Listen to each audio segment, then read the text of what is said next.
All right. I think we're good. The launch like system's a little bit different with the stream element now. Yeah.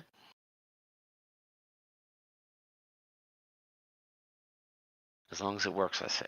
Yeah. All right, let's make sure. Yep. Your audio's live.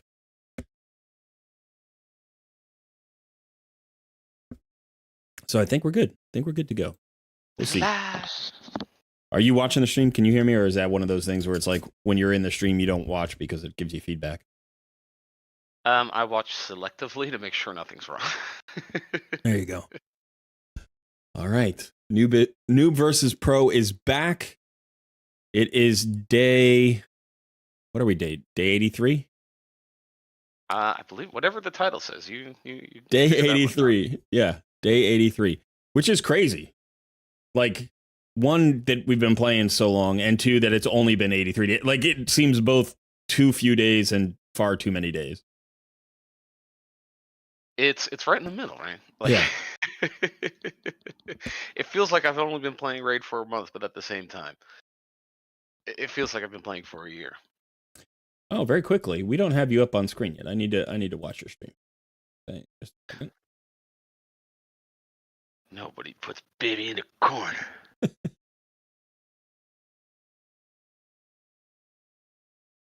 There we go. I think. I totally forgot to use my clan boss keys again. I've been terrible at that lately. Really? Absolutely terrible. I don't know what it's been. I think it's because the server reset is happening at 7 now rather than 8. Something about that threw off my clan boss key schedule. There we go. There you are. Yeah, it's definitely thrown me off a bit. Yeah. I've been struggling to complete my dailies. I've missed them a couple of days on both accounts now. I think I might have missed my first ever one daily quest. Yeah. I'm not sure if I did. I'm not 100% sure, but I think I did. It's always painful. Hurts. So I'm currently, let's see, I've completed the daily quests. Hang on. I've completed the daily quests for today, and my weekly says 1 out of 5. But I think I was 2 days behind you. So yours, if you've completed your dailies, should say 3 out of 5. I'm on the dailies? Yeah, if you go to the weekly tab, and it tells you how many days you've put. You're 0 out of 5. I just completed them. So, yeah, but you haven't, on your daily tab, you haven't actually pulled them yet, have you? No, I've got one more. Okay. So I'll be 1 out of. You'll be 1 out of 5. So we'll be back to the same day, which means that you've missed at least 1, if not 2. If not 3, because I think I've missed additional ones. Unless I've missed so many that you've missed so many that yeah. I've laughed you. Yeah, I think that's probably what happened, because I haven't missed a single one. I'm thinking I might have missed the other day, because I think I had to do like 7 campaign runs, and I was like, oh, I'll save those till I start doing champion training. Yeah. And then I didn't do the champion training last night because I was still right a couple more dragons. So that might have been the first time I've missed one. Or I might have done it, and just because I've done it so many times now, just automatically, I just don't even, there's no conscious memory of it. Yeah. I'm still trying to figure that one out. Yeah. All right, let's say a quick hello to chat. It's a Sunday, so we're competing with the NFL today. I don't know how well we're going to do. We might not get that many people today. So we've been messing around with the scheduling of the streams a little bit. And we're thinking, just for the sake of like getting videos out, that Sunday would be a better day to stream than Saturday. And then we didn't get a Saturday video out anyway because it was a nightmare. So yeah, we'll have to see. We'll try this experiment. We'll see if it works.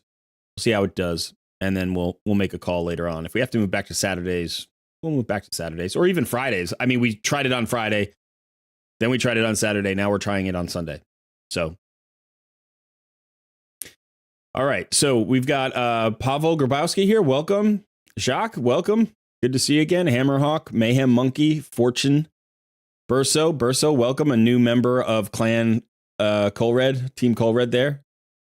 Yeah. Stephen Markley, hi Colred, hi Sun, hi chat. Hello, Stephen. Kieran, we've got there. Howdy, Great Dane. Always good to see you. Shooter 90 is back. Hello, hello. Steven says, not a problem. I don't watch the NFL. I'm from London. Yeah, that's cool. I mean, they try to get a team to London every once in a while. They wanted to have a team in London permanently. They did NFL Europe for a while, and it just failed miserably. But, you know, it's hard to call anything football in Europe that's not soccer, right? Yeah. Like, and it I was just makes thinking the sense. same thing. Like the Europeans are like, you mean it's called football? Yeah, it doesn't make any sense to call it Play football. with your hands. I think some Europeans will not watch the sport just on principle because of the name of it. They're like, American football. No, I don't like either of those things. Like, I know what football is, and I don't really like Americans that much. So, yeah, unfortunately, it's a very entertaining sport to watch, but it's very different from football. And honestly, like I don't watch American football anymore. It's been a while since I have, but I used to be a huge fan. And for years I played fantasy football and did all that. And it's, it's a fun time. So I understand why Americans are into it. And we have no problem calling soccer. The thing that this is what irks me about, we've got somebody here from London, England. This is what irks me about the British, basically, when it comes to soccer, is you named it soccer. It was your word. You called it soccer. We took that word because we speak English too, and we called it soccer. And then you caved to the pressure, and now you call it football, and you sneer at us for calling it soccer, which drives me nuts. Like, I don't care if, if the Italians are like, what's soccer? It's football. Like that I understand, because it's always been football there. But in England and in the rest of Great Britain, it was always soccer. Do you know where soccer comes from? Do you know where the word comes from? No idea. It's an abbreviation of the word association. So it was like they created a league and it was called something association. I don't remember exactly what the term was or the full name, but it was called association. And so they took the SOC out of association because they didn't want to call it ass. Right. So you didn't want to call it ass. So it became soccer. Right. And then it was known as soccer forever. And then Steven says, nope, we always called it football. Soccer was for the Central South America. I don't think so, Steven. You married an American? Uh-oh. I stopped supporting NFL. Too many criminals in games just because they can play. Yeah, I have an issue with the morality of professional sports in general. Like, that's also true in football, right? Like, Lionel Messi was convicted of tax evasion or fraud or something and, came close to spending time in jail. But he didn't. Why? Because he's Lionel Messi. So kick ball good. Well, he's the greatest.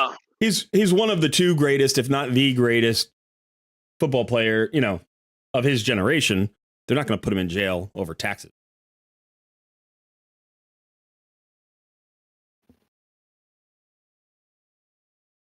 It was soccer. You guys invented the word. Look it up. Go ahead and Google it. Where does the word soccer come from? In fact, I'm going to do that right now. I know that this is important stuff for this stream. This is critical.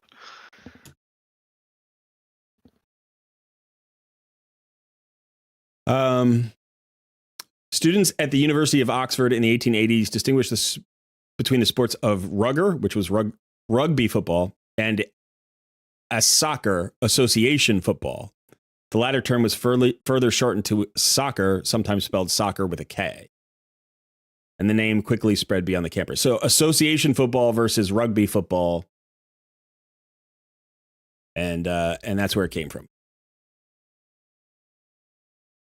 So Oxford in the 1880s. It's your fault, not ours. We're also stuck with the imperial system for everything. You know, it's like we've got feet and miles, and the whole world's got, you know, meters and kilometers. We've got pounds. Everybody's got kilograms.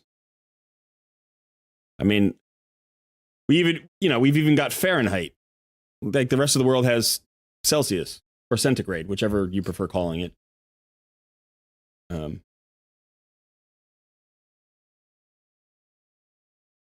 Yeah. Anyway, welcome, Adam. Welcome, Ephemeral. Good to see you.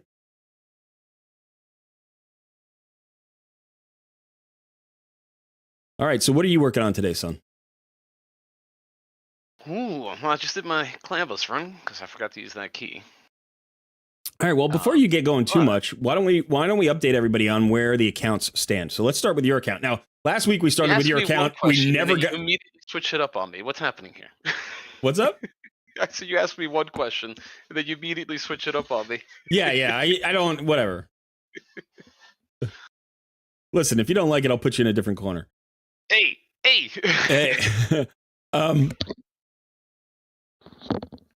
So yeah, so last week I asked you to give an update on your account, and you did, and then I never gave an update on my account really for like 3 hours. I didn't mention my account, and so let's take a look at your account, and then we'll go take a look at my account so people can know where we currently stand.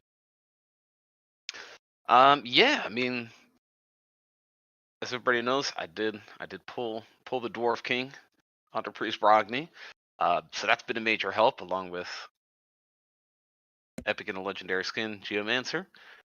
Other way around, Legendary and an Epic skin. Legendary, oh yeah, Legendary and an Epic skin. There you go. Wait, Epic and a Legend? Yeah, I see what I did. Yeah. It's a day. It's still more than 10. Yeah.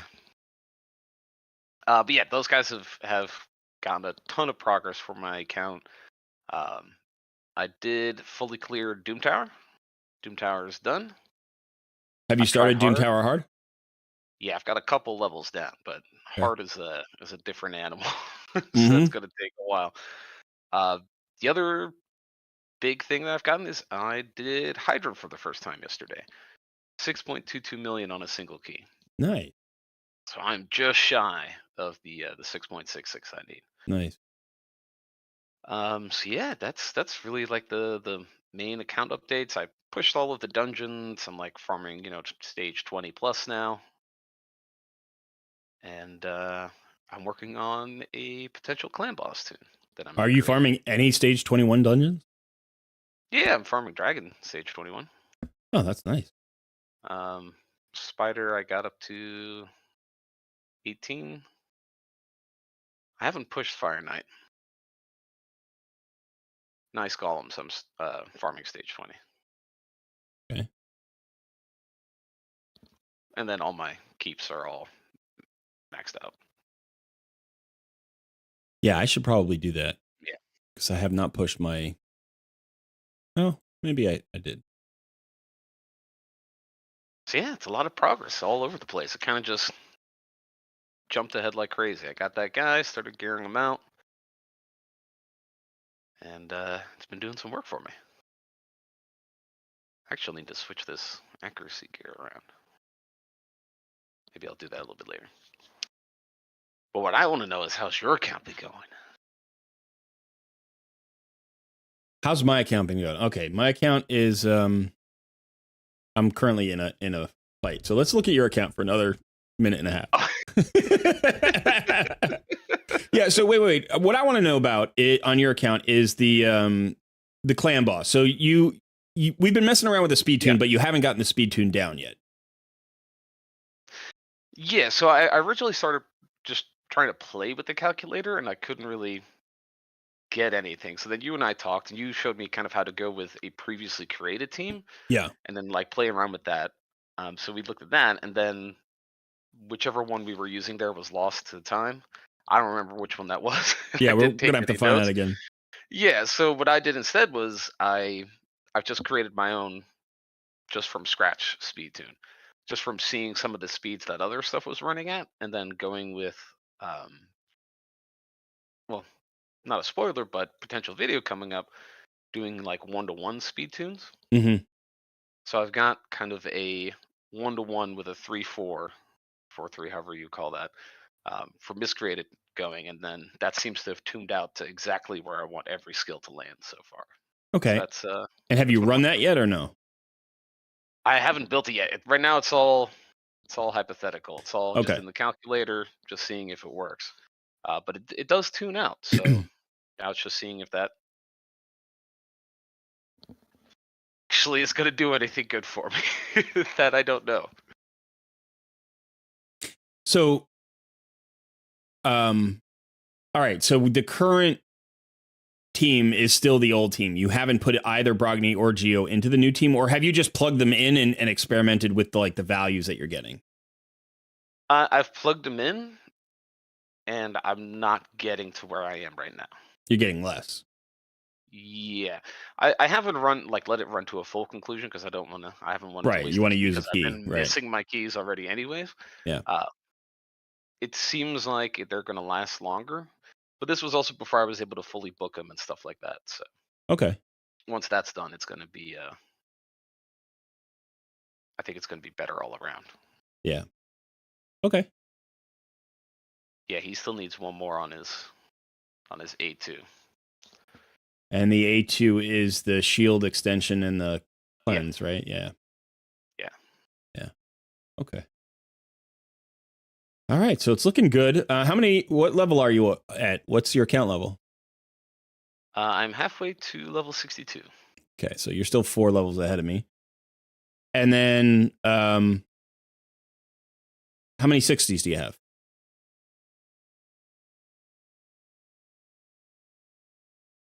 Looks like 11 currently. You have 11. Holy cow. Yeah, I've got enough food already made for another one, and another one after that is pretty much done already too. And then the third one will be coming shortly after that. Okay. So right now I just need to find champions to 60. Yeah. And if my speed tune potentially works, Anchorite might be that next 60. Okay. So Anchorite's in the speed tune for the buff extension. Yeah. Yeah. Are you using his cleanse at all, or you don't need it because of Brogni? I don't need it because of Brogni. The Yeah. main thing I'm using him for is the extension. The extra crit rate and crit damage is just nice to have. And then also the heal. Yeah. The heal will be big. Which is his A3. But I'm hoping that will keep Miscreated alive with his Ally Protect. Yeah, so your Ally Protector is going to take a lot of damage, and that is a full heal every time it comes around, and it's on a 4-turn cooldown? Yeah, it's on a 4-turn cooldown, yeah, which is the one inconsistency that I haven't really been able to. There's nothing you can do with that because the buff extension has to be on a 3-turn cooldown. Yeah. Right? Now, potentially what you can do is you can try running everybody faster. You can get everybody to a 4-3, and then you're like, okay, but then you have to just watch where the buffs fall because you can outrun your buffs.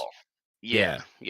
So the only thing that happens now with this, the way that I've got it built right now or tuned, is that he heals before the stun and he heals before the A1 wave, which is where the shields are the weakest.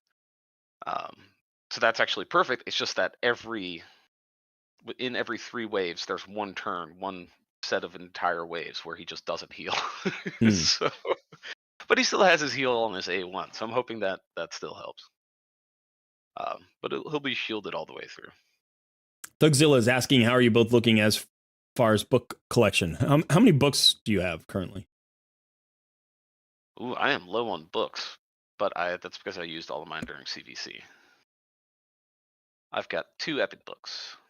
You got 2 epic books. Now you've completely booked out SUN WUKONG, and you've got Brogni basically booked out except for 1 book. Yes, he just needs 1 more in his A2, which I'm going to get from the champion training. Okay, so grand total, how many books have you used? I'd have to see. Let me see. 3, 8. So that's 11 on Wukong. And 11 on Brogni so far, so 22. And I've only got 14, and I haven't used any. So you're 8 books ahead of me at this point. Champion training, baby. Yeah, which is this has been the most eye-opening part of this for me, which is that one, I never really, I mean, until like I was 2 years into the game, I didn't even pay attention to the fact that Champion Training had legendary tomes because the point totals were so high, and I never had like the time to just play that much or dedicate that much energy to it. But there are two things going on right now which are like hugely like differentiating our accounts. It's the number of 60s you have. So if we look at my account, let me actually, whoops. There we go.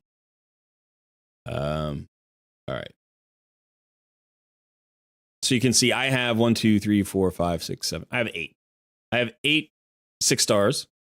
My 8th is about, and you have 11, right? So Yeah. you said 11. So you're 3. You have 3 more than I do, and you've got 8 more legendary tomes than I do.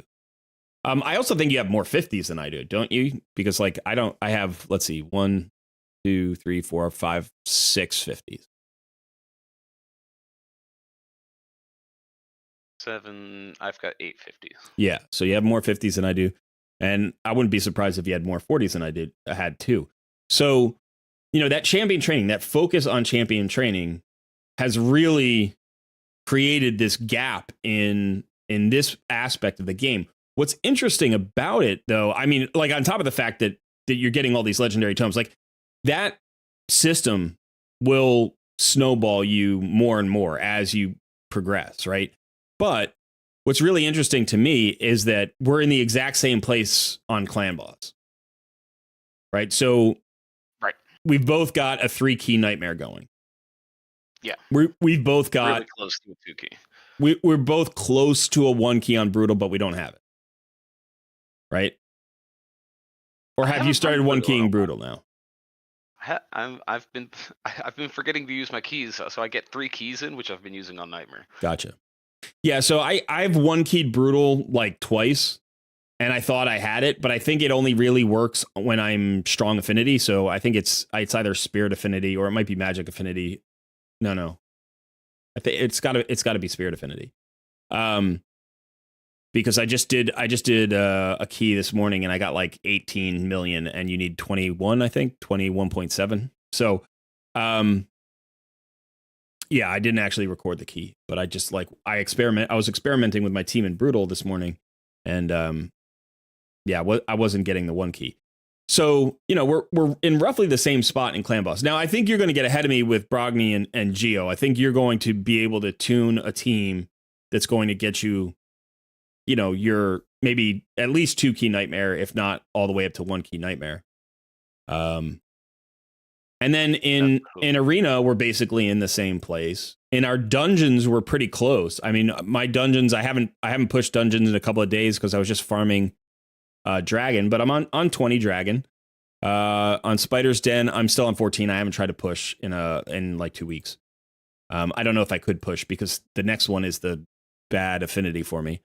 So Fire Knight is 18 and Ice Golem is 17.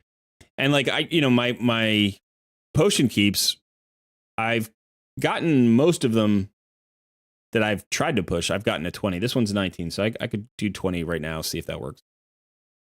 On Void Affinity. You're a little bit ahead of me on the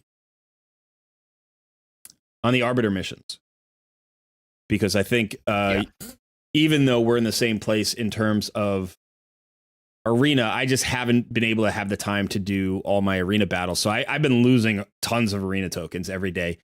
I was surfing for a while, and that was helping, and that pulled me back into it. But now I found it really hard to surf this particular week.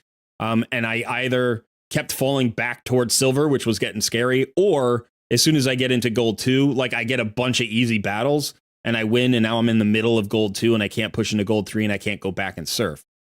So I've just been losing out on those, unfortunately. But I did get through the tier 7. Did you finish the tier 8 affinity bonus? Yeah. You did. So you're working on the tier 9 now? I'm on the tier 9. Okay. So I'm still working on the tier 8. So you're a little bit ahead of me there. But I think that's more about activity, you know, and just focus than it is about like the team, right? The teams that we have, I think, are both successful. So it's just a matter of like me getting my focus on it. But so despite the fact that you have more 60s and despite the fact that you have more legendary tomes on your champions right now, there's very little difference between the accounts. I cleared Hydra 2 weeks ago. I got the big chest on Hydra 2 weeks ago. So I'm a little bit ahead of you in Hydra. You cleared Doom Tower. I'm stuck on like floor. I'm stuck on I think it's the 3rd Griffin right now. I don't have a solution for that. I tried manualing for a couple hours the other night and I couldn't get through that. So you've definitely progressed past me in Doom Tower. But otherwise, I mean, it feels pretty close, but I can't imagine that it's going to stay close. Like if you're getting, let's say, what did we say? We're how many days in? We're 83 days in. So every 10 days, you've gotten an extra book. Right? So by the time we get to Scylla the Drakes, we're talking about almost 2 additional legendary champions worth of books. You know, and at that point, if we're pulling good champions, like one of the things here on my account is, so I pulled some interesting champions. I have been looking into Rack of Viletide. She's a little bit better than I originally thought she was. She's really not a void legendary in my mind. She's just maybe like an average legendary, but she's not bad. She's got a cleanse on 1 skill. And then she's got a block debuffs on another skill. She does fill turn meter of everybody, which is not bad. She has heals. She's actually got a decent amount of sustain. Plus, she's got this increased attack. Like, she's got some things that are valuable, but the kit's wonky, and that's why she doesn't feel super powerful. And then I did get Creela Witch Arm. I love ally attack champions, and I want to book her out, and she actually doesn't, like... Unfortunately, you don't necessarily need to put all the books into her. You can actually get away with maybe just 1 in the A3. No, I'm sorry. Yeah, it's the other way around. I thought this was the ally attack. You need to book out the A2. But yeah, so it's like if I had a ton of books, I would probably book her out. It's like I could book her out right now, but then if I pull somebody better, then I'm not going to have books for them, you know? And like, you booked out Wukong, and I'm thinking about maybe I should just do that because, you know, that might help me a little bit with Arena, just to hit harder, just to, you know, get back to my cooldowns a little bit faster, have a better chance of a stun on the A1. You know, going from a 25% chance stun to a 50% chance stun, plus a 25% increase from the buffs, like that's just huge. So I'm like, okay, getting him to 6 stars, getting him a banner, more accuracy, more speed, more, you know, all that. Like, all right, but I'm still not like I have trouble committing to him. I have trouble committing to any of these legendaries because I keep thinking, oh, the next time I pull shards, I'm going to get the legendary that I want, and then I'm not going to have books. I'm like, well, where do I get books?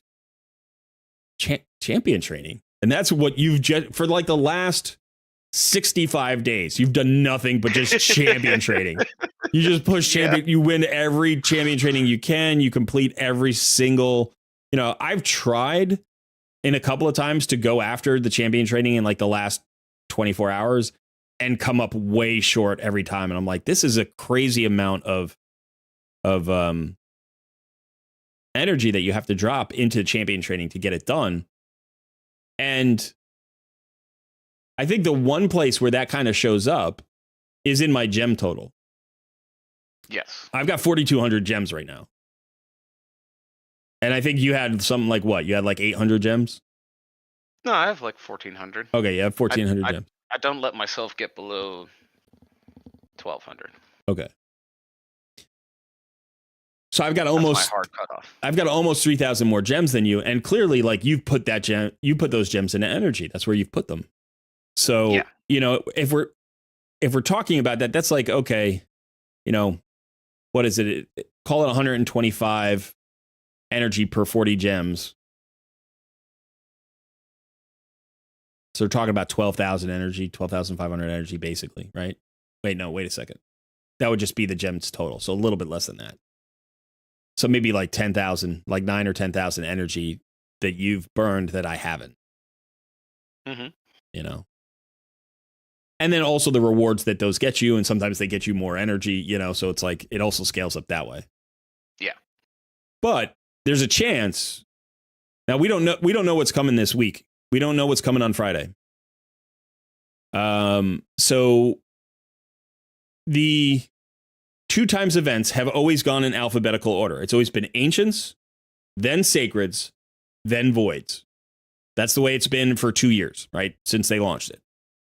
Now, in the last 6 weeks, 7 weeks, but the last 3 events, right? They went Ancients, then they went Voids, and then they went Sacreds. Now, they've never done that before. They've never switched those. So, if that indicates a new... If that indicates so there are a couple of different ways they could do it. If these trends continue. If they follow the alphabetical order and the voids from 4 weeks ago or 3 weeks ago were just like a blip, then voids could follow the current sacreds. So meaning what happened is they went ancients and then the voids were extra and then they went sacreds. So it's ancient, sacreds, voids, ancient, sacreds, voids. So they went ancients, voids, which don't count, sacreds, and then they're going to voids now. So we'll have voids with only, 4 weeks in between. So that's possible. And I think that's what Hell Hades' site is saying right now, that's what he expects to have happen. That there are voids expected in 4 days. Now, the other possibility is that those 3 were a full cycle. It was ancient, voids, sacreds instead of ancient, sacreds, voids. And so now we're back to the beginning of the cycle. And in fact, we're going to get ancients next week in 4 days' time. Now, that's not what Hell Hades says, but that could be what's happening. We could just get ancients next. And then after ancients, we don't know what's happening. Because if we get ancients next, it could be voids sacreds again, or it could be sacred voids again. Or maybe they're going to mess with us, and they're going to do something like voids and then sacreds after that. And then they're just going to leave ancients off the board for like 3 months. And then everybody's going to be, holding hundreds of ancient shards and really ticked. Because they make money when people buy void shards. They make money when people buy sacred shards. They don't make nearly as much money when they do a 2x ancient shard event, right? Like some people will buy ancient shards. I'm not saying people don't spend money on it, but it's like, that the big money comes from voids, right? The big money has to come from voids.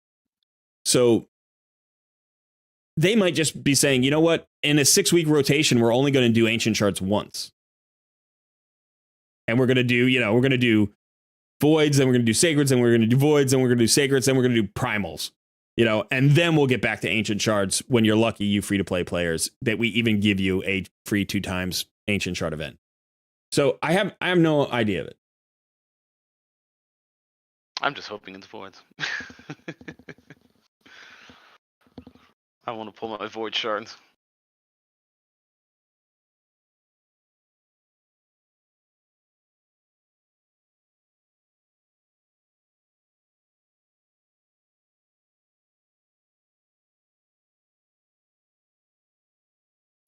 All right, so HH Premium yet, Colred? No, that'll be for the Tuesday stream. I was thinking about this morning. I almost opened up my wallet and did it this morning.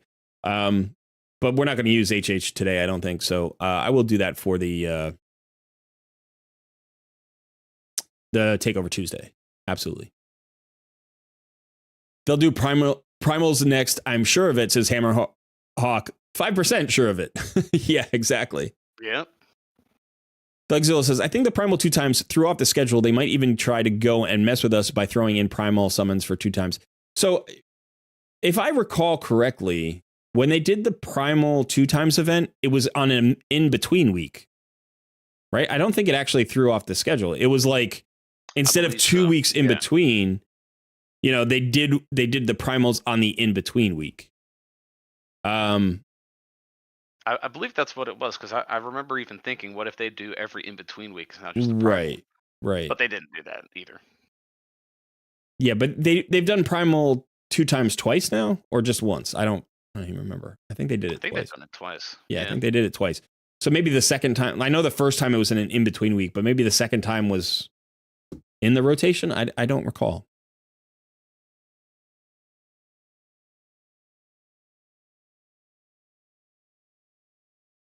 But anyway, okay. So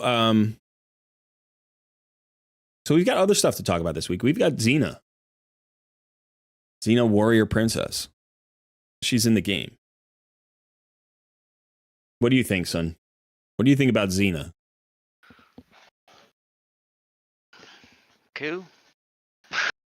You don't think about her much at all, huh? Unless I pull her from a shard, I don't think about her. I mean, I think it's cool. It's an interesting.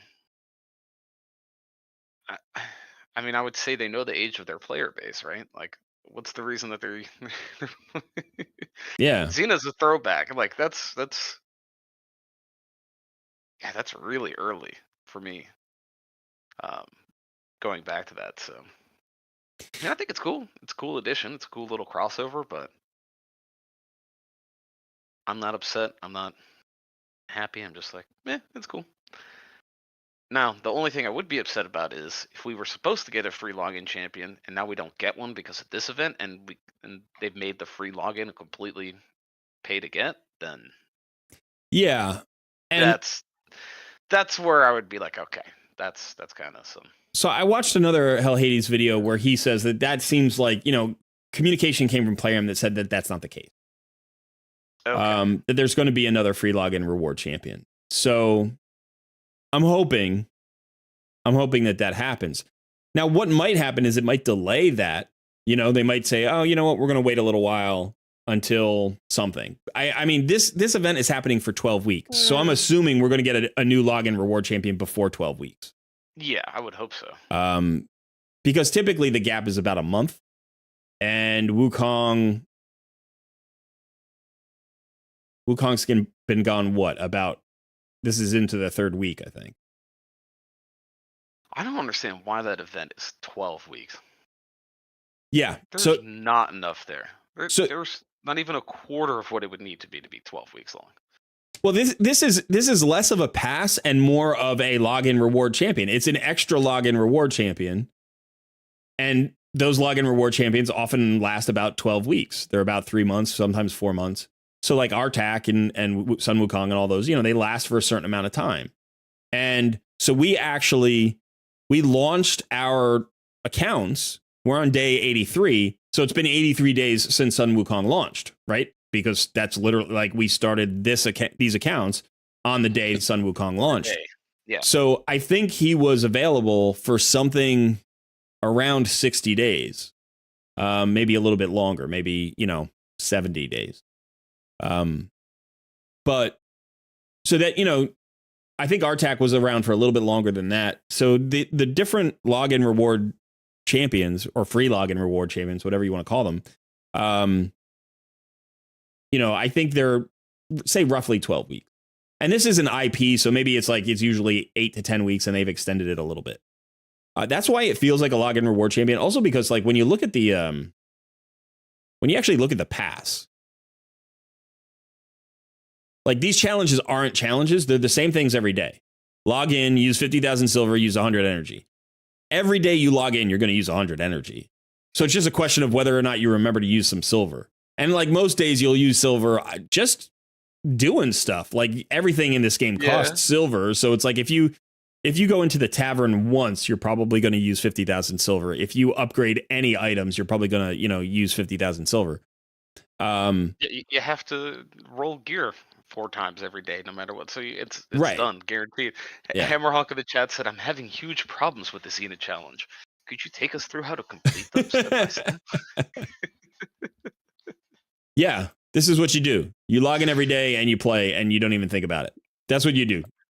And you won't have problems. You just roll your face across the keyboard, and I'm pretty sure you're going to complete them somehow. I think your difficulty comes from the fact that you think that you need to do something.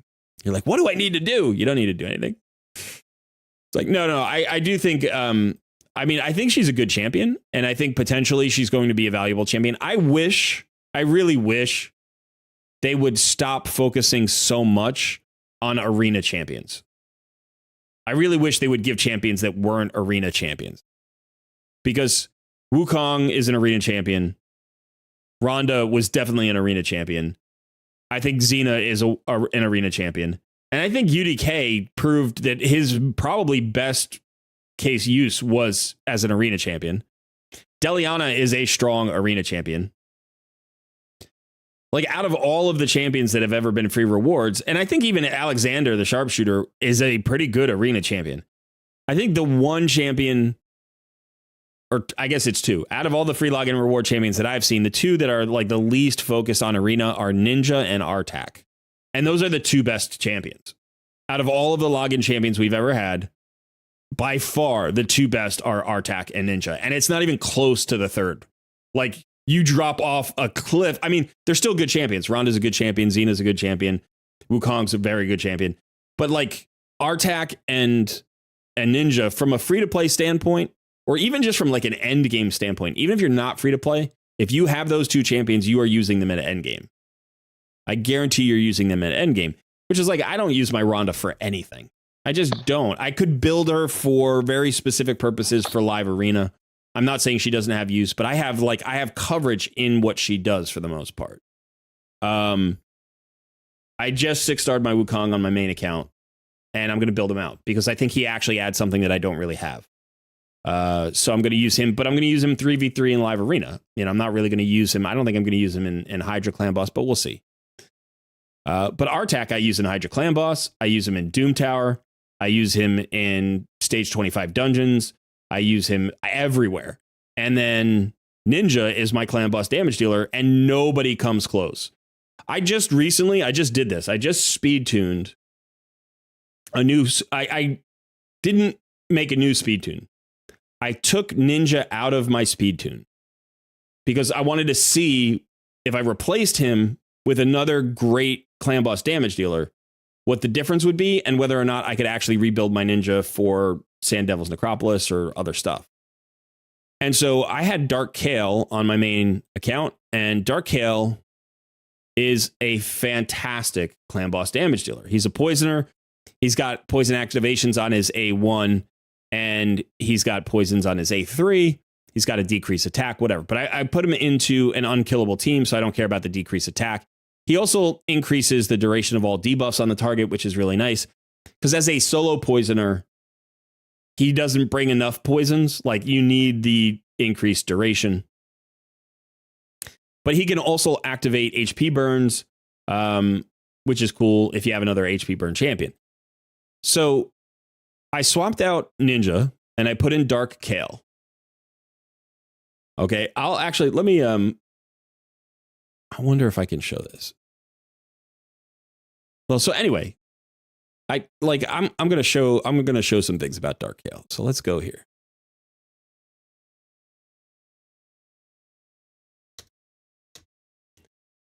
Let me just give me a couple of seconds to pull up some stuff.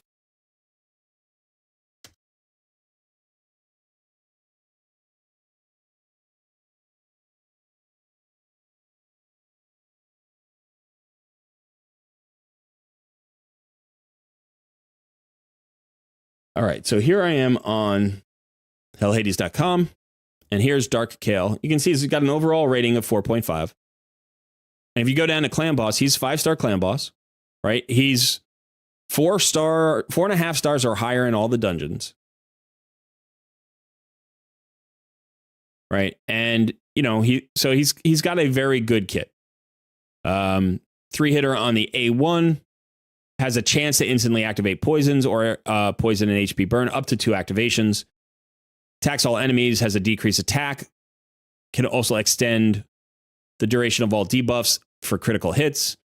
And then on his A3 has a 100% chance of placing 3 poisons and poison sensitivity on the target for 2 turns.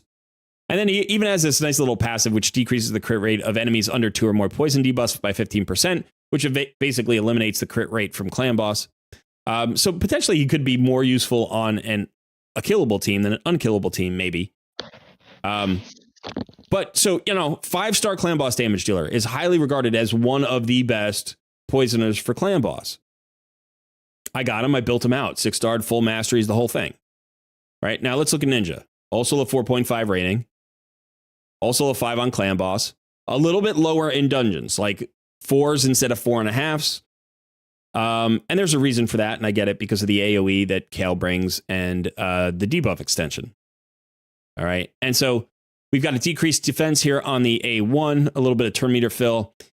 We've got the 3-hitter on the A2. Each hit has a 100% chance of placing an HP burn debuff for 3 turns. And then when used against bosses, it will instantly activate those HP burn debuffs, including HP burn debuffs placed by this skill. So you get a 3-turn HP burn that goes off immediately.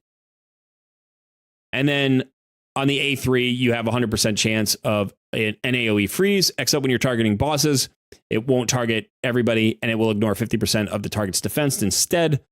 And then decreases the cooldown of Hail Burn, which means you get back to the HP burns more quickly. And so basically you do one of these, you do a Hail Burn, you do an A1. And if you do all of that in a round, this increases Ninja's attack by 10%, up to a total of 100%. And crit damage up to 25% by 5% increments. And then, except when you're fighting bosses, that actually goes up faster, basically. It just goes up faster, but the totals are still the same.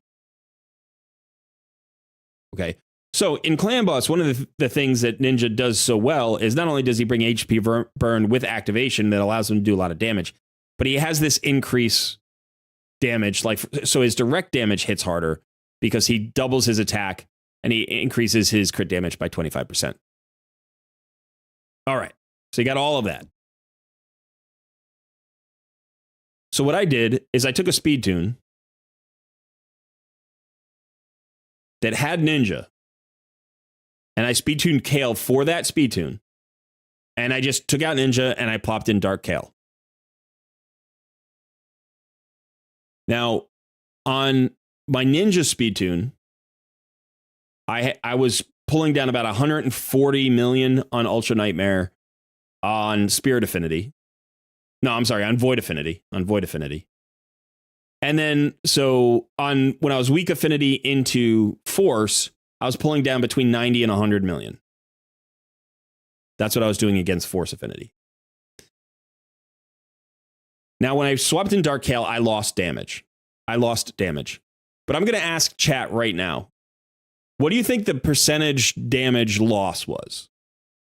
All right, so let's do this. I'm going to do this as a poll. So let me do this as a poll. Let's see if I can figure out how to do this. Okay. Yeah, I'm kind of curious now. I switched from Ninja to Dark Kale on Clan Boss. How much damage did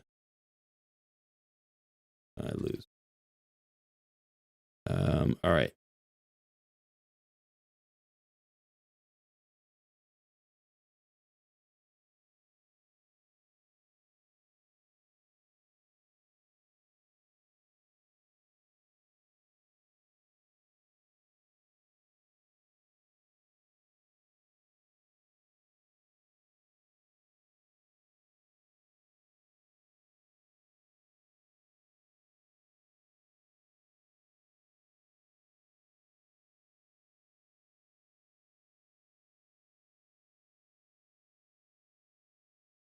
All right, so here's the poll.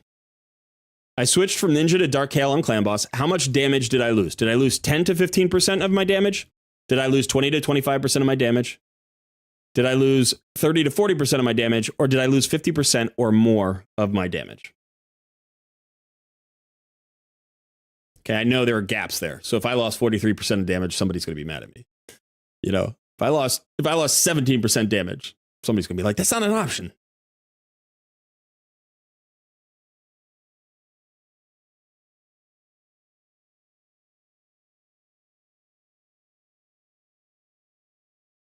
Oh, Sun's gone.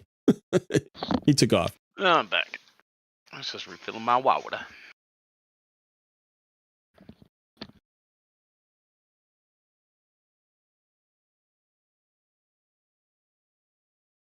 We've got some interesting votes. Obviously I've people are trying to read me. This is the interesting thing when you ask a question like this. Like, people are like, "What? Well, how much information is he giving away?" So we've got a tie here. We've got a three-way tie between 10 to 15%, 20 to 25%, 30 to 40%. Some people thought more than 50%, but not as many people. So I'm gonna let that go for a little bit longer. We're gonna see. We've got 54 current viewers. We've only got 18 votes up, so I'm gonna wait until that hits. In fact, let's just leave that up there. I switched over to my main account here. I'm gonna actually see if I have clan boss keys. I don't know if I do.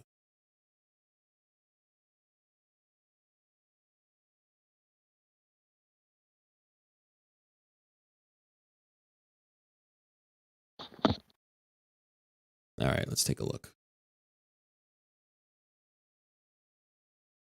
I'm going to vote 30 to 40 just to even the results out again.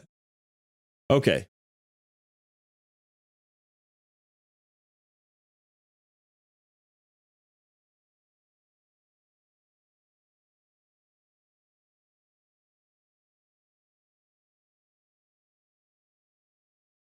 There we go. Oops, that's not what I wanted. Yeah. Why did I lose you? Oh, I took you off. Yeah.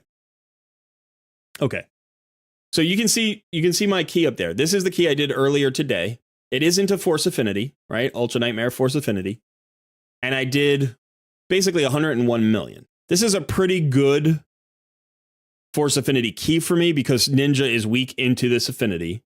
And he did 100 million. Typically, I run in the 90s. Sometimes I cross the 100 million barrier. I don't get more than like 105 million against Force. I don't think I've ever gotten 110 million against Force. So a typical key of Force would be like 96 million, 94 million, 98, something like that.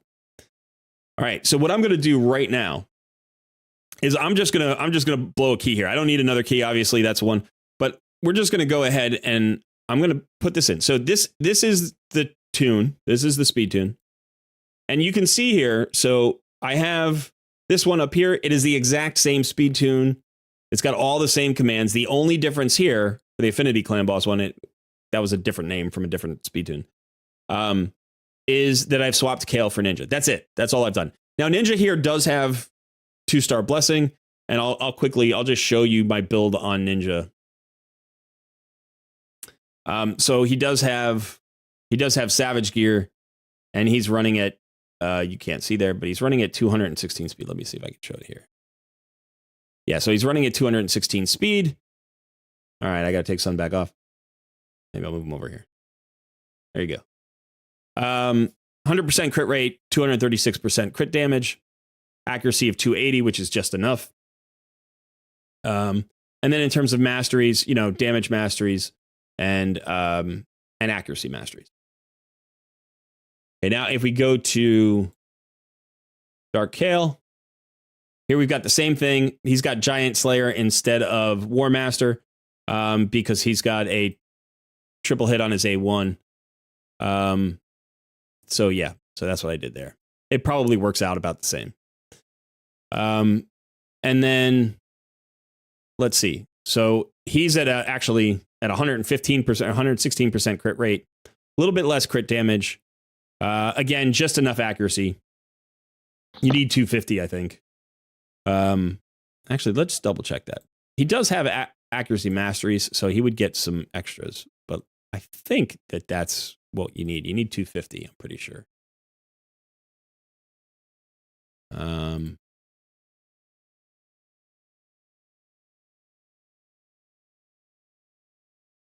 just using the raid stages tool. Yeah, 250. You need 250 for Ultra Nightmare. Okay. So I did retune this guy after I built him for the sake of another speed tune. So he is currently running, I think, 1 speed slower. I had to drop him by 1 speed to make him work. He's actually running at 214 now. But he should still tune. He should tune in the speed tune. So Ninja at 216 was as fast as Ninja could run, but he could run slower and it would still stay tuned. So yeah, so this will still work. Now I swapped gear a little bit. I put him into some Immortal because I was using him in a killable composition. But that being said, it changed the crit damage like 4%, and it changed the speed by 2, and I dropped accuracy by like 20. And those were all the changes. So it wasn't a major change. So now if I put in Dark Kale. Let's go ahead, and I'm not going to quick battle this because maybe I can save my key. Let's go ahead and just use this. Now he's going into Force Affinity.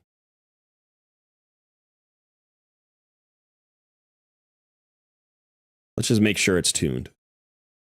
Okay, so my Cardiel puts up the block debuffs.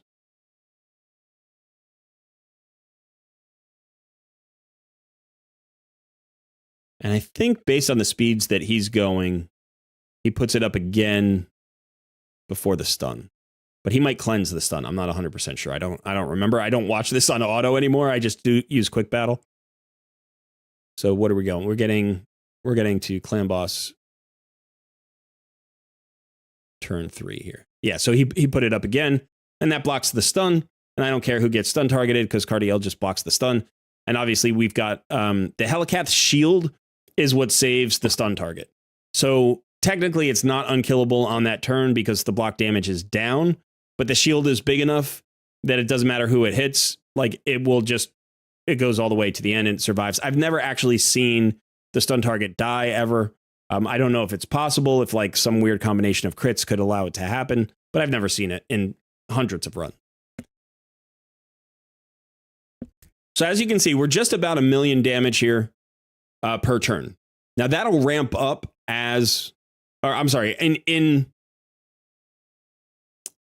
the Ninja version, this would ramp up because Ninja hits harder and harder and harder. But for this speed tune, right now, we're at 1 million.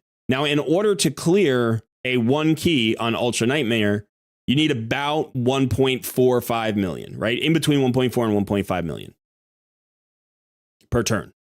Because you need 71 point whatever. So yeah, I guess 1.4 million would work, right? Because that would be, no, that would be exactly 70. So 1.45. And so as you can see, we're climbing over the 1 million point per turn. Now we're up to, well, we're just a little bit over 1 million here. And we'll see what happens. But we need to get to 1.4. And I think that this maxes out probably around like 1.2, maybe. So we're going to see about that pull. We're going to see how much damage we lost. And watch, it turns out to be like 19%, and it's not there. I'll just round to the closest bracket. If you haven't voted yet, you can still vote. Like, even now that you're watching it, you know it loses damage. I already told you it loses damage. It's clearly not going to be 50%. We're not going to lose 50% of the damage. Although, to be fair, like Dark Hail may do 50% of the damage that Ninja does. Like he may not, the team may not drop off all of the damage, but the damage difference between Ninja and Dark Hail is insane.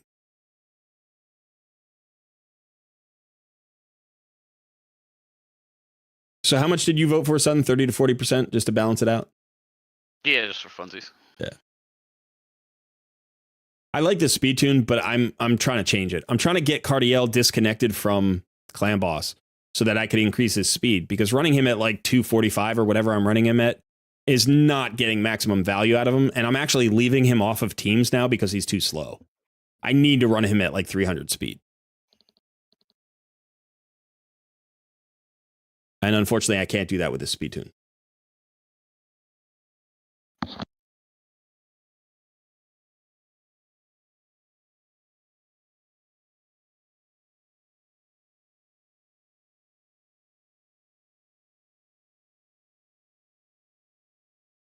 There's a lot going on in chat right now.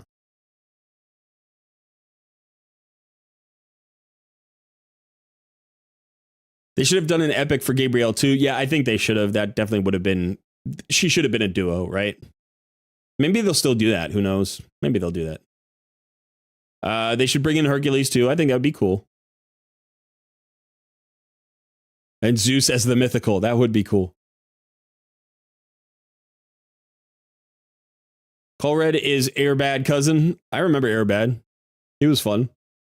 Colred a conservative. I don't know what made you say that, but okay.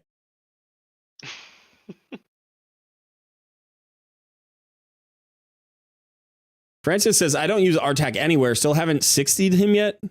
Well, I don't know what the state of your account is, but he is phenomenal and you will use him everywhere. He's a one-stop shop for dungeon clearing and wave clearing. He's just great. Jay says, Artak can be used anywhere. That's true.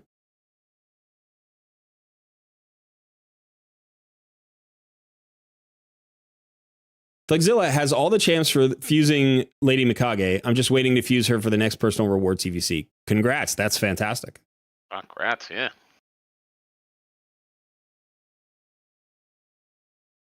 Ninja is great, but there are other champs that are better. There are other champs that are better than Ninja. Sure. But for what he does, I don't know that there is. I don't know that there is a harder hitting clan boss damage dealer. I think he is the hardest hitting clan boss damage dealer in the game. If you only have 50 turns, if you're doing an unkillable clan boss comp, and you only want to bring in one damage dealer, Ninja's the damage dealer you want to bring in. It doesn't matter. Affinity doesn't really matter, right? Like it does change your total, but I'm going from a 90, say on the low end, I'm going from a 90 million key when he's weak affinity to 140 million key when he's strong affinity. 145 million when he's strong affinity. So you're talking about, a 50 million swing, but I'm still clearing one key by 20 million. I don't know who else could match this damage. I really don't. I've been trying to think about it, and I think the only way realistically to do it is to do it with two damage dealers. I don't have another damage dealer who I think hits that hard. Now, some people talk about okay, maybe Whisper. Maybe if you get Whisper into a team and it's the right team, you can do all sorts of crazy damage with Whisper. There are champions like Razzlevarg. You have certain sort of newer champions that I haven't experimented as much with. And if you can do an infinity comp, obviously that's a different thing. Like if you can get to an infinity comp. But if you're talking about speed tuning a single team full auto all affinities with one damage dealer, I don't know who else to use. I don't know who comes close actually.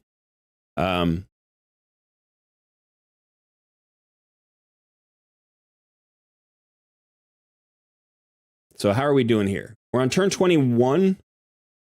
No, are we on turn 23? Where are we? We're on turn 21 and we've got 26 million. So we are closing in on, we're basically at 1.25.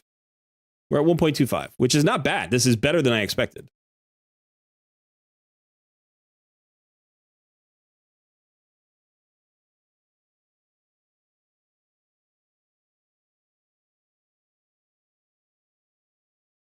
$50. Hi, Colred. Hi, Sun. Hi, chat. Hello. Welcome. Good to see you, 50.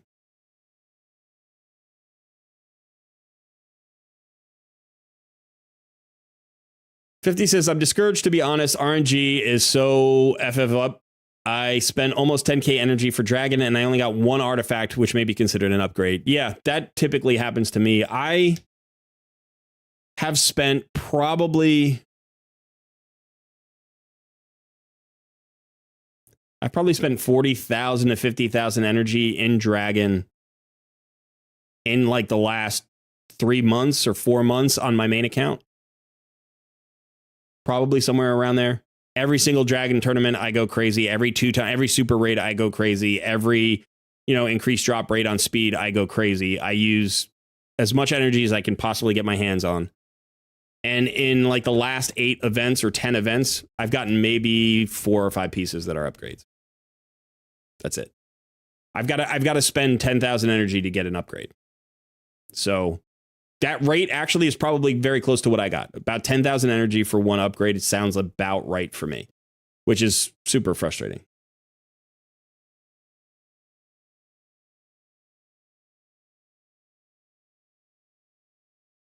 Steven actually says here, 50, you average around one very good piece per 20,000 energy and one god tier piece per 100k energy. Yeah, that would sound about right to me because I think the pieces that I've had that are they're not even upgrades. They're just on par with what I've got. I think maybe I've gotten one upgrade. Plus you've got to roll it, right? You still got to roll it the right way. Yeah, good luck.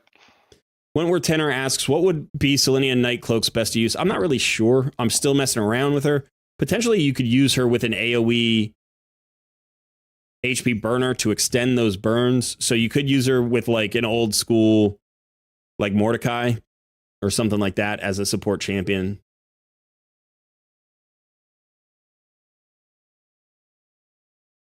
What's speed gear good for? Nothing. I think that was a genuine question. Which means the answer is everything. 50 says, thanks, Steven. I think I will play maybe 2 more weeks in that case. We'll see if I can upgrade my account, but I'm not going to invest my time. I walked away from Dislight for the same reason. 50, that's totally fair, and you should game the way you want to game. But I don't think that, like, that's not a consistent thing everywhere at every place in the game. So if you're at end game like I am, it's very hard to get gear upgrades. It's just very hard to get gear upgrades at all. I upgraded my Arbiter this week. I got her 7 more speed or 8 more speed. It was the first time in like 6 months she's gotten more speed. And it'll probably end up be another 6 months before I get her any more speed. Because I need quad rolls now. Right? I need triple rolls or quad rolls in 6-star gear. So it's like, that's just hard to do. She's running at 300 and almost, I think 335 or 336, something like that. She's running almost at 340 speed. So the thing is, she can do everything she needs to do at the speed that she's at. You know, I can certainly do well enough with the gear that I've got. And every time you build a new champion, you don't need better gear. You just need gear that's on par with the content that you're doing. And so I don't feel like it's super hard to get gear that's good enough for endgame. I think what's hard to do is to turn a very good endgame champion into a god tier champion based on gear increases. You know, so it's like I have very few god tier pieces. So, sorry, on my whole account. You know, I've got maybe whatever it is. I've got 90 6-star champions, and on average, it's maybe 1 god tier piece per 3 champions. Like maybe I've got 30 god tier pieces on my entire account. And they're not all in the same set, you know? So it's like, if you're talking about god tier sets, like full complete sets, I've got like 4. You know, but you don't need god tier gear to do this stuff in this game. You just need very good gear. You need very good gear, but not god tier. And you need to keep pushing your Great Hall because you get tons of stats from your Great Hall.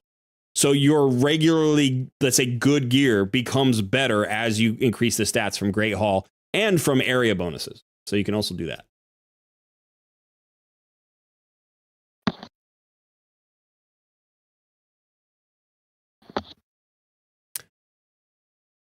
You're right. I lost my drop defense champion because my drop defense champion was Ninja. It says, at Cedric, I do not have any problems with my clan boss team. I'm just stating that Colred doesn't have a defense down champion in this comp he is running. All I did was swap out Ninja for Dark Hail. Now, Dark Hail brings a decreased attack, not a decreased defense. So I did lose a decreased defense, which means my direct damage is less than it would be otherwise. So there's also that. Dark Hail always pops the poison. On his A1, he has a chance of popping up to 2 poisons.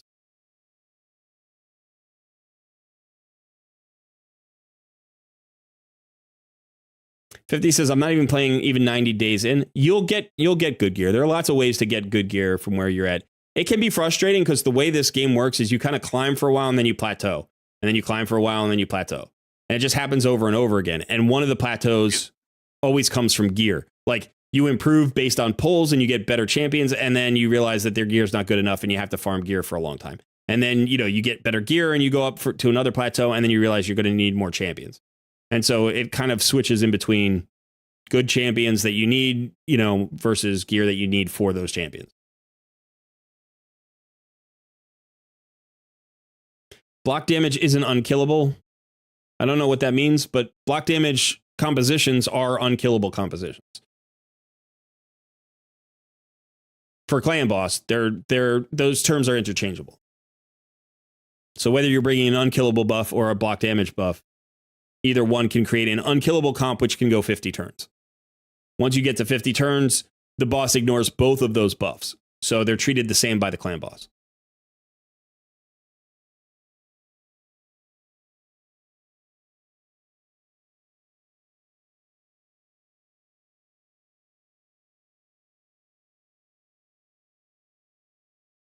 Dark Hail is easier to book than Ninja, that's for sure.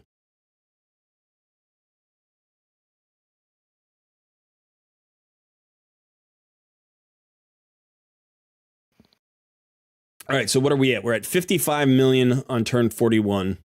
So we would need 2 million. We would need 2 million a turn here to get the 1 key. So we're definitely not going to get the 1 key because we are far below that. So it looks like we're at roughly roughly 1 point, maybe 1.3 million per. Now, this is going to fall short of a 1 key. I might be able to 1 key Spirit Affinity, maybe. Because then everybody would be neutral or strong. The problem with this is it's not tuned for Spirit Affinity. So I would have to retune it to get it to work on Spirit Affinity. I have a different speed tune that I use on Spirit Affinity, or I did. And then I broke that tune for content. So now I don't have a Spirit Affinity tune, which is another thing that I'm trying to fix. Yeah, I just broke it for content. Son's laughing because he's like, yeah, I know that. That's happened.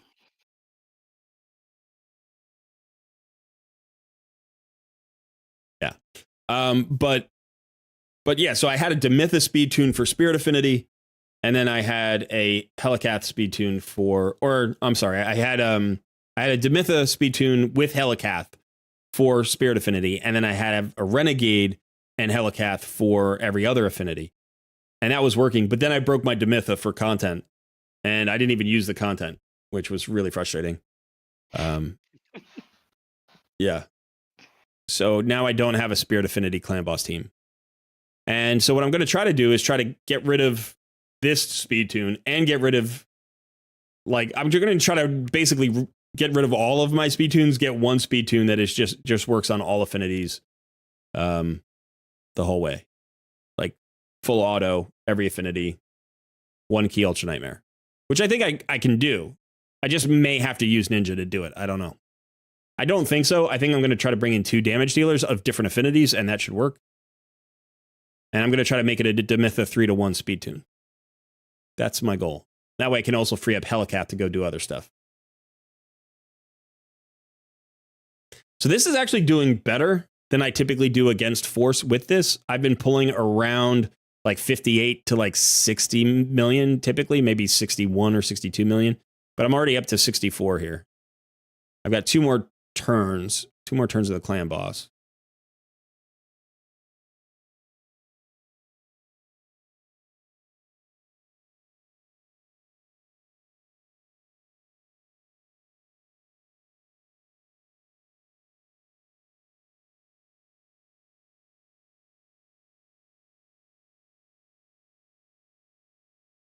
All right, so we're getting close. We're up to 66 million.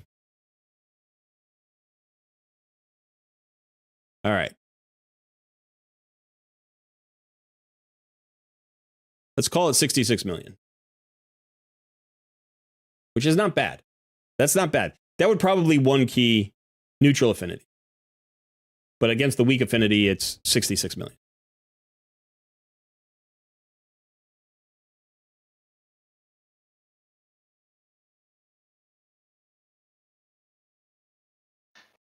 All right, so let's go ahead and pull up our trusty little, see if we can do this.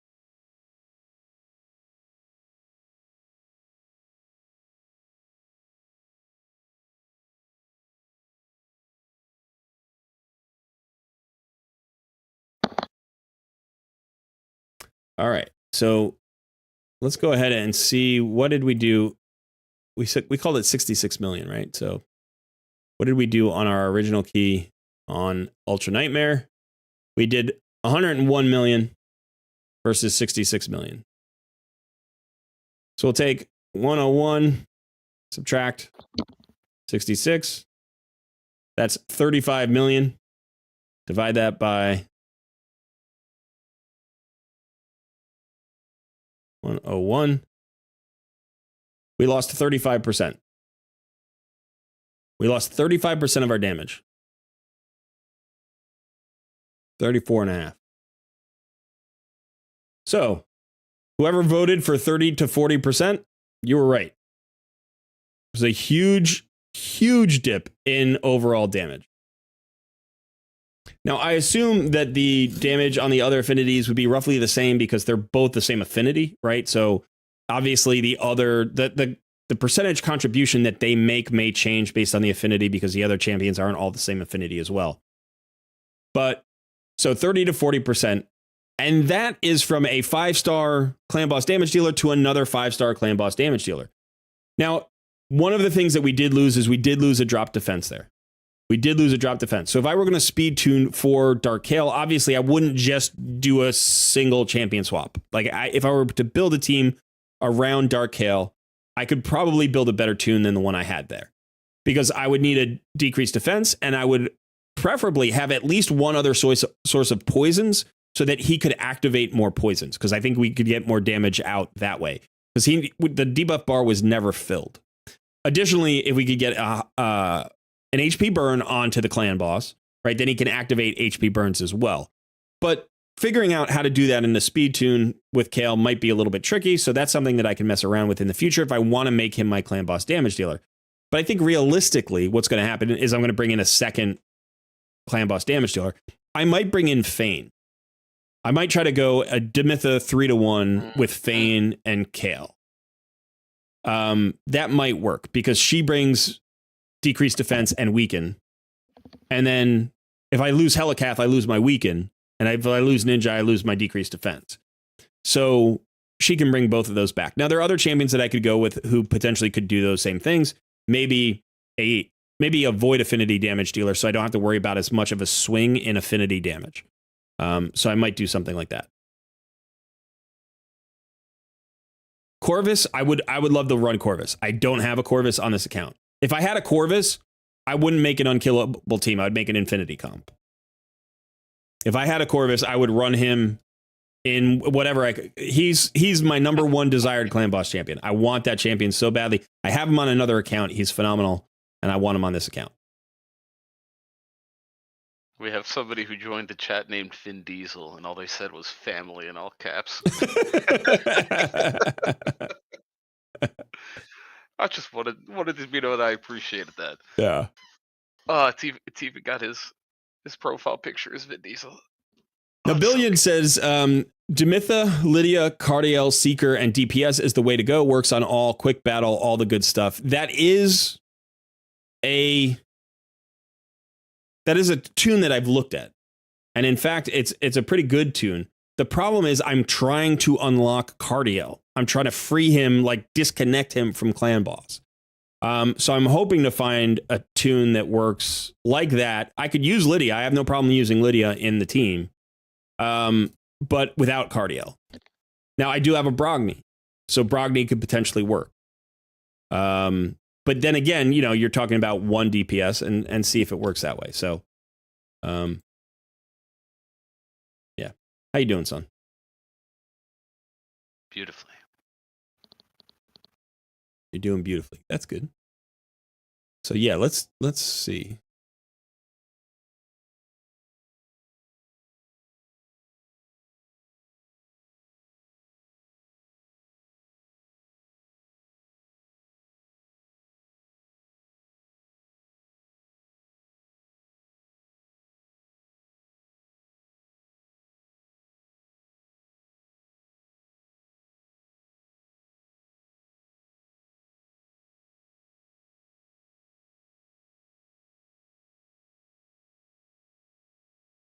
So the poll is done.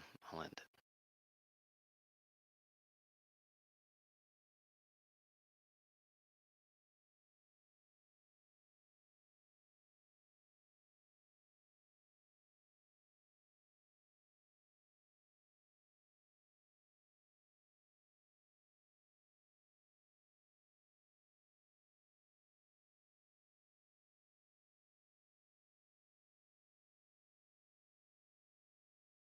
So this is the speed tune that you were talking about, the Mythbuster. Now, the thing I do like about this is that it allows me to get my cardial up a little bit in terms of speed to 265. But it requires a lot of speed, and it requires that your seeker be rather slow. So I didn't like either one of these. I don't want my seeker running at 209 if I don't have to run him at 209. I'd rather run him at like 240 or 250 or 280. The faster I can get my seeker, the more valuable he is in other places. Now, I have two seekers. I do have one for like all other content and then one for a clan boss tune. So I can break one seeker off. I mean, I wouldn't have to. I would just have to redo my clan boss seeker. So, but I don't want to use Cardiel. I don't mind using Lydia, especially a really fast Lydia, because that's great. But the issue here is I'm trying to speed Cardiel up. I want him running at least 280, preferably 300. Now, let me just double check.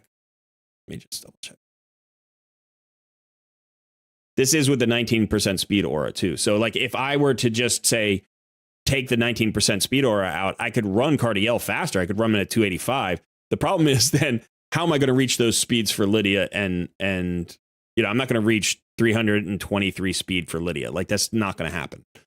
So yeah, so that's not going to work. So this tune doesn't work for me. I mean, otherwise I just stay with the tune I have. The tune I have works fine, right? Now this is a tune that's interesting to me because I actually think that this is pretty cool. I like this tune, and then you can run a pretty slow DPS. And again, Seeker is slow here, but I can disconnect my Cardiel. I have an Elva. I just got her. I'm not using her for anything specifically. So I'm thinking, you know, this could be a good one. And again, you know, this is affinity friendly. So this is the one that I'm currently thinking about. Again, my Seeker would run slow, but I do have two Seekers. And I have a Ruella. She's not 6 stars yet. She's not 6 star. Now, this is another tune. And I keep looking at this one, but this would require that I run up a second Deacon Armstrong and an Eris. I have an Eris at 5 stars, I think. I have a second Deacon Armstrong, but he's only 4 stars. So I would have to run a slow Seeker. I'd have to run a second Deacon Armstrong. I'd have to 6-star my Eris. And the reason I'm thinking about this one, honestly, is not because of the value of the team composition. I think the other ones would be better. But I do think that this is a team that most people can run. Like, I think these speeds are reachable for most players. I think you can get to this speed tune in the first, say, 150 days of an account if you happen to pull a Seeker, right? If you started with Deacon Armstrong and you get a Demitha and a Seeker. So, I mean, obviously, you have to pull the Demitha. But some people pull a Demitha right away, and they don't have the champions to get to a speed tune. But if you have Deacon and you pull Demitha, you can get Eris. That's not a problem. So it's all down to the Seeker. Do you pull a Seeker in the first 150 days or not?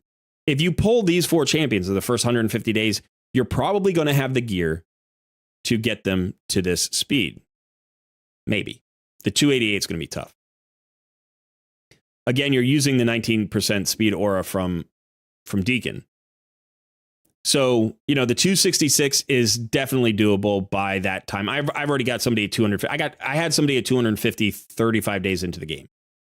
So I think getting to 266, and remember, it's an unkillable team, so you literally don't care about the stats, especially from Eris. Like, you don't care what she's running. You just want her at that speed. The DPS is going to matter, right? You have one damage dealer here. So you want everybody with masteries, and you want that damage dealer there. But basically, you just need to see if you can get Demitha to 288. And that is going to be kind of tricky. So I probably got my first champion at 288. It was probably High Katoon, and I probably got her to 288, probably somewhere around maybe 150 days, maybe around 150 days. I got my High Katoon to 288. So yeah, I think that's attainable. And potentially, depending on the luck of your rolls and the gear that drops, you could do that earlier. Now, getting both of them there, that's a little bit trickier. Getting one to 288 and another one to 266. But hitting 195 and 185 on these other two champions, that takes nothing. In fact, you might have trouble like not going over that speed. But so, and then you need a DPS at 256 to 258, you know, which is that's high for DPS and to have good gear on the DPS and do damage. But this feels like, you know, these champions are easy enough to collect, and the speed requirements are not crazy, because if you look at some of the other speed requirements, like this Demitha is 10 faster. And then you go over here and like now you're talking about even a faster Demitha plus a 300 speed Lydia. So this is not available to most players. Like even late game players are going to struggle with this composition. First of all, how many people have Cardiel? Then you have to have your Lydia, so you have to have completed the faction wars, and then you've got to reach all these speeds. Now I can reach these speeds now, and I have Cardiel, so I could do this one. But like I said, the whole point is to disconnect Cardiel. So I'm thinking the most likely speed tune I'm going to do is this one here. I need to get Ruella pretty fast. My Demitha is already plenty fast. I think she's... I don't know where she is exactly. I think she's in the 260s, 250s or 260s. And I wasn't trying to build her fast because I had a speed tune in mind that didn't require her to go that fast. Let's see, what's she running at? She's running at 269. She's running at 269. So getting her from 269 to, what is it, 297? 295? It's not going to be too hard. That's not going to be too hard. I can just swap probably 2 pieces of gear and I'll be fine. Yeah, and I've got her glyphed with like 1 and 2 speed in most of the glyphs. So, and I have no speed on my banner. I have no speed on my banner. So I was trying not to get her too fast. So just there, I can get 20 speed on the banner easily, and that's 289. And what does she need? 290, 295. Yeah, so I can glyph her there. So 1 piece of gear swapped, and I can glyph her to 295. And then I just need to get Ruella there with the accuracy to land her debuffs.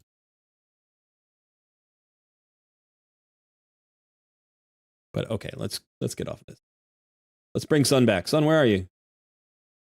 There he is. It's a me. This is another Noob versus Pro stream where the noob is just grinding away and the pro's just talking his head off, getting nothing done. I mean, I literally haven't played my account in the last 45 minutes. I'm on my main account here. Oh, I'm getting excited, though. Islan is almost 60. He's got all his scrolls for masteries, so I can mastery him out. And I just got to build him. He's booked. So Islan is coming. This week, we're going to do an Islan video. I've got a second Inquisitor, Shamil, who's leveling up. He's got some of his masteries. He's almost done. I 6-starred a Wukong. I don't think I booked him yet. Did I book him? No, I booked him. All right, so he's booked. My Akemptum is almost done. He needs 100 more scrolls, it looks like. I'm excited for Akemptum. He's going to be great in Hydra Clan Boss. I need another AoE Hydra Clan Boss damage dealer, because I think one of the issues with like Husk and Royal Guard is that their affinity, you know, so they hit certain heads really hard and other heads they don't hit nearly as hard. And Akemptum should just burn everybody the same, which is great. Anyway, let me get off this account. Actually play my Noob versus Pro account. There you go. Get her done. Yeah, one of the questions somebody asked is, I think last week or maybe the week before, is like, what's the end game for Noob versus Pro? And I said I didn't really know. I was originally thinking I wanted to try to get my Arbiter. But I've got to say that it's getting harder and harder to play this account and my main account.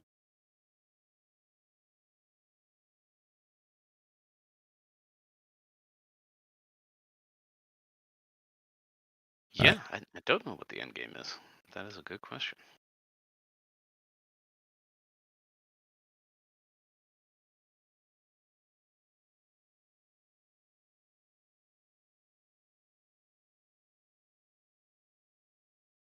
Mayhem Monkey says, not sure if you have Krisk or not. I do not. So stop that sentence there. Nope. Don't have it. Yeah, I think decreased defense on Clan Boss is not super important if you're going with a Poisoner or HP Burner. It's helpful. It obviously adds damage. Everything you can do to add damage is useful. Weaken is better than decreased defense, I think, on Ultra Nightmare. Especially if you're going with Poison or HP Burn, because remember, Weaken actually magnifies that damage, whereas decreased defense doesn't. That being said, you should bring both, especially if you're trying to get a 1 key on all affinities.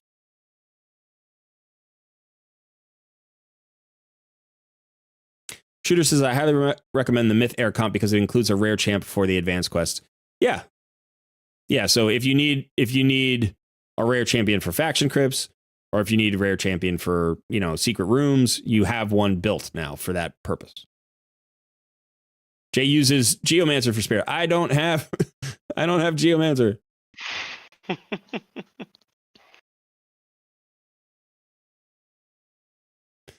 Krisk and Brogni with buff extension brings crazy things. Yeah, you need the buff extension, you need the cooldown reduction. So, I mean, if you're trying to go with the Brogni Infinity team, really, so here's the thing about the Cadaver team that got nerfed. The team is insane without Cadaver. The team is still insane without Cadaver. Bring any damage dealer in there, keep them alive for hundreds of turns, and you're going to one key every affinity very easily. And you're going to hit, you know, hundreds of millions of damage, 200 million, 300 million damage, 400 million damage. It doesn't matter what damage dealer you bring. You could bring a starter champion and put it behind that lineup. And, you know, if you brought Kale in, if that was your damage dealer, bring Kale in, you're probably going to clear 200 million. So the Cadaver part was the broken part, right? It was the A1 that did damage based on the size of the shield. Like, that was the broken part for Cadaver. But the team is still insane. It's still an OP team. It's still a broken team. So basically, if you can make a Brogni Infinity team, run anybody. Run anybody you want with it. What do you need for the Brogni team? I think the classic Brogni is it's Krisk, Brogni, and Yumiko. There might be a second cooldown reduction champion. I'm not sure. I'm not sure exactly how that speed tunes. And then you need buff extensions. So I think I'm not sure which buff extender is like the classic choice or the optimal choice, but I think any buff extender. So what you need to do basically is you need to extend the buffs so that the duration never fails. So it's like, you know, the same shield that gets applied never comes off. And then Brogni grows it every time. And he grows it based on the damage he does. So, you know, you need the 2 Yumikos is the optimal scenario because then they reduce each other's cooldowns and then you can just build it faster. But you don't actually require 2 Yumikos. In fact, I don't think you even require 1 Yumiko. I think you can do it with a Kymar. Yeah, I think Hellborn Sprite is one of the ones that I saw. Well, Hellborn Sprite is a buff extender. Yeah. Right. And you may, in fact, be able to do it with only 1 buff extender. I'm not sure. It depends on the cooldowns. So basically, if you cool down the buff extension so that it comes up so that you always... You only need 1 buff extender, and I think you only need 1 cooldown champ. So I think you need 1 cooldown reduction champ, 1 buff extender. Actually, no. Krisk is a buff extender. Let me double check that. So I think Krisk extends buffs, right? Or does he reduce cooldowns? And I don't have Krisk, so... You know, this is... And I just... Increases the duration of all ally buffs by 1 turn. So you may, in fact, need 2 buff extenders. So you may need 1 additional buff extender in addition to Krisk. I'm not sure. Or maybe Krisk is enough. Maybe it's just Krisk, Brogni, and Yumiko, and that's all you need. Now, Yumiko brings a 3-turn cooldown reduction on a 5-turn cooldown.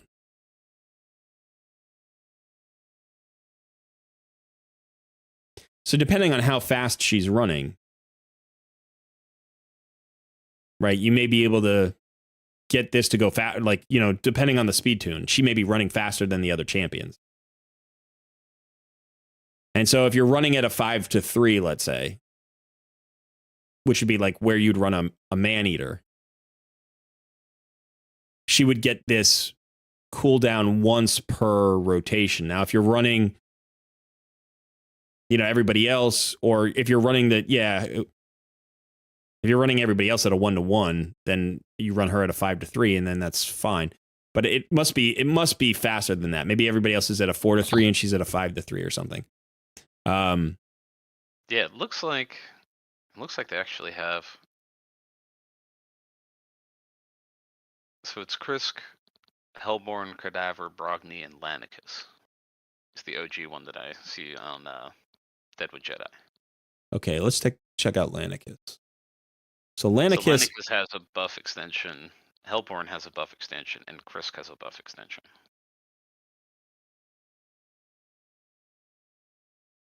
yeah, doesn't this extra turn mess things up?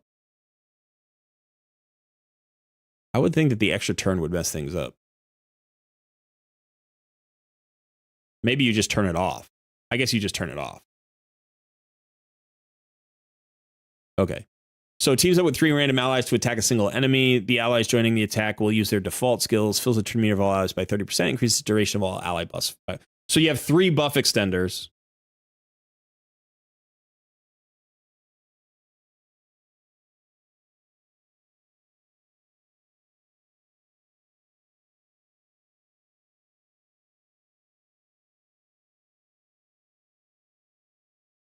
Yeah, if you have 3 buff extenders, then there's no cooldown reduction there.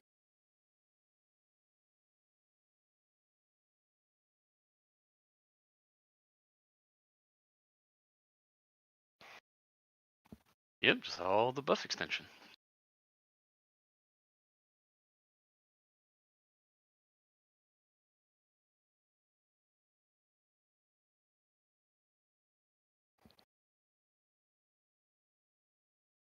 Decreased defense doesn't give you 60% more damage. Decreased defense lowers the defense by 60%, but it's not a linear equation. You get diminishing returns. Plus, if your damage is based on HP burns, like Ninja is, or poisons based on Dark Kale, none of that changes based on a decreased defense. So you're only increasing your direct damage, not your poison damage or your HP burn damage. So you're not getting 60% more damage from a decreased defense. You might get 5 to 10% more damage from, depending on the team, from a decreased defense. That's not insignificant. If I got 10% more damage on that key, I would have one-keyed it, right? So,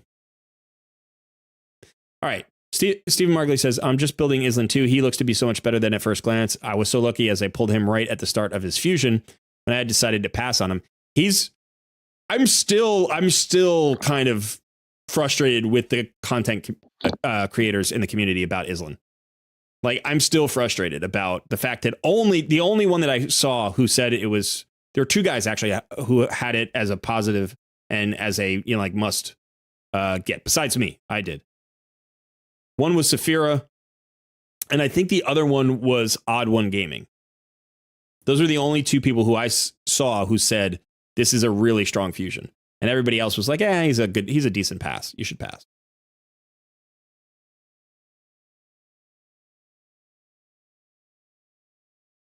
Wicked Gaming says, Colred, that the Mythic Air is not working. At least I have that speed and good masteries and not working. I re-geared my champions 3 times now and the same not working. If you've re-geared your champions and you keep plugging your champions into the calculator and it's not working for you, check your masteries and make sure you don't have any mastery that gives you turn meter fill anywhere. Okay, I'll show you real quickly. There are masteries that will mess up a speed tune for Clan Boss. And if the gearing seems to be right and the speed seem to be right in the calculator, then there's a chance that you have one of these masteries. All right, so the 2 biggest ones are rapid response.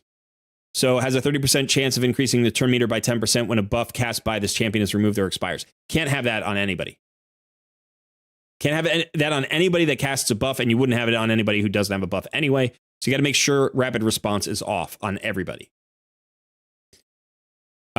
Likewise, Arcane Celerity does the same thing for debuffs. So 30% chance of increasing turn meter by 10% when the debuff is removed or expires. Can't have this. Right? Can't have this on any debuffers. And then the third one here is Cycle of Magic.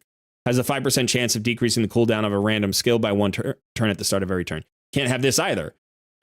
You can have this maybe on a damage dealer. If they don't have turn meter fill in their kit, you might be able to have this on a damage dealer or like an extra turn mechanic or something. But you can't have this on anybody that's placing a buff or using turn meter fill or anything like that. Because if you accidentally get a 5, you know, that 5%, you get that cooldown reduction on a turn meter fill. Now you break the speed tune. So your best bet is to remove these 3 buffs, or I'm sorry, these 3 masteries from every champion. Just don't have them. Now, the other one that can potentially mess you up, I'm trying to think if there's another one.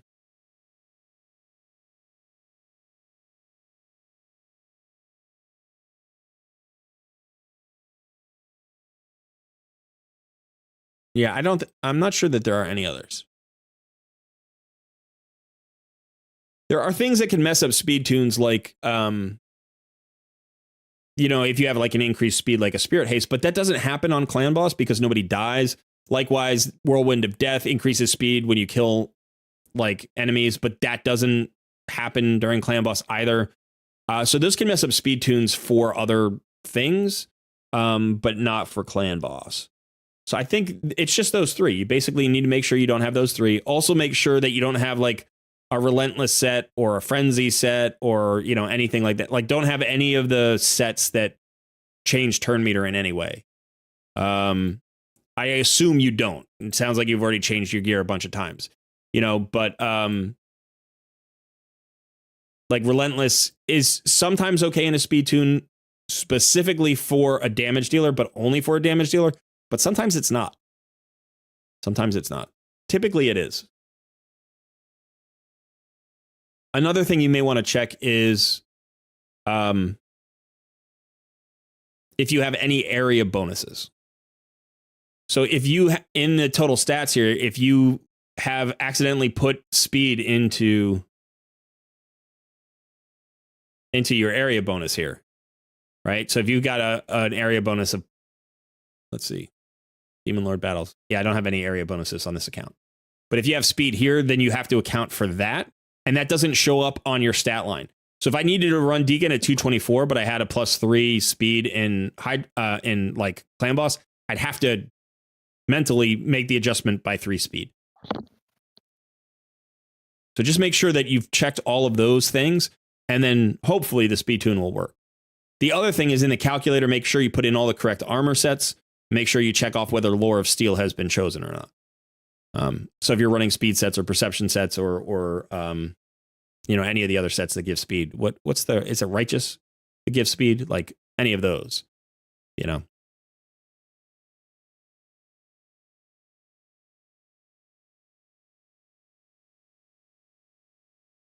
All right, son, you're leading again.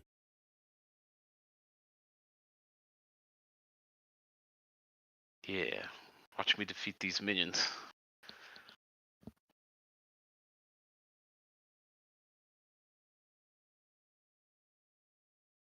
Shooter 90 says, for direct hits, weaken is better than decreased defense in lower stages of Clan Boss, but I think from Brutal or Nightmare onwards, decreased defense is better. For direct damage hits, yes. Yeah. But again, you know, you're bringing so much poison damage from a Dark Hail, like that's your primary source of damage, that I don't think, like if you had one or the other, I'd say weaken, because weaken multiplies the debuffs.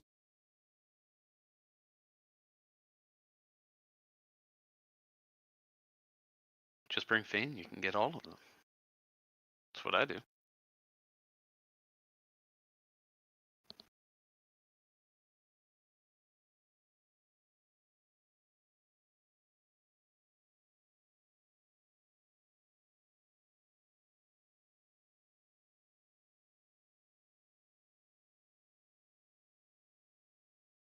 That's not right. I'm sorry, son. I was zoned out reading chat. What did you say? I was talking to myself. I'm trying to figure. I'm like, wait a second. I thought these guys should be level 20, but now I just need one more round.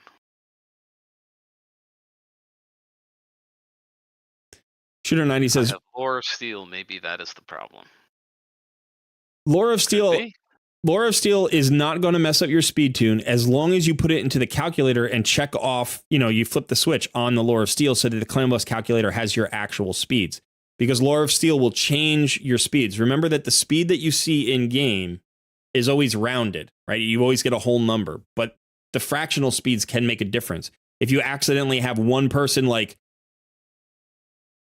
you know, half a speed faster and somebody half a speed slower because they have Lore of Steel and it hasn't adjusted, then that could throw off your speed tune.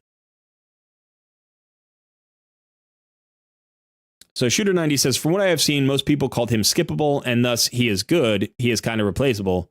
I cannot remember anyone saying he is bad. Nobody said he was bad. I don't think anybody said he was bad. A lot of people said he was skippable. And especially for free-to-play players, I was like, this guy's amazing. He's going to be a huge progression champion. He's also going to be played at endgame. He's going to be great in Hydra Clan Boss. He's going to be great in Doom Tower. He's going to be a potential solo god, which means you can use him to free up other champions and, you know, you can farm Dragon for experience now if you have a solo champion like this guy. I think that, you know, the difference between an Islan and a Newt is that there are like 4 champions in the game who hit as hard as Newt. You know, so when you're just talking about pure damage, you can't get more damage without getting a harder hitting champion, right? Like you can surround the champions with all the debuffs you want, but you can still only get 1 weaken, 1 decreased defense. You can only get 1 increased attack or 1 increased defense for damage. Maybe you can get an increased crit damage, you know, but it's like there is a maximum cap to every damage dealing champion. So if you get a harder hitting champion who's just naturally going to hit harder, then that's a good champion for everybody, right? So, and, you know, Newt brings a lot in his kit. He's got defense reduction in his kit. He's got turn meter control in his kit. He's got a freeze in his kit. He's got multi-hits. He's got a weaken. He's got a decrease attack. He's got a crazy kit. He's got a phenomenal kit. That being said, like when you go from that champion and then to 2 months later, you know, and then you have an unkillable champion like Emic Trunkheart. And then after that, you have Islan. People look and they say, well, the first champion is God tier damage. God tier damage, like top 5 in the game in terms of damage.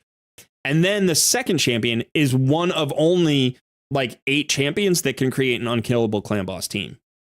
And we haven't added a new unkillable in a year, right? So, oh my gosh, like that's huge. And then you've got Islan, who is S tier, absolutely S tier, potentially God tier in terms of soloing, right? Very interesting, does things in the game that nobody else does, but doesn't bring God tier damage and isn't one of only 8 champions who can do an incredibly important thing. So I think there was a bit of fatigue. And I think people looked at this guy and said, if you've gone after these other champions who are super valuable because they're really niche, this guy's niche is not as valuable. And so he's less valuable. And I'm not sure that that was fair. I'm not sure that that was fair because I think it really depends on where you are. For an endgame player, yeah, if you wanted to pass on Islan, I get it. But if you're a mid-game player, Islan is going to do more for you than Emic Trunkheart's going to do for you. Like, he's going to do more for you than Newt is probably going to do for you because Newt gets better the better gear you get. Islan is just strong.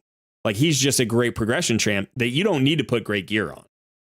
You put him in any decent gear, just decent gear, and he's going to crush the world for you, right? Like, he's not a damage dealer. He's not going to help you with clan boss, you know, and he's not necessarily, I mean, I think actually he could be crazy good in arena, but people weren't talking about him as an arena champion. But I'm like, this guy could be crazy good in arena. In fact, as soon as the fusion ended, one of the viewers, one of the people in our Discord community came to me and is like, I put Islan in the arena and he solos teams. It's like everybody on my team will die. And he will just go for the next 10 minutes and solo their team because they can't kill him. And if you can't kill him, he'll just eventually wear teams down. It's like, so I'm using him in arena just against teams that don't have revivers. Like, I can just put him in against any team that doesn't have a reviver. Get him some decent resistance and he just crushes everything.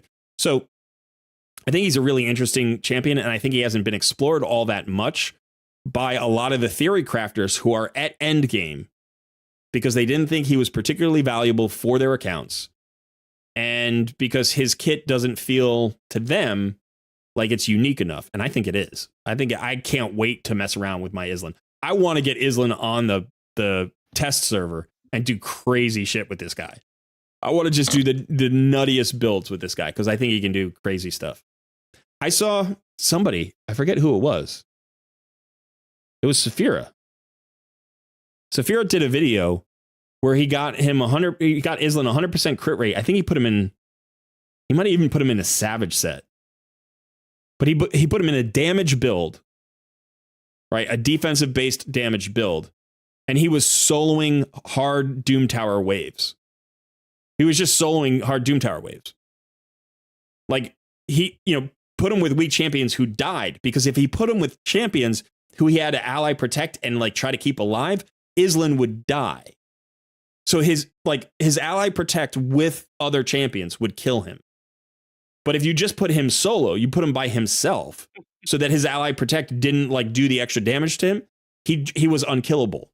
And he would just work his way through the waves slowly. It's like you could just put him on Doom Tower hard by himself, hit, auto battle, and just have him, or auto progress, just have him work his way up hard Doom Tower by himself.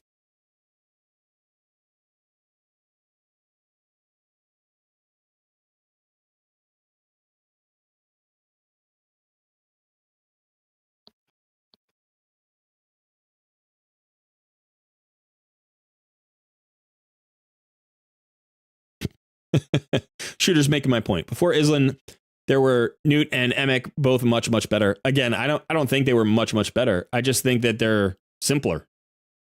Right? It's simple to see where they fit. Maneater, nice. Yeah, Maneater is nice. I think people who needed a break could skip him more than those two. Yeah, I think when people get tired, I mean, I skipped the Panda. I could have used him. He was decent. I was burned out. Wicked Gaming says, I'll wait for a takeover, Colred. Yeah, maybe we can get you tuned. It could absolutely be your Lore of Steel. Make sure that you put in the exact sets and the Lore of Steel into the Clan Boss calculator, and that'll show you whether the tune breaks. But you also have to be able to read the chart. You have to know whether or not the tune breaks. Shooter's willing to help you out.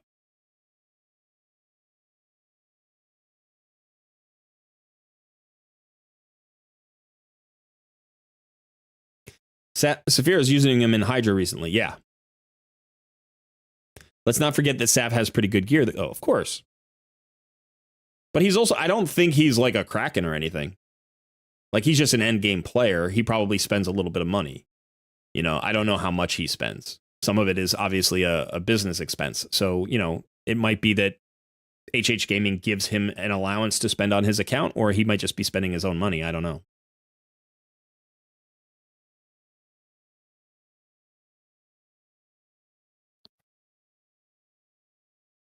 If you offered me the three, if you offered me Newt, Emek, and Island right now on my new account, I would take Newt. Absolutely, I would take Newt. But if you offered me Emek and Island right now, I would take Island. I would take Island over Emek, and I don't have an unkillable Clan Boss team. But I would definitely take Island. And Emek's really good. Emek's also good in wave content. But I would absolutely take Island. Me too. Yeah, you definitely would. Yeah.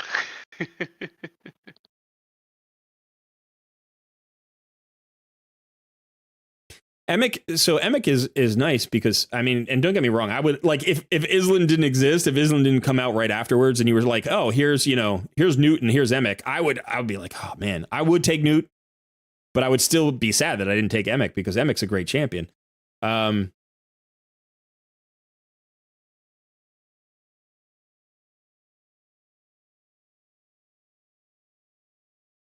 So here's what's, I mean, I love this champion. I think he's a great champion. And it was weird because I was so excited for this champion.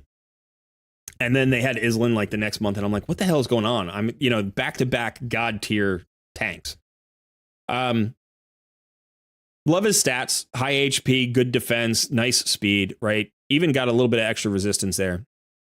Increases the value of shield buffs on his A1. It's an okay A1. Before they nerfed this, it was crazy good, but now it's okay. AoE on the A2. On a 3-turn cooldown, places a shield buff on all allies equal to 30% of this champion's max HP for 2 turns. So it's the good shield, or it's one of the 2 good shields, right? The other one scales off of defense.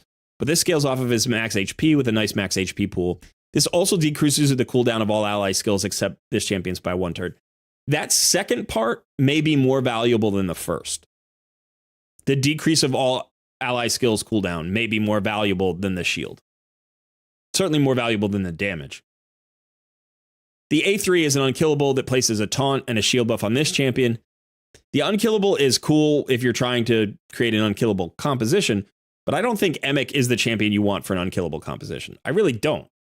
And it's weird that he's got an unkillable buff when his whole kit revolves around shields. Because who wants shields if you're unkillable? You don't need shields if you're unkillable, right? There's no extra value to it. Now, the taunt is really cool, and the taunt does some interesting stuff in Hydra and other places, but the taunt here is awesome. And then, you know, the passive is increases cooldown of random skill by attackers, occurs once per attack, and then whenever an ally's HP drops below 20%, increases the damage dealt by that ally by 20%. So that would make sense if you just had unkillable and not the shields, but it's going to be really hard to drop the ally's HP below 20% when you've got all these shields. So they would have to have some like I don't know. I don't even know how you would use that. It would be weird. You'd have to, you can't even turn off the shields. There's shields everywhere. Ally HP in all battles, 30%. Really nice. Great champion. Void Affinity. Now, the Void Affinity matters less for a champion like this because he doesn't have a single debuff. No debuffs. Doesn't need accuracy in his kit. Will never weak hit. But no debuffs. Right? So it's cool that he's Void because he doesn't take extra damage from anybody. And I guess that's good for a tank. Right? He's not going to get like maxed out or he's not going to get like unfortunate crits against an affinity. So having a tank that's a neutral affinity is nice. Because you don't care about the extra damage for being strong affinity. You just want to take less damage. And so you're never going to take, you know, extra crits or that extra damage. But yeah, good kit. Good kit. Cool kit. If you're going to use him as an unkillable clan boss champion, that's fine. If that's the only one you have, then you want to use him. But if you have a Demitha, you'd much rather use a Demitha, right? I'd probably rather use Maneater. Like, I would rather have this guy for other stuff. And most of his kit doesn't play in the clan boss. The only thing that plays here is the A3. You don't need the others. This doesn't do anything. I mean, the cooldown reduction has to be accounted for. So you can have this on or you can have this off depending on the speed tune. So you could do that. Like, that could be helpful in some ways. But this is the one that matters for the unkillable. So I'm like, all right, this is a very good champion, all around good champion, helps you in wave content. Yeah. And then I look at Islan.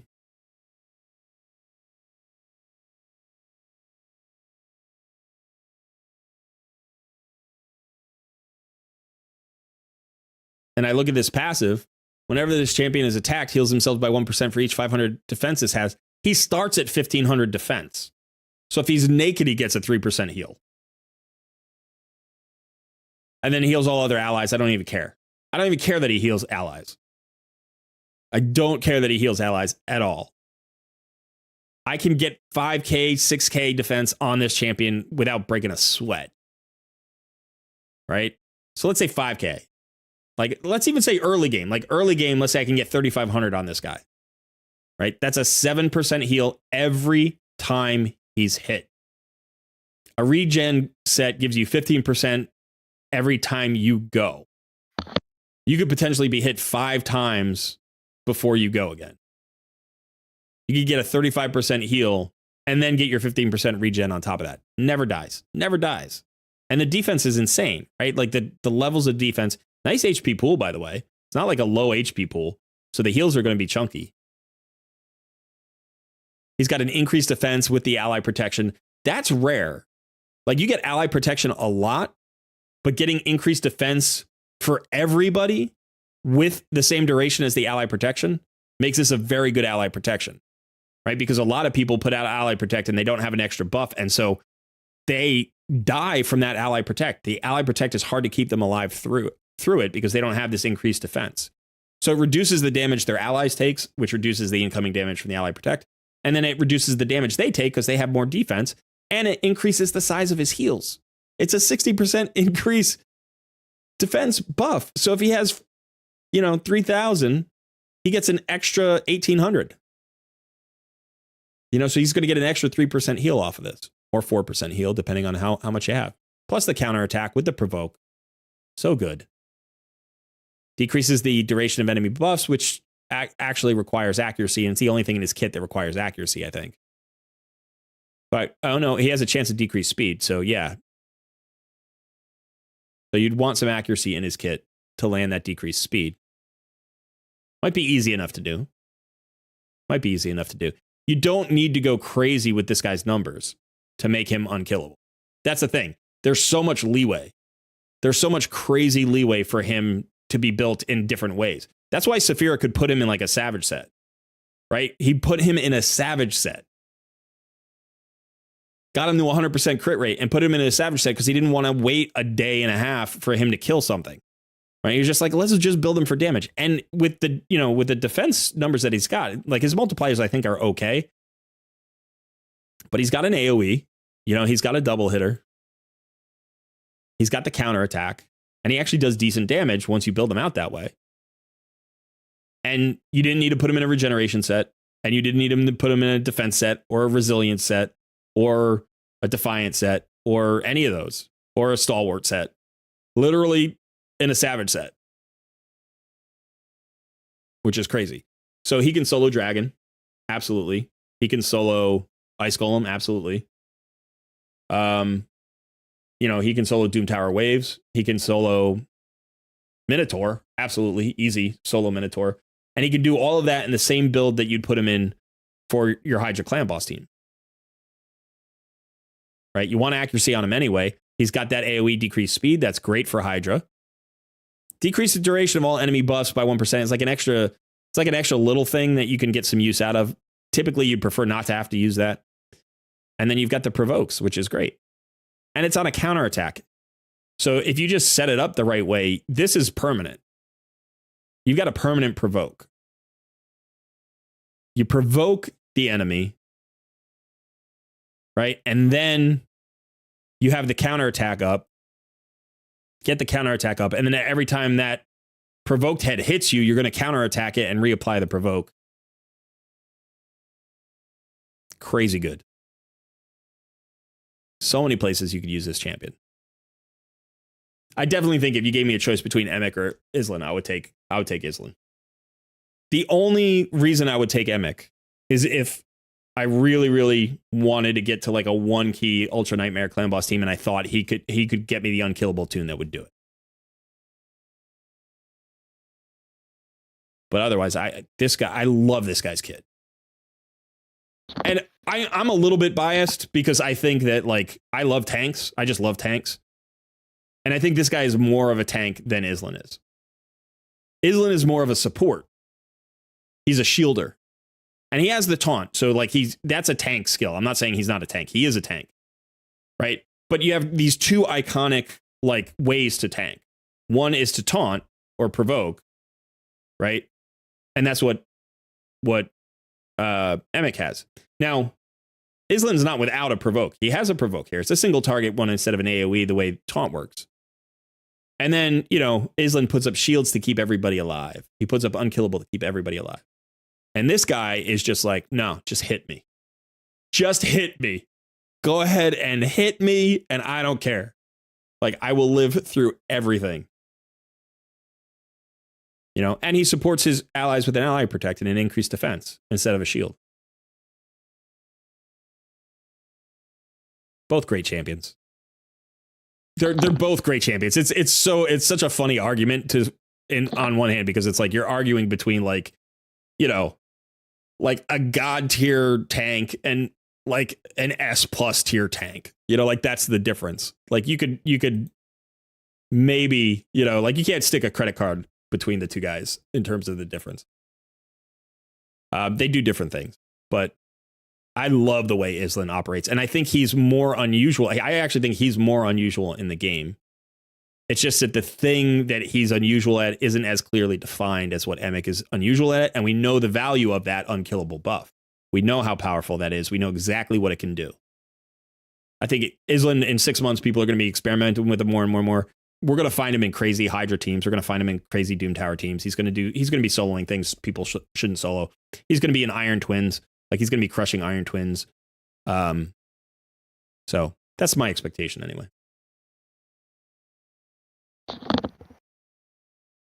Hey, son, where'd you go? I'm chilling. I'm making some coffee. Gotcha.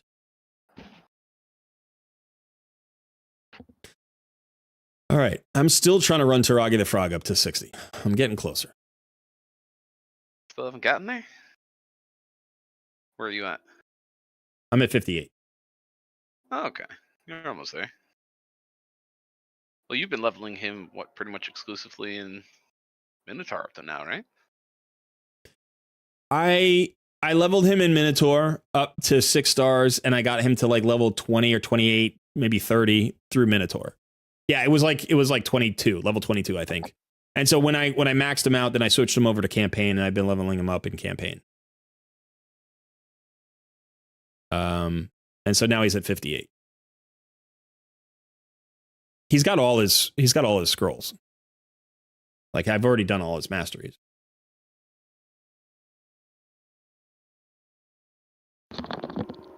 Yeah, that's the one area where you've always got me beat. It's the masteries.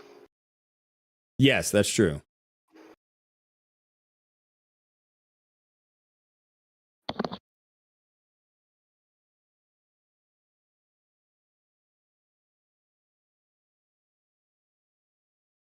Shooter says, I have massively underestimated Emic. Thought he is whatever, but he is just mental. The fact that he also resets abilities and can be reset together with his ability to keep anyone alive.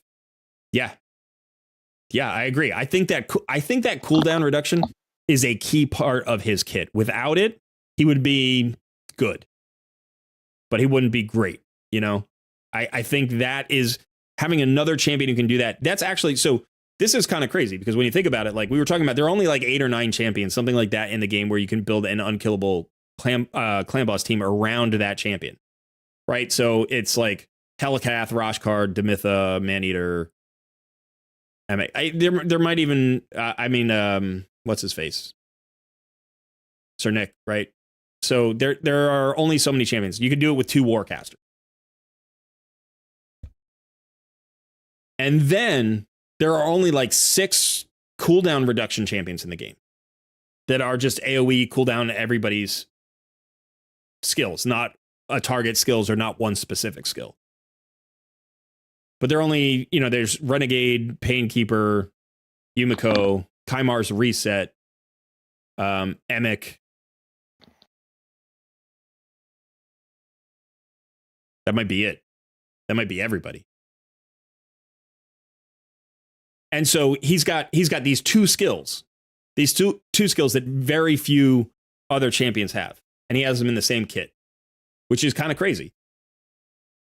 They work okay together, but that's not actually the power, right, of it. The power of it is that they work well separately. And then he also has taunt, which is really rare. So he has a taunt, super rare, unkillable, super rare, cooldown reduction, super rare. Right? So you're right. He can be very versatile. He can be used in a lot of places. But I think if you pulled him, the first thing you would think of is, can I build an unkillable team comp with him if I don't have one? Clan boss comp. If I have him, if I have one already, then I can start using him in other places.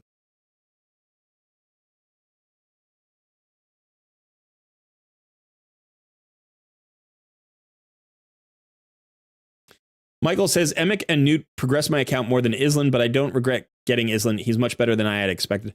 I think if you got Emic and you got Island in back-to-back months, obviously you got Emic first, you probably built him out first, and he's likely giving you a lot of what Island would also give you. And because you invested in him first, and maybe you speed-tuned him first, or maybe you just figured out comps with him first, yeah, I could see that Island might be a little bit overshadowed by Emic in that regard. Maybe.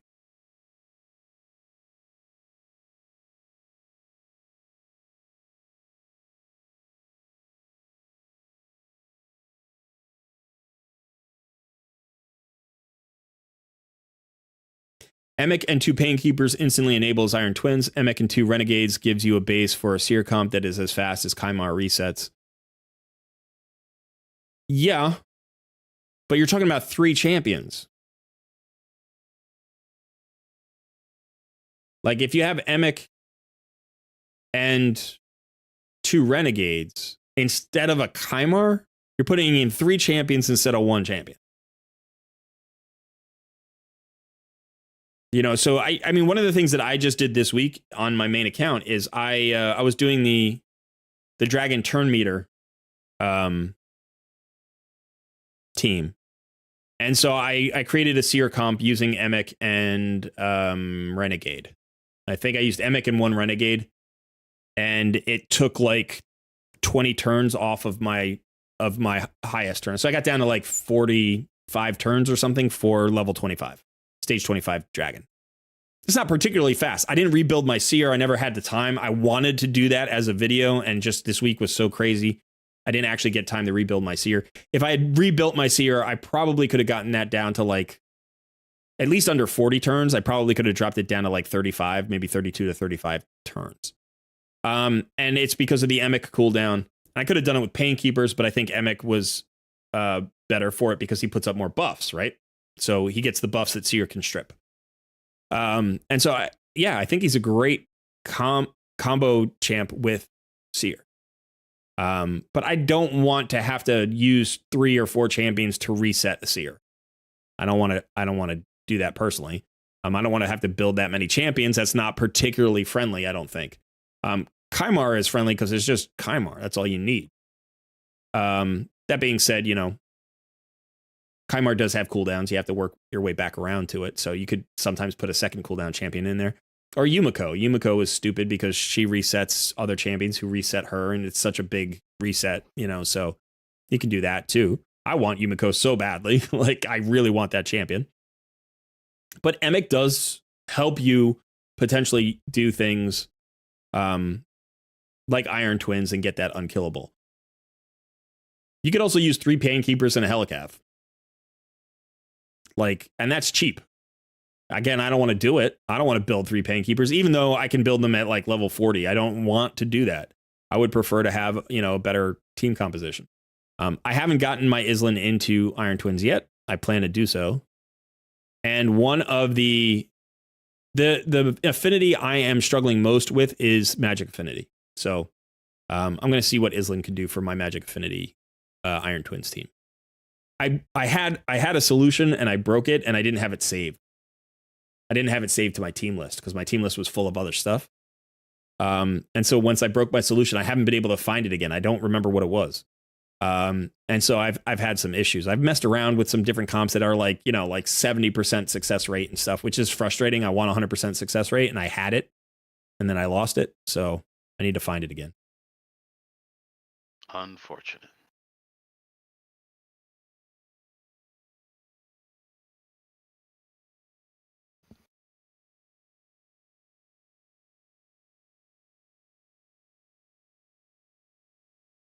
Jay says, Colred, is your buffer at 1 minute? I don't know what the buffer is at. I thought it was at something like 10 seconds. No, yeah, you're like 10 seconds behind. I think it's about 10 seconds.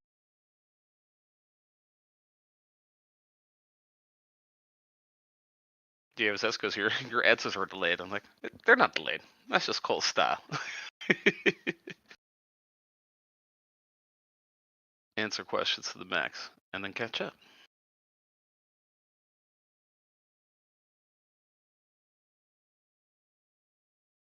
Diana and Leona from League. It's my PC wallpaper too. It's one of the few nice ones I could find for a 3-monitor setup. I love both of those champions. I always wish I could have been better at Diana because she's such a cool champion. And Leona was my main for years. But yeah. Charlie says, love your content. Question I've been mulling over the past couple of weeks. I have a full auto Ultra Nightmare 2 key team, but recently got everything except possibly gear ready for a potential 1 key. Would you advise bothering rebuilding if I don't know if I can get the 1 key? Okay, that's a good question. I would say you have to judge on if you're going to lose your 2 key. If you don't think you're going to lose your 2 key, like if you think you'll just get another 2 key guaranteed, and it could be a 1 key, I would say that's just part of the progression. That's a normal progression, like benchmark. At some point you get a key, maybe depending on, you know, what the comp is. At some point you get a composition that is like 1 key for when it's strong affinity and 2 keys when it's weak affinity or whatever. Like that can happen. And if you just need the gear to like get it there in terms of damage, but you know that it'll eventually do the job, then you have a goal. You can say, okay, well, I'm going to make this speed tune. It's going to get me the 2 key, but as I progress with my gear, I'll eventually get it to a 1 key. I was just working with a clanmate who was doing that just like maybe 6 weeks ago. He got to a 2 key, but it was a very high 2 key. He was clearing like 60, 65 million. And he knew that with gear and a couple of tweaks, he could potentially get it there. He eventually got it there and he was happy with the 1 key. And then he threw out the tune and went for a different tune because I guess, you know, he didn't like how maybe it was inconsistent with the quick battle or something. I forget what it was, but it like maxed out at like 75, 78 million, which wasn't enough of a, you know, a cushion for him to feel comfortable with.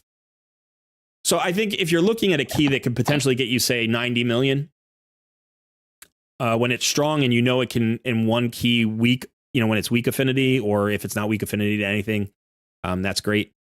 Then I would say go for it. You have to at some point experiment with your compositions and fail.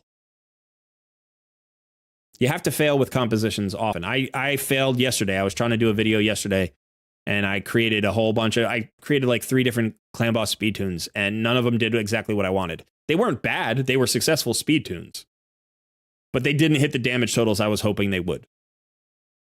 You know, and so it was like, I spent 60 million silver and like 10 hours on 2 accounts trying to speed tune these clan boss teams and none of them worked. None of them worked the way I wanted them to. And it taught me a bit about what to think about in terms of, you know, team compositions, which ones are more likely to reach damage thresholds based on the gear that I have, and which ones will need absolute god tier or perfect gear in order to reach those thresholds. And yeah, so, you know, you have to fail at some point. Now, I'm not saying you're going to fail, but it doesn't have to be a sure thing for you to invest and get some value out of it. You know, occasionally you have to do that, especially when you're pushing your maxes.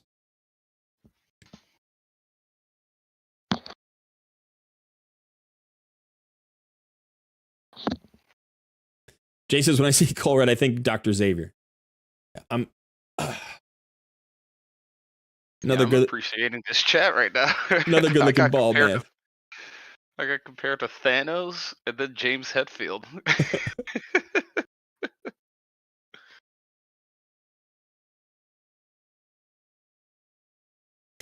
Thomas Barco says, don't you think we should get more space for pre-build teams? I do think we should. I think, yeah, 15 is not enough. And especially when it's shared, like you know, you have different lists in different areas, but there are some that are shared, which is just frustrating. Like, give me 15 clan boss teams, give me 15 arena teams, give me 15 dragon dungeon teams, give me 15 spider dungeon teams. Like, give me 15 everywhere and then I'll be happy. That'd be fine. I don't need more than 15 for any place. In fact, you could give me 10 for every place as long as each one was different. That would be fine. But you know, when it's 15 and it's spread out amongst like 7 different things, but then you get, you know, free ones for Hydra or whatever. That I forget. No, Hydra is included in the main one. Is it arena teams that are separate? I forget. Yeah, I thought when I first started playing around with those that they were separate per each area. Yeah, they should be, right? Yeah, I mean, that doesn't feel like it'd be that much. And I don't think anybody's ever going to get to 15. You could probably put 5 per, and people would be fine. No. No? No. I would. No, I mean, for clan boss alone, I'd need 15. I'm sorry, not clan boss. For Really? Hydra clan boss alone, I'd like 15. Because that one requires tweaks and things, and then you have different rotations, you have different affinities, you have different, you know, there's all sorts of things you need for Hydra clan boss. So I could have 15 Hydra clan boss teams on its own list. For clan boss, I think probably you need like 3. Like, you know, if I had 5 for clan boss, that'd be more than enough. for arena, if I had 5, I'd probably want more than 5 in arena, especially for like 3v3 arena. I could pop in 20 different teams easily. For dungeons 5 would be fine for each dungeon. I don't need more than 5. For Iron Twins, yeah, you don't need that many. I mean, preferably you'd get 1 for each affinity and you'd be done. So you only really need 4. For Doom Tower bosses, you'd probably want... For Doom Tower floors, I could use 15. Just for the floors, I could use 15. For the bosses, I only need like 2 each. You know, because each boss has 2 affinities. So it's like, you solve it once, 1 affinity, you solve it a different way for a different affinity, and then you're fine. And sometimes it's the same solution. Sometimes you only need 1 for the bosses. So probably wouldn't need too many. But I think for arena alone, I'd like 15. And for a Hydra clan boss, I'd like 15. And then everywhere else, you could give me 5 or 10 and I'd be fine.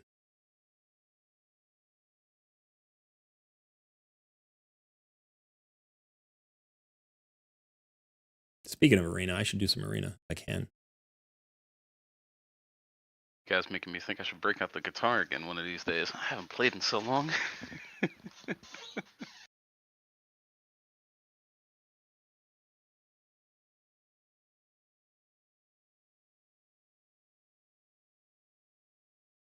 Yeah, Adam has my strategy. I'm lazy on Doom Tower. I use the same team to climb the waves. That's what I do too. I have my main team and I just swap out 1 or 2 champions here or there. Yeah, but that's Doom Tower normal. Just wait. Yeah. You know, in Doom Tower Hard, you can't. You have to custom build teams for certain floors. Once you get up to about floor 90 and above in Doom Tower Hard, probably a good third of the floors from there on up. So out of those last 30 floors, I would say at least 10 floors in every rotation require you specifically to build a team for that floor. Now, it may be comprised of the same 20, 25 champions that you use everywhere. Do you know what I mean? Like, that's fine. But you will you'll have to beat the Siffy floors. You'll have to beat the Mortu Macabre floors. You'll have to beat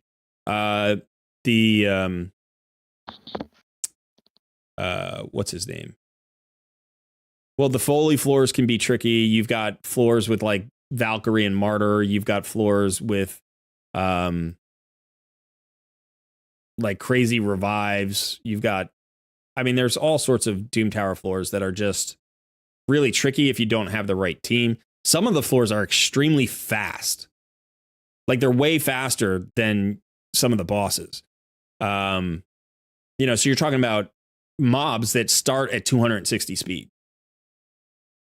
You know, so it's like you can't just bring a team in there. And they've got, you know, crazy stats, like crazy HP pools. So it's not like you can nuke them out in one round, even if you went faster. You know, so if you brought in just like a pure damage team and set it up and like went fast, you'd be like, just nuke this whole wave. It's like, no, you won't. Not unless you have the perfect team and God tier gear. Like, you can't one-shot Doom Tower waves at floor 110. You can't. There's just no way to do it, you know? For most players. I mean, maybe somebody can. I'm sure somebody can. They weren't ready for me. Yeah, it's not a skill thing. It's not a skill thing. Man, I don't need skills. It's a money thing. Substats. Yeah, right.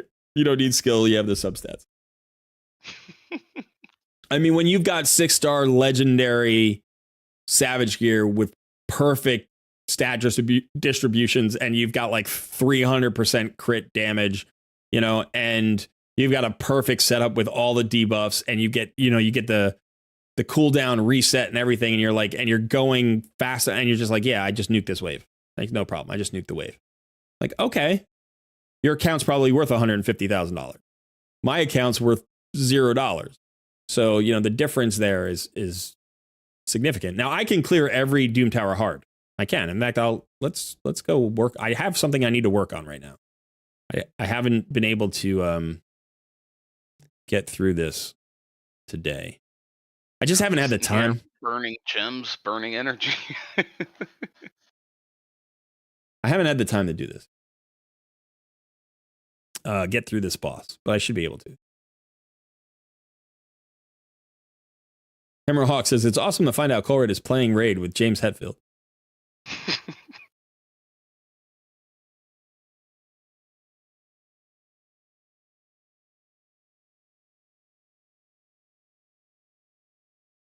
Sun can do it. Easy. Have you heard of Seer? Seer is a champion that can potentially one-shot those waves. That's one of the very, very few champions that can do it if you have the right setup and you have the right gear. And it would be interesting to try. I've actually been thinking about I'm messing around with it. I'm going to rebuild my Seer anyway. It's my intention to rebuild my Seer. But so let's see. Here, where are we in Doom Tower? Oh, I don't have a gold key. So I can't. I hit floor 110 and got stuck. I didn't get through this boss. But I don't have a gold key right now. So. But yeah, like, let's just check some of these floors. Not that one. That one's not too bad. That one's annoying one. Now, you got a Hegemon, right? And you've got a Mortu Macabre. Yeah, look, I'm running Emek here.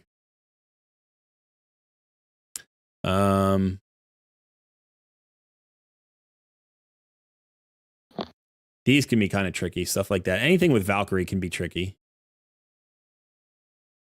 Coronar, this guy is problematic sometimes. Because he's got a passive that counterattacks when hit by enemies under decreased attack, decreased defense, or decreased speed debuffs. Always counterattacks if Manaya is on the same team. So he can counterattack, and he does this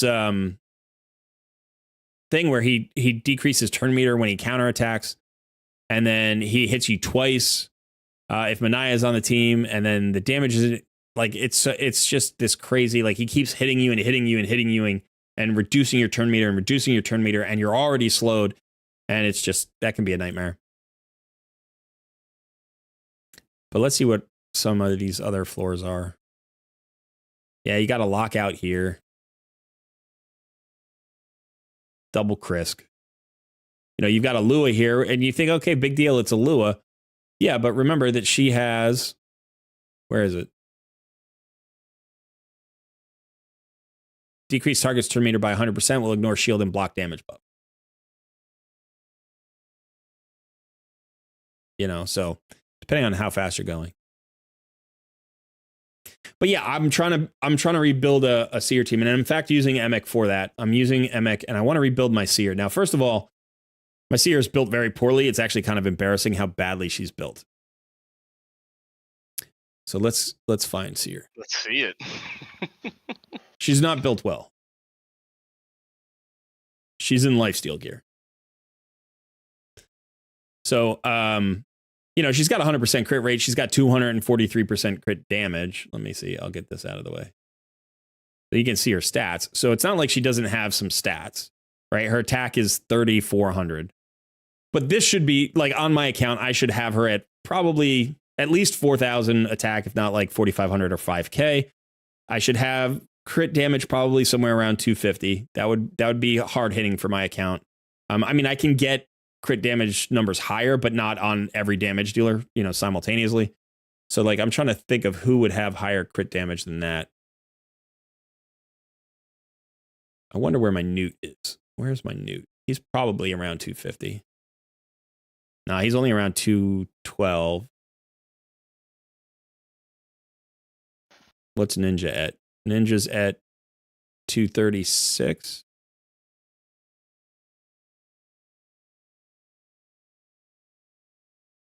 $230.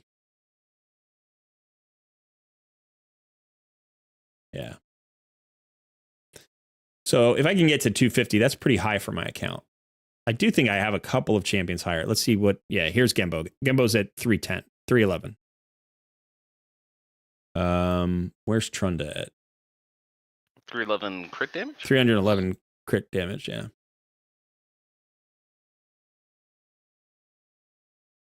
Yeah, Trunda's at 225.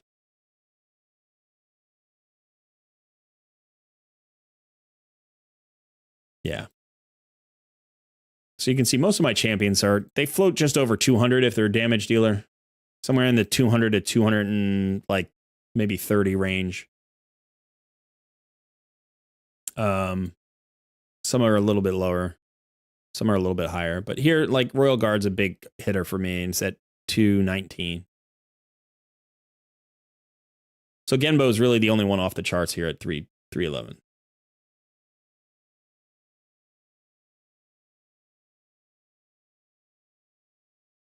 You cannot compare your Genbo Trunda builds with Seer. Those need attack. Seer just needs crit damage and speed. So you're saying it would be easier based on like substat rolls and stuff like that, where I don't really care about her attack? Do I not care about her attack?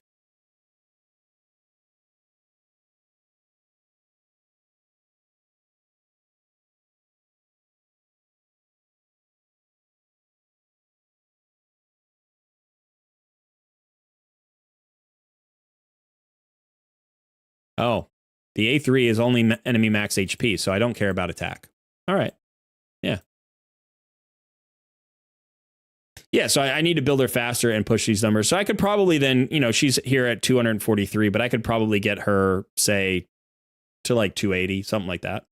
Yeah, maybe 300. If I don't have to worry about attack percentage at all, I can just go for crit damage. That would be good.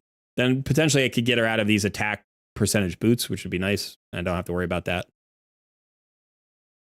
Yeah.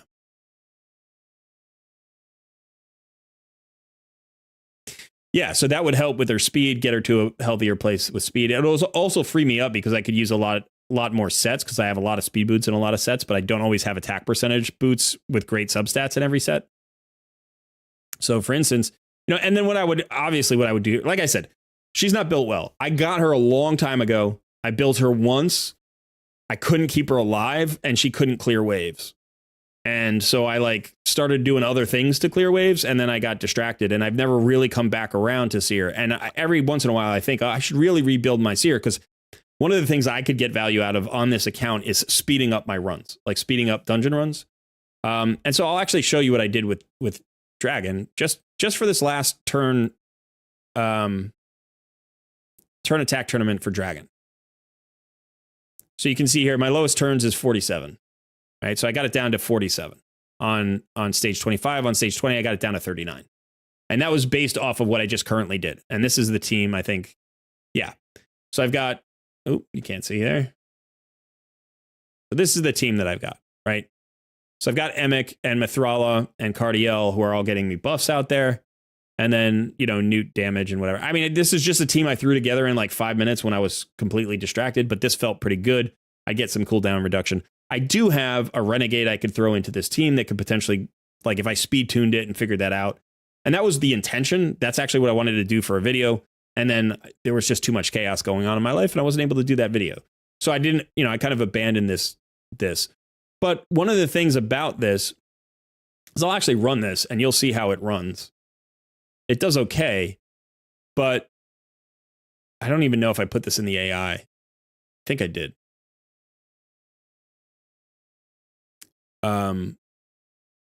But she doesn't one-shot the whole wave. Now that might feel like a problem, and it kind of is with the buffs, but it's not with her cooldown because it gives me like an extra cooldown potentially. But now I don't have the buffs here from Cardiel, so I think I maybe even didn't put this into the AI because it was my intention to do so. And so, you know, the second hit's going to be pretty good too, but we've got to wait an extra turn because Emic doesn't. He just has the 1 turn cooldown. And then she kind of clears out this wave. Again, doesn't quite one-shot the wave. And then we get onto the boss. And now, you know, she's not great against the boss, but I've got Newt here for that, for the boss killing. And obviously Newt's strong affinity. So, you know, again, this is a team I threw together rather quickly. I didn't build it specifically to get the turn down, but with a better reset and, you know, a better built Seer, I could probably shave, I would say 10 turns off of this. Potentially, I could shave 10 turns off of this. Now, the question's kind of interesting is who would I remove? And I might remove Cardiel. Like I might actually bring in a champion. Like he brings good buffs. But if I could get another champion with a reset, like a reset champion, then I could just use Mithrala's buffs and MX buffs, and that might be enough. So, but again, you can see here, this was 53 turns, same time, minute 41, not bad. But I want to get this down. I want to get this down to like 25 turns. I would love to get this down to 25 turns. I don't know if I have the team to do that. I don't know if I have the gear to do that. But one of the things that I need to do to make that happen is speed up, not speed up Seer, but rebuild Seer.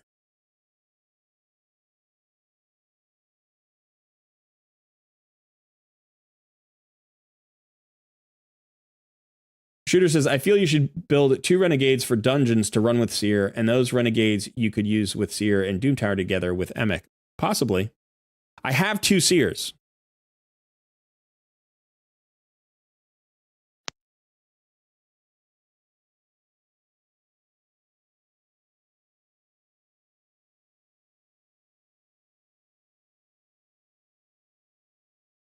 All right, so here are my 2 Seers. Now, what happened was, I think, let me double check this.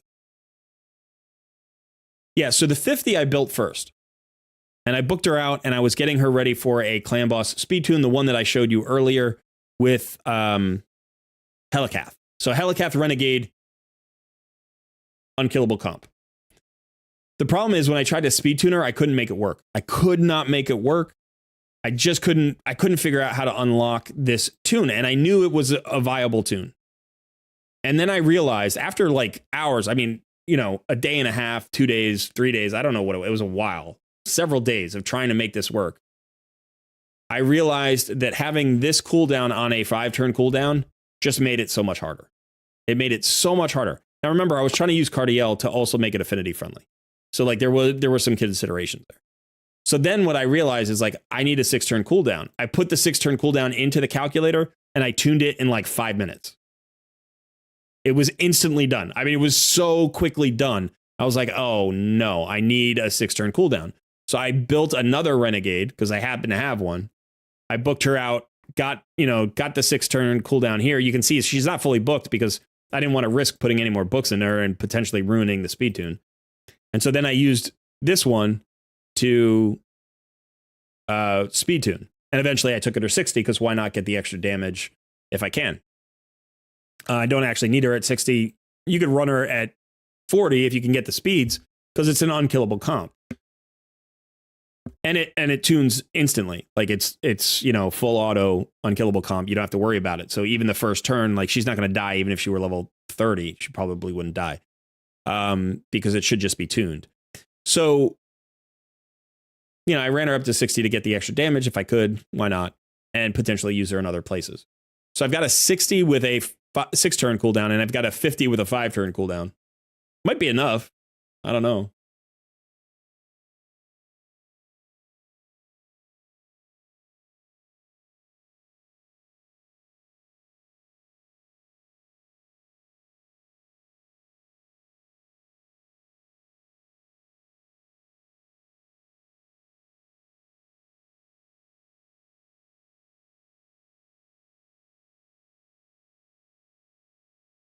All right, so there's a lot of Seer talk going on right now. But if we looked at my Seer, all right, the reason that she's badly built is not because of her numbers necessarily. The reason she's badly built is because she's in lifesteal here. Her speed is low. I need her faster. Her speed is too low at 167. Right? Her attack is fine. It's over 3K. Again, we just found out that, I just found out that her A3 doesn't even require attack. Attack is just for her A1, so we don't even care. The crit rate's at 111, so I'm 11% over. And the crit damage is at 243. So crit damage is decent. But she's in lifesteal. Right? If she had all the same numbers, but she were in Savage, it would be way better. Right? It would be so much better. She'd do so much more damage. But additionally, because I now know that I don't need the attack, numbers, I can kind of rebuild this a little bit. Like I could even do this now, where I would be like, okay, let's see Let's go look at something like instinct. Do I have any good instinct gear? I don't have much in good instinct gear. All right, let's look at Savage.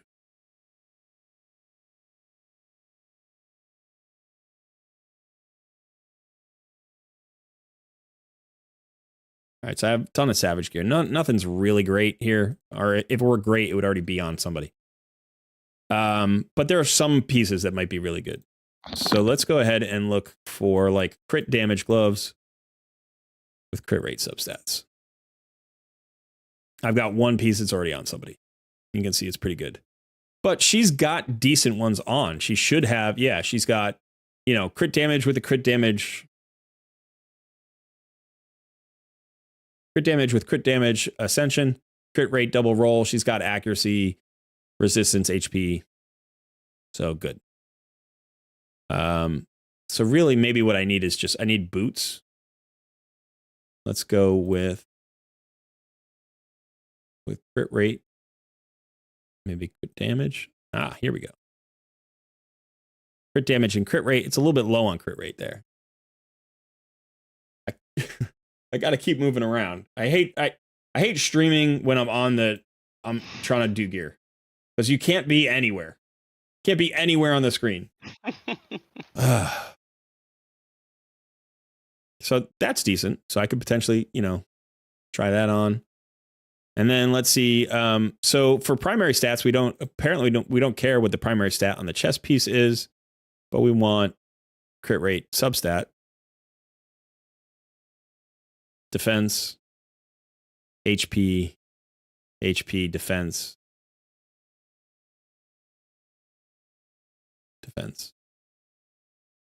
I mean, I would like speed, right? I would like speed. Let's see. I don't have speed on any of these.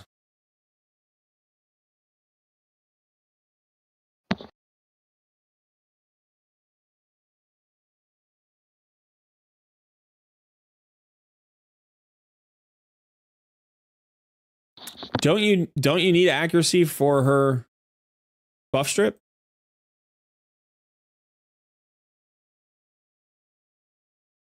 Don't you need accuracy for this skill? If you don't have accuracy.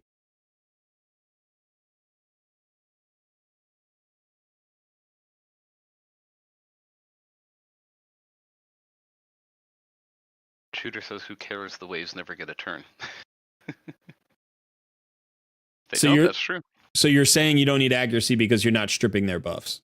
That's true if you're going fast enough, right? And if you one-shot them. That's a good point.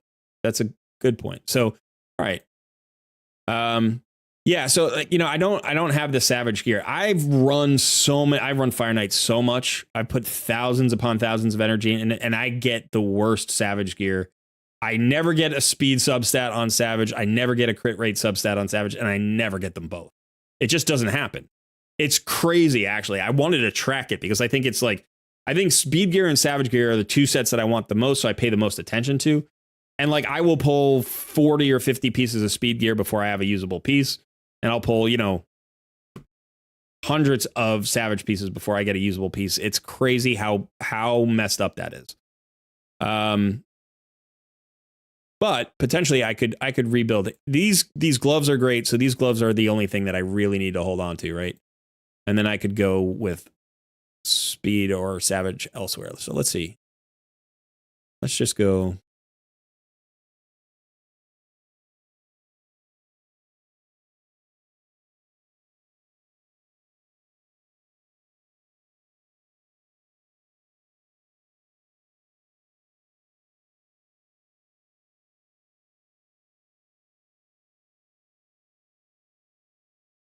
I never roll well on boots.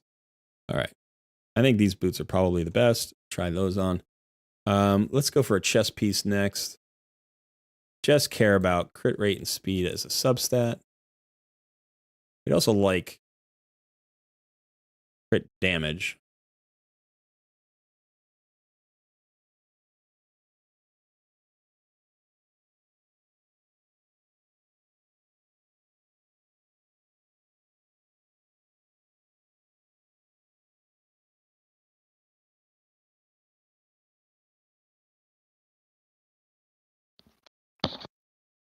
Yeah, we don't have any Savage there for that. So we don't even have an option for Savage.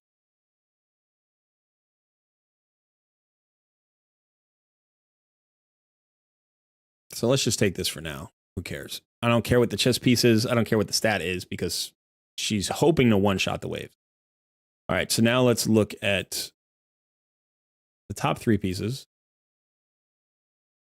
And they're all going to have to be Savage pieces. That's decent crit rate.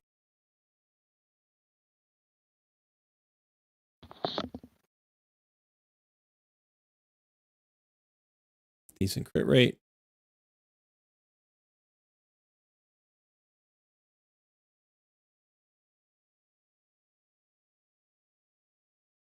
That's a 4-star piece.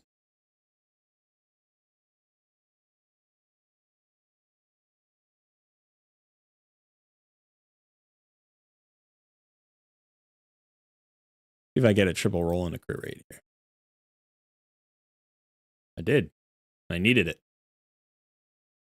I'm still 1 short. I came up 1 short. That's frustrating.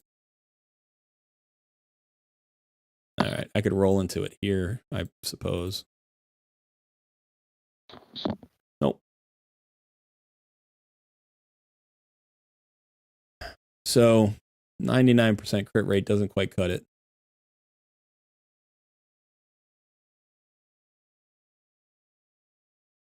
But this would get me to 230. You can see I lost 43% crit damage here.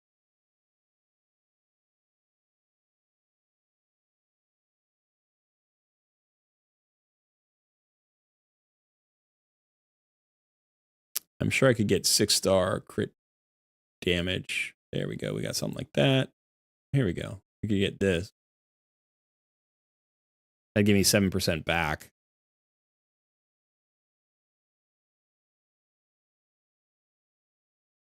You know.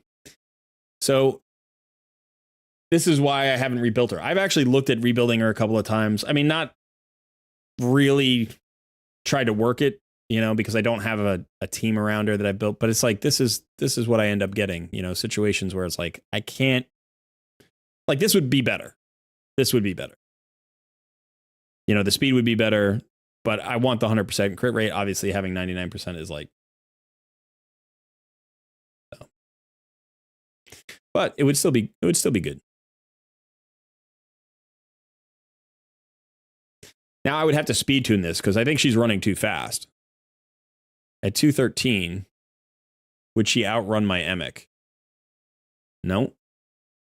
And she shouldn't outrun my Mithrala. My Mithrala is faster. She's running at like 260, 262. And Cardial's running at 245, I think. Yep. And then 216. So she'd be okay. That could work potentially. I hate the 99% crit rate. That bothers me. So, you know, next time I have a chance to get even one more piece of Savage gear, I'll start looking for Savage gear that, like, chess pieces I don't care about, even if it's flat stats. Like, I just need a chess piece that has speed, crit rate, and crit damage on it. If I can get those 3 stats, right, as substats. The other thing I can do is potentially, you know, I could forge some gear if I have lethal, you know, so I could go with lethal and forge some pieces here. In fact, let's just do that right now. See if we get any good lethal pieces. That's pretty awful.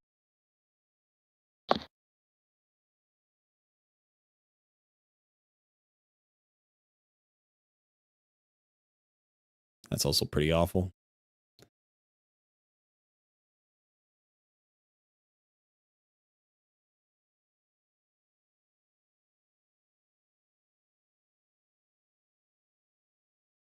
There we go. That's nice. Speed boots, 5-star. Got crit rate substat, though. That's pretty awful.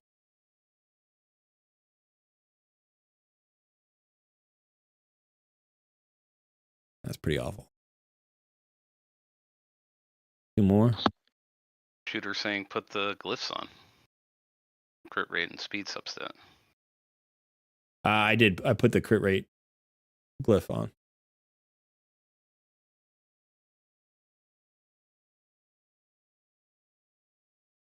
Okay, so that could potentially work. That's crit rate and crit damage without speed, but that's okay. Potentially I can get enough speed. I don't want her going too fast anyway, so that could work. And as soon as Dark Fae is back, and the thing about Dark Fae is I don't have a full auto team anymore. I broke my full auto team for content, and now I have to manual her, which is like, it's still 100% chance, but it takes like 6 or 7 minutes to manual. So I need to redo that team.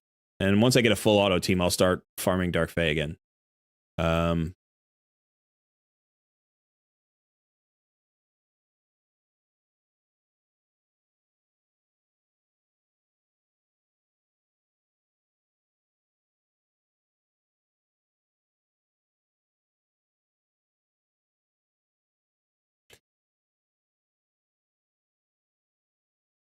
I could actually, I didn't even look at the lethal set before.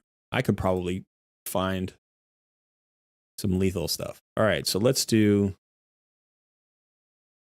just check out the gloves. Crit damage there with a single roll and a crit rate. That would be fun.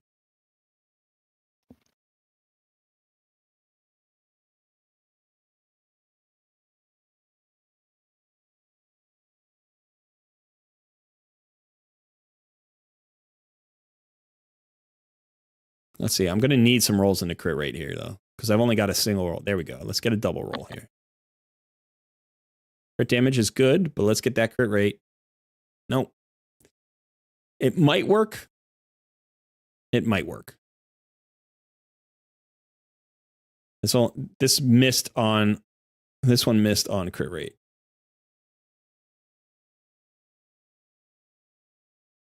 This one's nice, but it doesn't have any speed on it.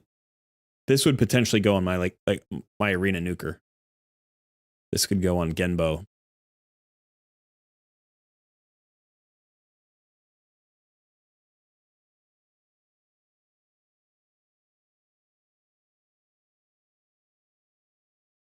Okay, so let's roll this one up and see if we hit crit rate. We need at least a double roll somewhere, not a triple roll in crit rate. Well, best we could do is double roll now. I'm going to take it up anyway because I'm going to use it. All right, single roll. So, you know, this is...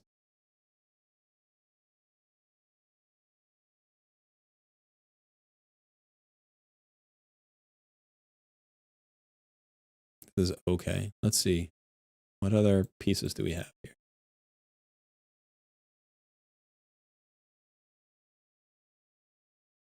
That's a nice helmet.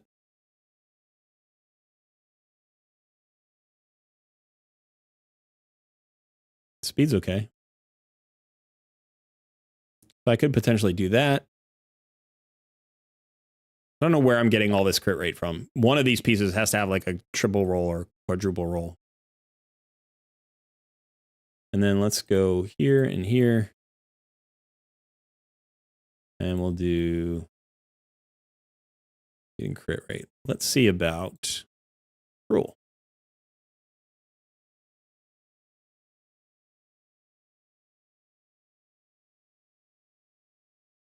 Ah, look at this. Can get up to 125%.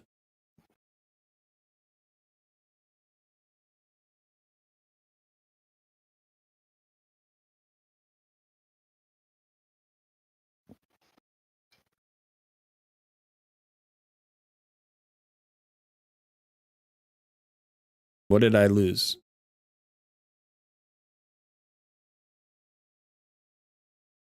What did I lose?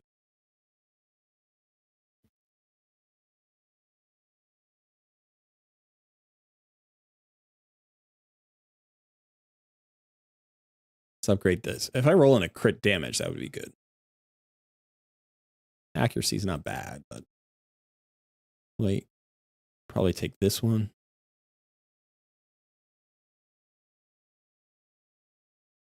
Oh, this one's nice too. Got more speed. Yeah, probably take that one.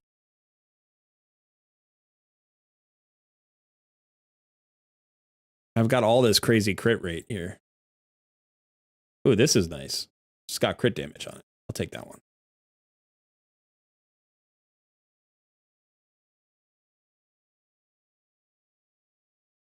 No. What the heck just happened?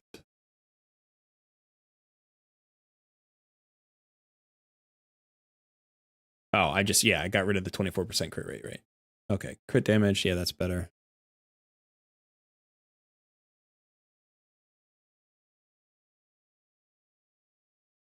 That doesn't look bad, actually.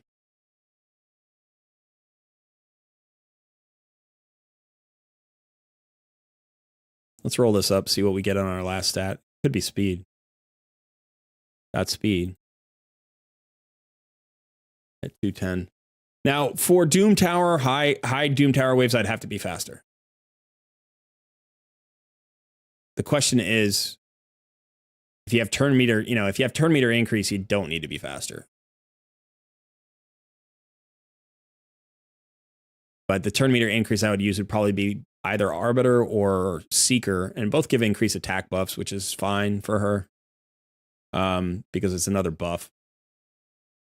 But if I can't get the speed, then I need something like that. I'm still over on crit rate, so I could potentially drop crit rate somewhere. So I could go for, this is 11%. I could go for a single roll of, yeah, let me check out if I have speed boots.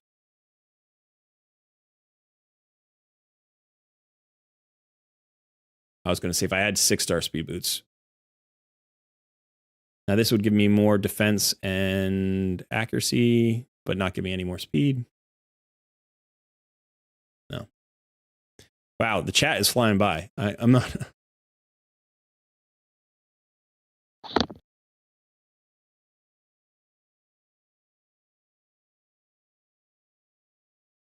You need 100% crit rate, yeah.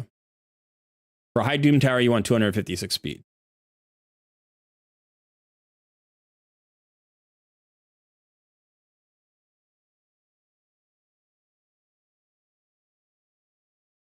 I do have a Lydia, yes.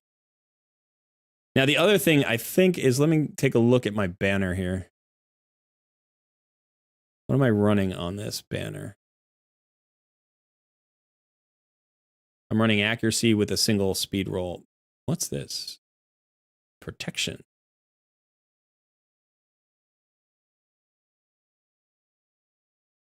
So if I don't care about accuracy, which I don't really, right?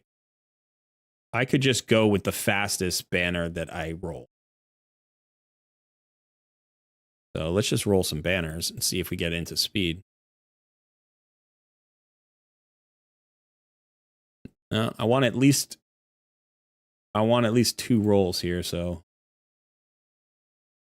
resistance is whatever. I guess I could roll resistance.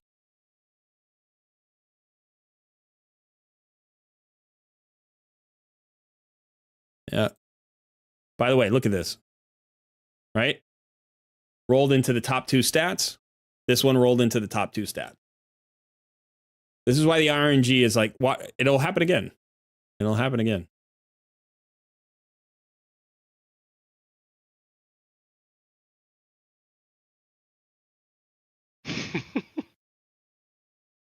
Those rolls. Rolls are total crap. Here's a double roll. Let's roll this one. See if we get a triple roll into speed. There we go. There we go.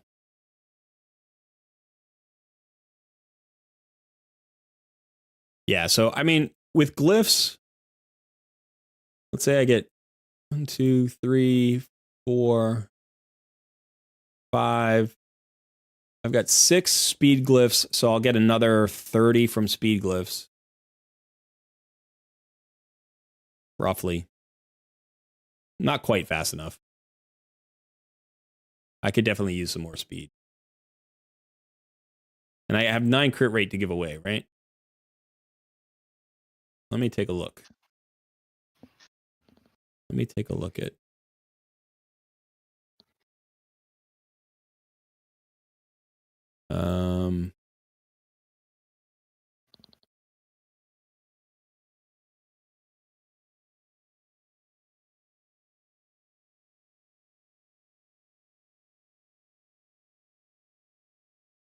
I'd get one more speed here. Right? I'd give away... Yeah. Because it's a 5-star piece instead of a 6-star piece. I got one more speed there.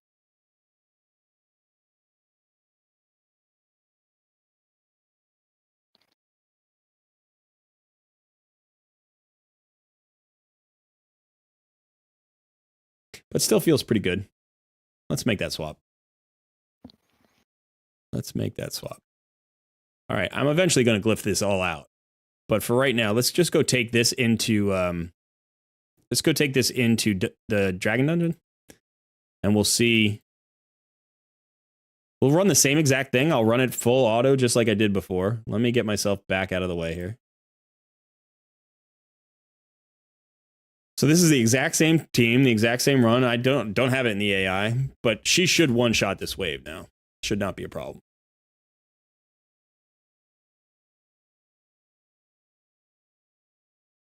Wow. She did less damage. She went sooner. She did less damage. That was weird. She actually did that twice. How did she do that twice?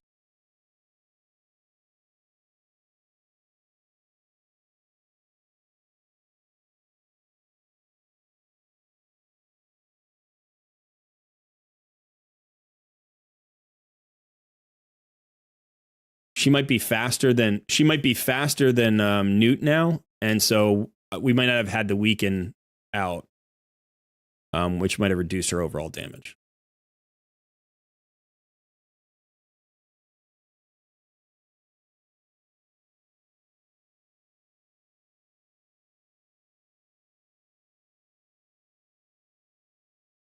All right, so that was 35 turns. So it's not going to be faster. I think it's actually slower. Because without the Newt having his weaken out there, she doesn't do as much damage.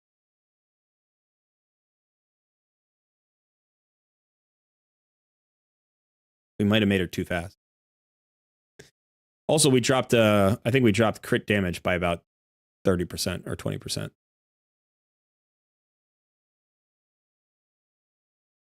You can't glyph crit rate.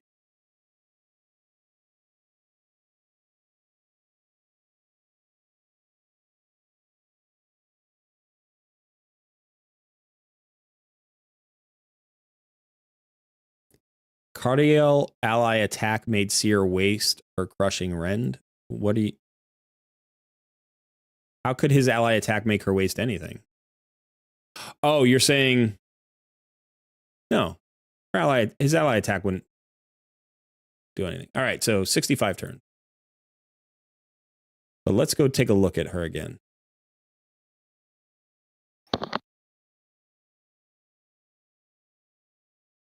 So yeah, we dropped down to 221 crit damage from like 242 or wherever we were, right? We lost about 20% crit damage. But now she's at 219. And where is Newt? Newt's at 215. So what was happening before is Newt was going first and he was applying his weaken. That's why she was doing that damage. So now that he's slower than she is, that's a problem. I could potentially get him faster with some glyphs. Yeah, I can definitely glyph him faster.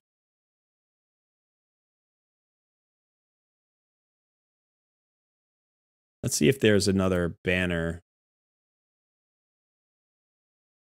that's accuracy with speed. Shooter, I think, is about to pop a blood vessel. He said, put Lydia instead of Cardiel, and it's all good. Please tell him before he changes all the speeds. Newt should be slower.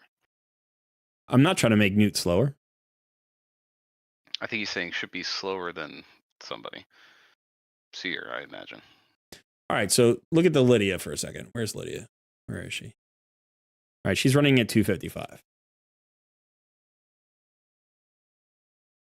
So you want to use her for the decreased defense instead.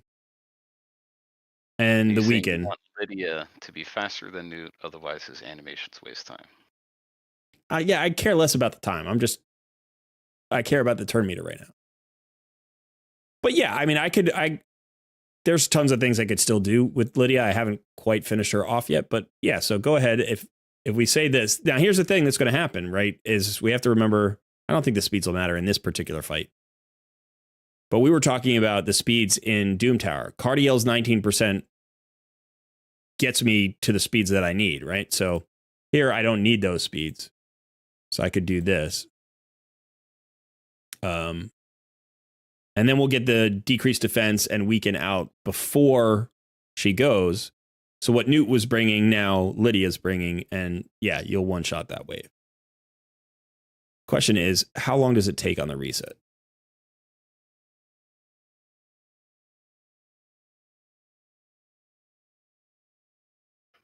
Oh, nice. Look at that, 12 turns. Good call.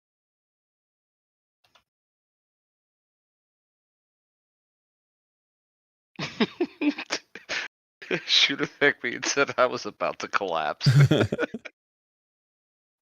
I wasn't trying to compare Cardiel to Lydia in the role. I was trying to compare the builds, you know, so putting her in the same team made sense. And because the turn order had changed, I wanted to make that comparison.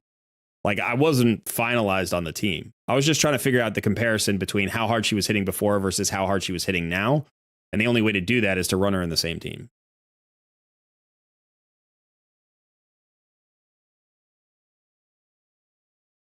All right, and 41 turns. So I say 4 turns. Now, one of the reasons that Cardiel is in this team is because his ally attack kills the boss faster. His ally attack gets Newt an extra hit. It gets extra poisons out there from Mithrala. So I got to the boss probably almost 20 turns faster than I do with Cardiel. And it still only saved me, what, 6 turns? I went from 47 to 41.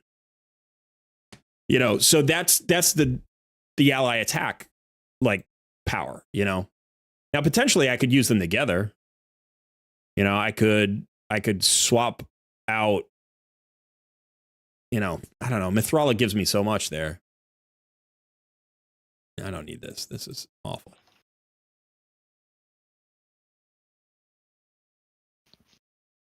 The reset happened perfectly, though. That was really cool.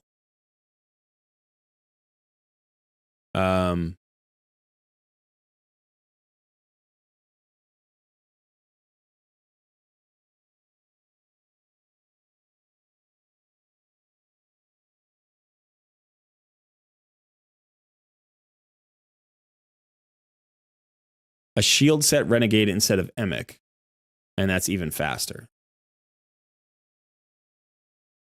It's an interesting thought.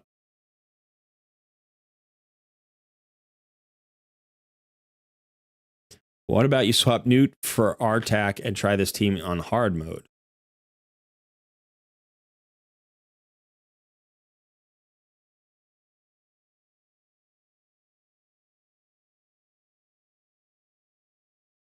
How many buffs do you think we need here?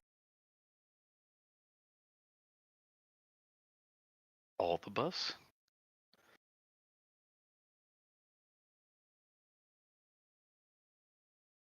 Right? We're getting buffs from Emic and Mithrala. That's it. We're not getting buffs from Lydia or Newt. Now, Seer does bring her own buffs on the second round.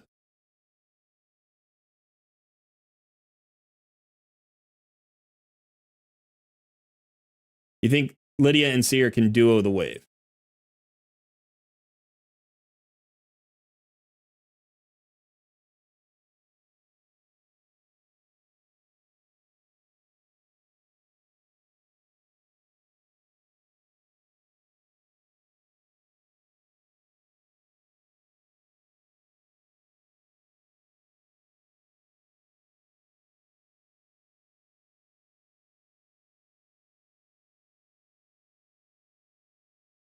Wave 1.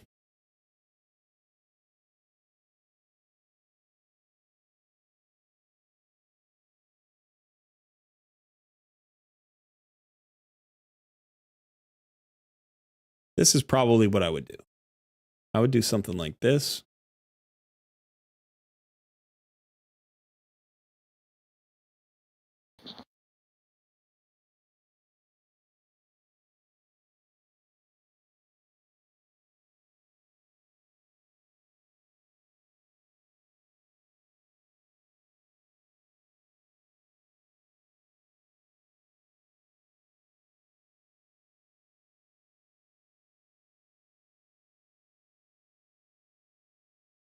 Let's try this.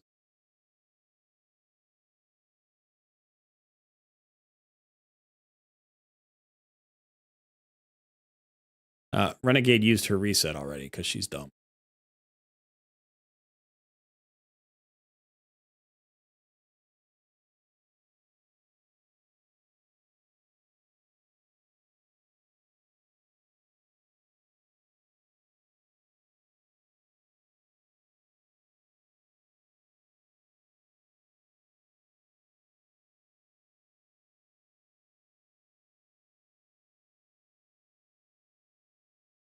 Now, this is going to be a problem if they go.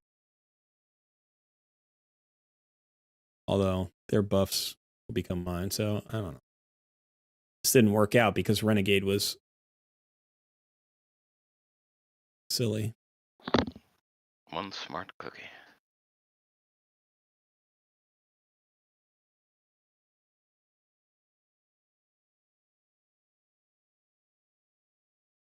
All right, so what did they get there at turn 30, was it? Turn 29? See, so my thought here on the reset is if she resets Newt's big nuke, that potentially he could nuke the boss twice in quick succession.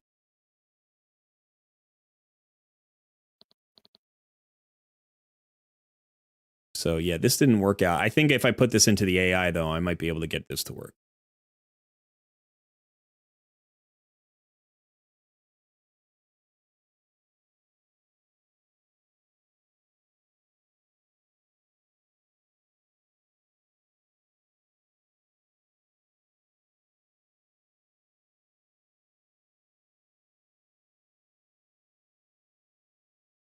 Still only 56 turns, so that wasn't too bad. But let's go ahead and put this. This is where I need all those teams, right? It's like team setup. Look, is this completely full? It's so annoying. All right, I'm going to pull this. Let's get... And we'll do... Where is my Lydia? There she is. And my Newt. And we'll do the Renegade. Actually, I'll do the... I'm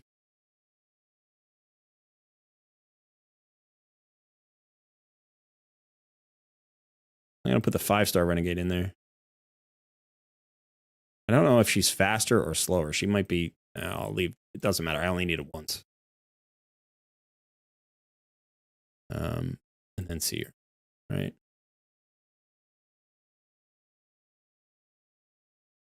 Okay. And so let's do this. Let's...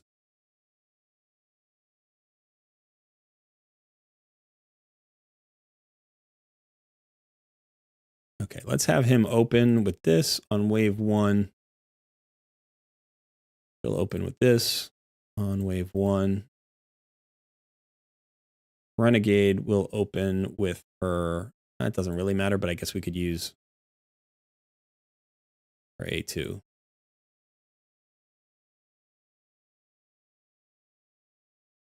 And then just don't use this, just in case.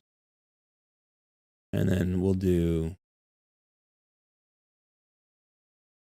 This is the opener. And now round 2, what we want to do...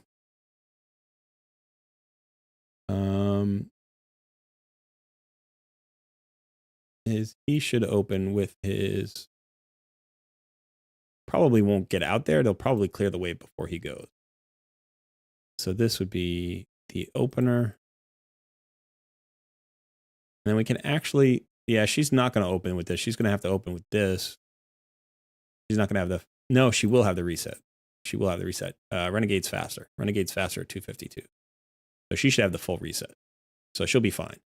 And then here, all we want to do is prioritize. It's already prioritized, I think. Yeah, let's just see how that works.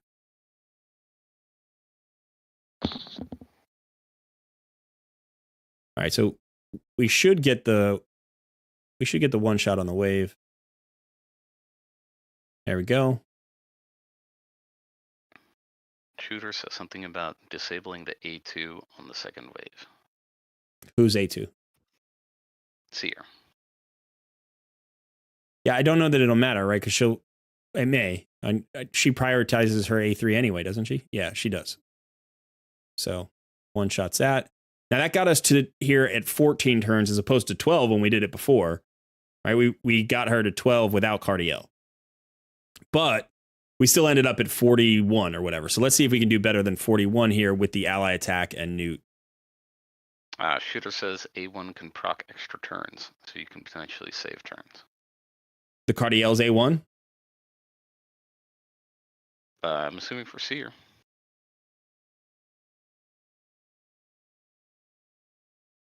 I'm not sure who's doing the extra turns. Seer. Yeah.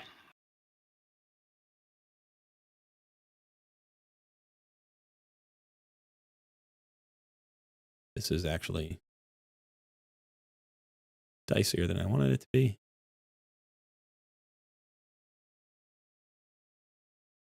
$41. We landed at the exact same number. It was 13 seconds slower because of Cardiel's extra animations. Let me read the chat. I see. Yeah, so Seer's A1 has a 15% chance of granting an extra turn. So I'm guessing if you disable the A2, then it makes sure that it A1s and potentially grants that extra turn and then kills the wave faster. 15% chance, but if it happens, it'll work.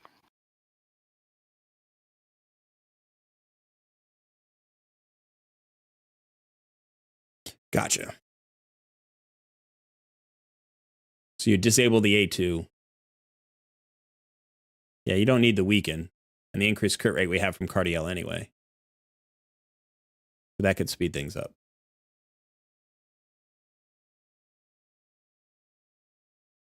Yeah, there's definitely some work with the AI I could do to speed that up, I think. I like this team.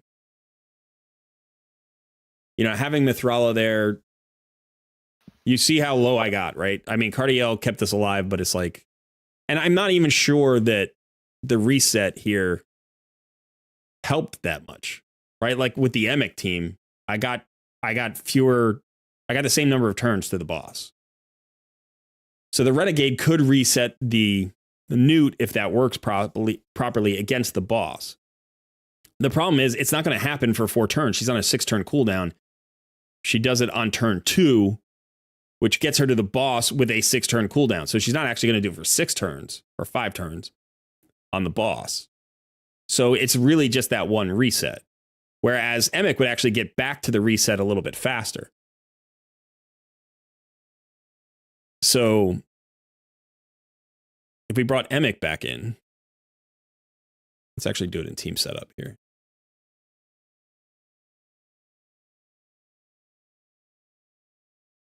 We brought Emic back in.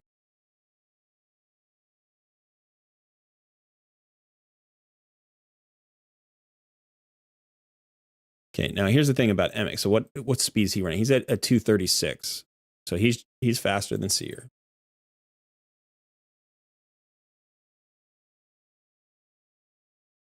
All right, so again, we want to open with that. Open with that.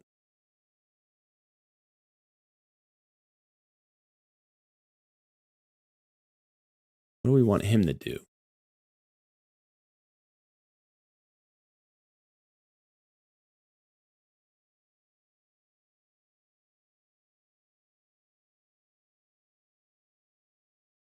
I guess it doesn't matter what he does, as long as he doesn't use his reset. So we'll have him do this. Right, and then on this one, we'll have him do this.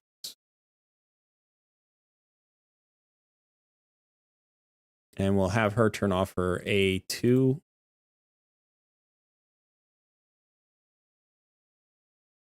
And then we'll have her turn off her A2 here too.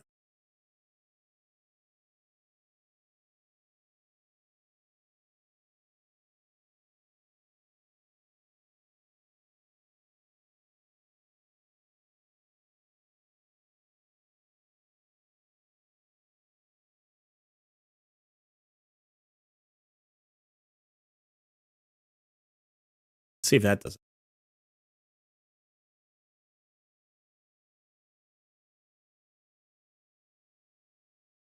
Yeah, I have a Calvalax at 50. I have a lot of champions at 50, dude, that are really good. I have a lot of really good 50 champions.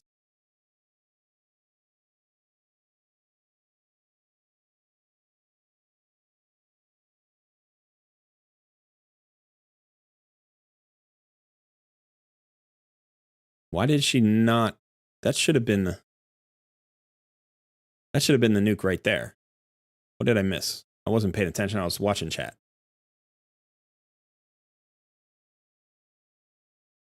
Why did that take so many turns?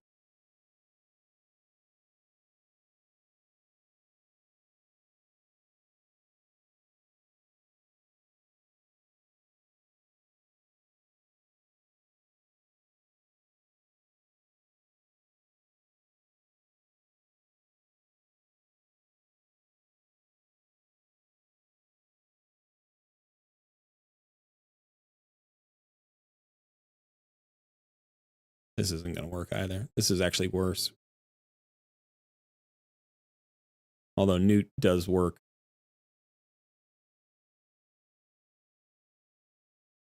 Something happened there.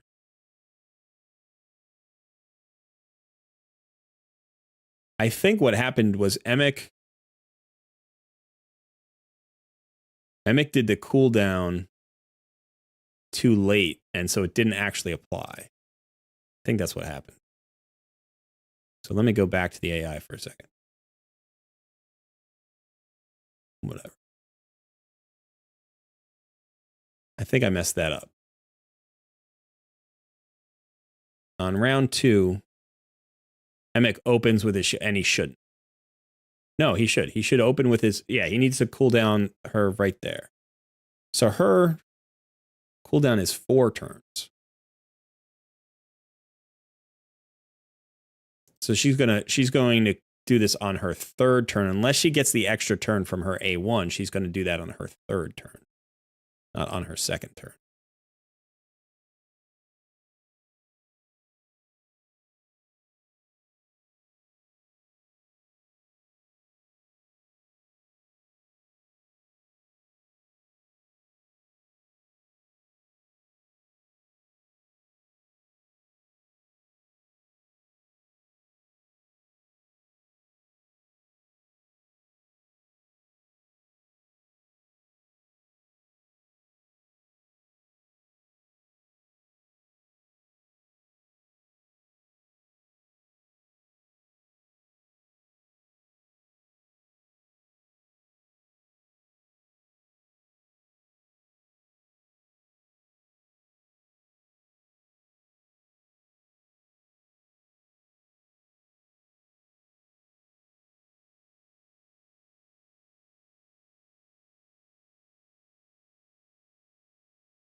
All right, so what if we did this? Now, who's going faster, Renegade or Emic? Emic is going a little bit faster than Renegade, which is unfortunate. We would prefer to have it the other way around, I think. But that's okay. So if we did this,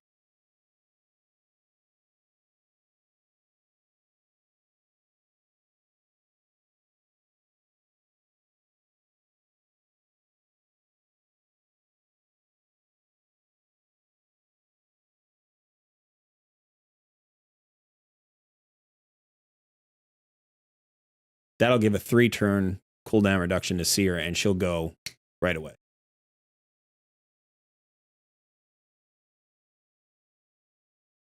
So that should clear the waves fast. The question is, how will we do against the boss?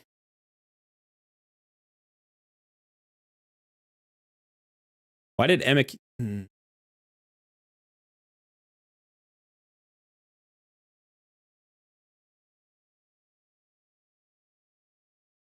There we go. 12 turns again. That's about as fast as we can do, I think, is the 12 turns.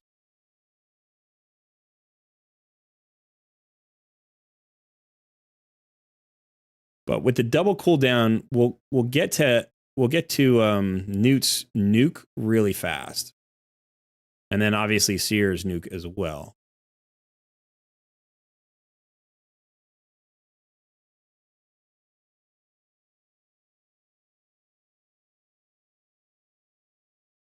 And Newt does have relentless gear.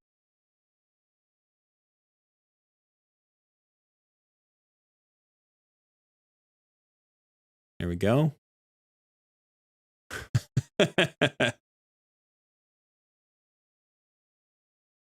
That last 5% took 4 turns. So 45. Yeah. The 41 happened when Seer got an extra turn and she nuked out the second wave because of the extra turn. So potentially, I don't know, you know, that this will be sped up by that. But I could potentially switch the speeds with Renegade, get Renegade a little bit faster so she goes before Emic, which would actually maybe be a little bit better.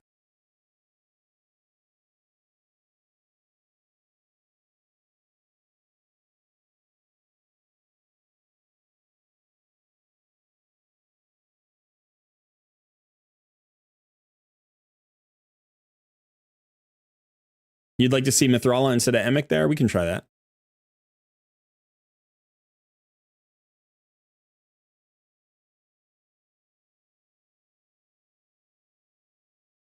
Let's try Mithrala. I love putting Mithrala in, and you don't have to tell me twice.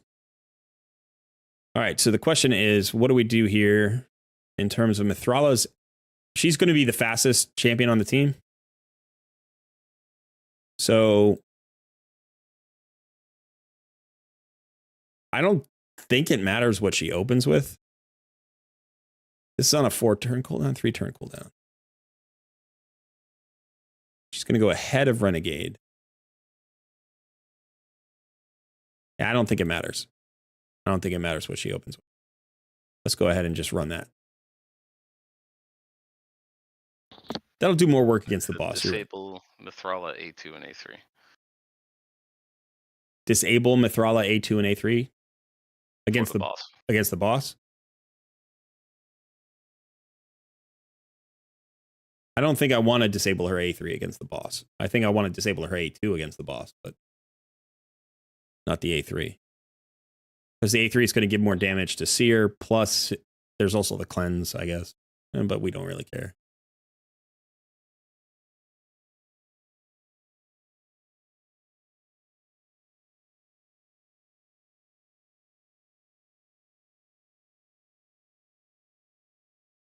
So it's interesting that, like, Seeker gets that extra turn off of her A1 like she did right there.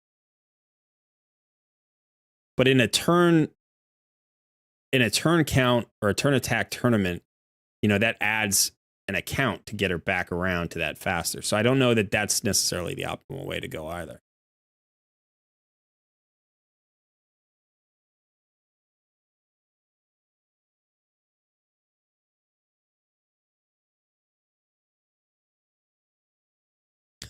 $47 turns. Yeah, so I probably would have saved a turn or two if I didn't put the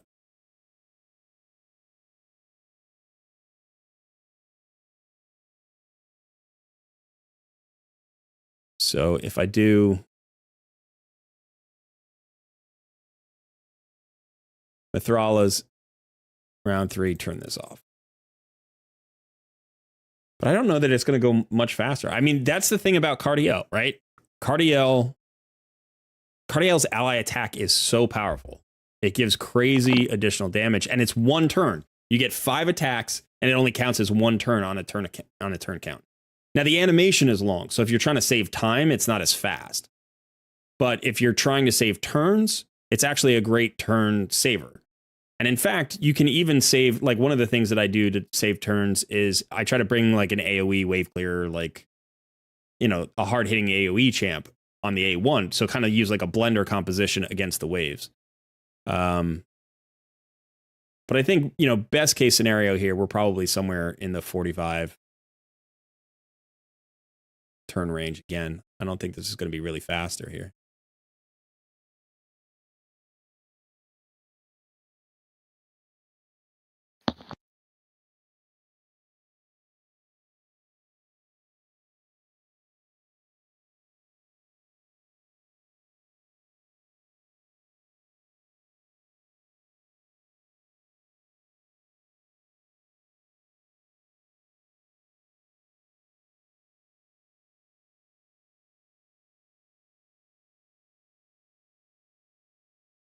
$43. A little bit faster.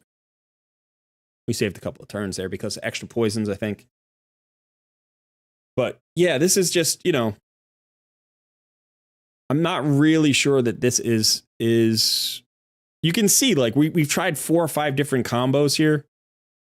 We haven't quite unlocked anything significantly better. Now, I like getting down to 41, 43 is good because I think I was farming somewhere around 47 to like 51. That was sort of the range I was doing before on my team. That was before the Seer rebuild and before bringing Lydia into the team. So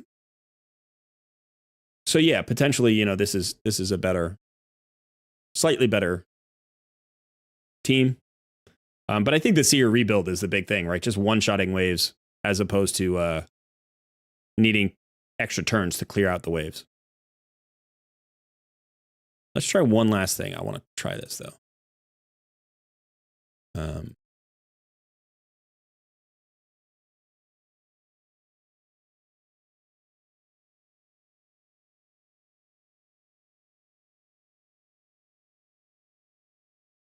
No, this isn't going to work.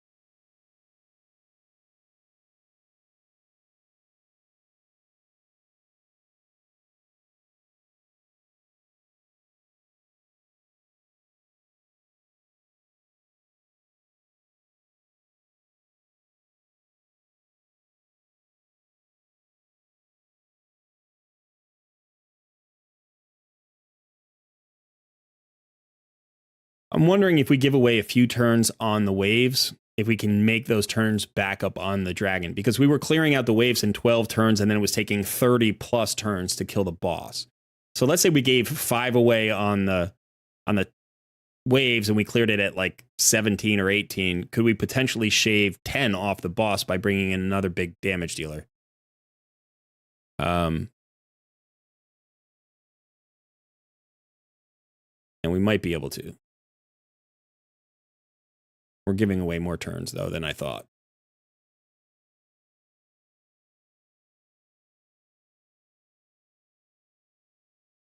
Giving away a lot more turns than I thought.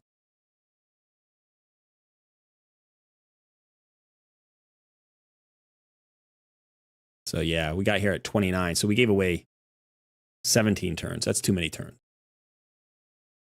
I also didn't necessarily want to bring in Ninja because he's weak affinity here, but I was trying to think of who else would do the same kind of damage. I could bring in somebody who did more wave damage.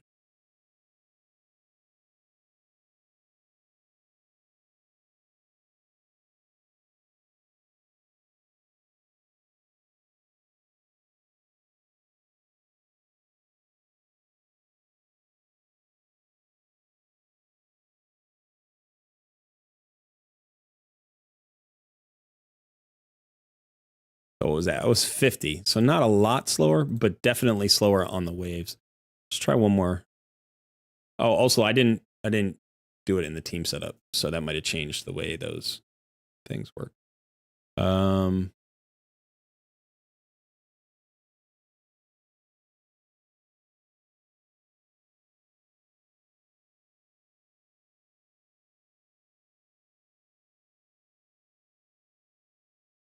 Yeah, I think Mithrala is just the best because she does so much damage on the boss, but I was trying to think of who else I could bring other than Ninja. Like, who would bring a ton of damage? And I don't really have anybody who's... Like, this is the only thing I could think of.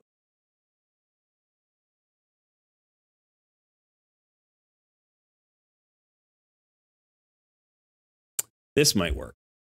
Let's try this. This could work. All right, let's do this. I got to get into the team setup to do this, though. So here, we're going to pull this. We're actually going to bring in this guy. And we're going to do this. All right, now I got to see the speeds because I forget how fast Nishak is running. Yeah, I slowed him down. He used to run at like 244 or something, and now I slowed him down to 219 or 216. Okay, so he's going to be the slowest. So what we actually want to do here is for A1, we can use that as an opener. We can do this as an opener. We could do that Karma Burn as the opener. Now on the round 2, we're going to turn that off. On round 3, we're going to turn that off. Okay, so that's fine. But now on round 2, we want this. We want that as the opener. And Nishak's not going to get a turn on the first round, nor is Newt. So on round 2, he's going to go opener. He'll do this.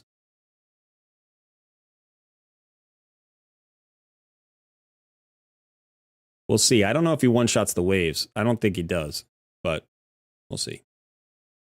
And then on the boss,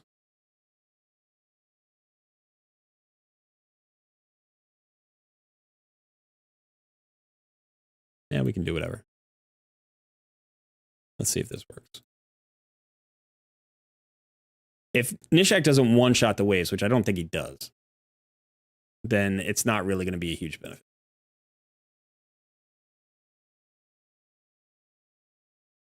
But he might, with Newt's help, he might get close. So Newt's gonna got an extra turn there. He's gonna get the weak in there.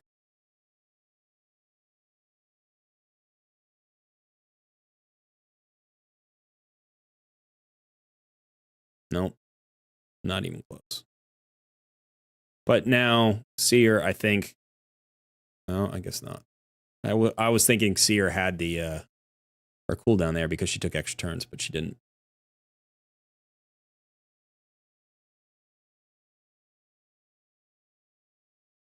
So 23 turns. You know what might actually happen there is they might be going so fast that they actually, like the bombs, if they went slower, the bombs could one-shot that wave. So I might pull Cardiel out of the lead spot and put him in, and put like, you know, somebody else in the lead spot. I'll put Nishak in the lead spot. That'll slow me down and also give me more attack damage. So the bombs will hit harder. And potentially if I slow down, those bombs will actually proc.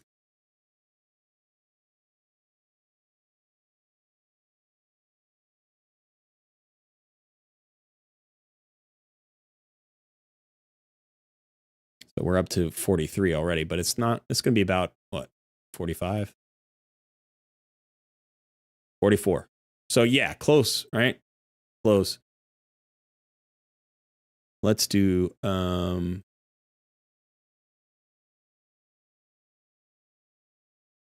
do that instead.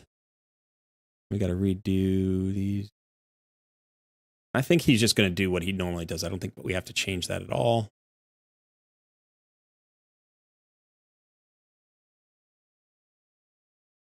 Opener on wave 1.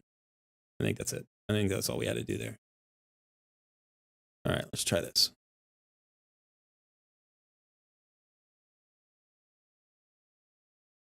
I do like that one shot. That's very fun to watch that first wave just get one shot.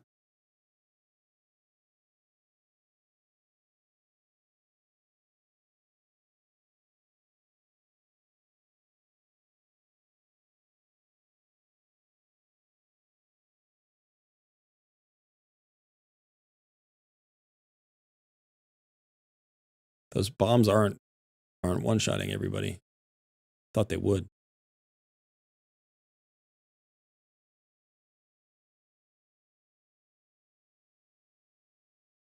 $22 turns. Yeah. I don't know. We might do a little bit better against the boss. I mean, we're going to be going slower, but we're going to be hitting a little bit harder.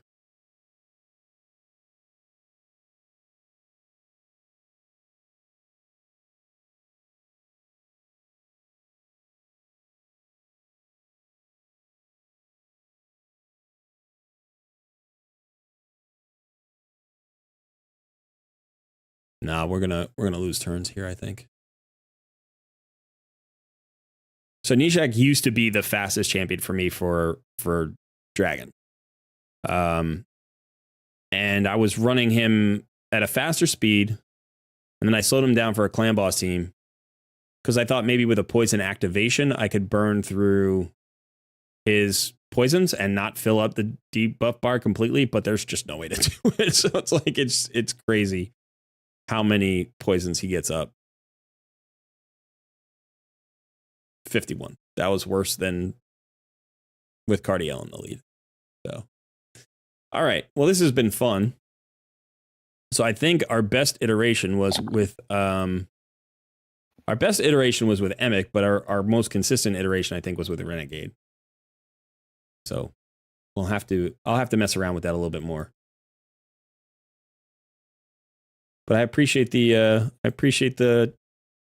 theory crafting. I always like doing that. And it was good to finally rebuild my seer. Why don't we bring Sun back out here? Hey, Sun. What's up? This is a noob versus pro stream, but the noob had to take a little bit of a backseat for our seer comp there. Sorry about that. Sorry about that, buddy. You need some screen time. You need some screen time now. I was just hanging out farming, you know? Well, that's pretty much what you do. You farm. Yeah. Farm like a machine. So, any progress made in the last 4 hours? Well, I mean, I burned through all the energy that I was going to burn through. Got more 5 stars made, more food. I'm just seeing how to manipulate my team to farm this regularly now. They win, but then they also lose sometimes. Yeah, not 100%. The thing about Doom Towers, as long as it's a decently high percentage of the time, like it doesn't have to be 100% unless it's a really long fight. You know, so if it's like a 3-minute fight and you're clearing it at 80% of the time, like that's typically fine because you don't lose anything. Like you don't lose the key if you lose. You just have to go back and do it again. So it's frustrating, especially if it's a long fight. You know, if it's a 6, 7, 10-minute fight, then you don't want to be clearing it at 70%. What do you think your win rate is right now? Oh, and just full auto, it's maybe like 30%, 40%. Okay. So in that case, it's more of a matter of like, can you just let it go, like auto battle it, walk away, go have dinner, come back, you know, like that kind of thing. Pretty much every time I get that rotation right there where he's able to get his shield up on the first A2 from the boss, then I win. But it doesn't happen sometimes. And it seems to be whenever I don't kill a minion on the first round.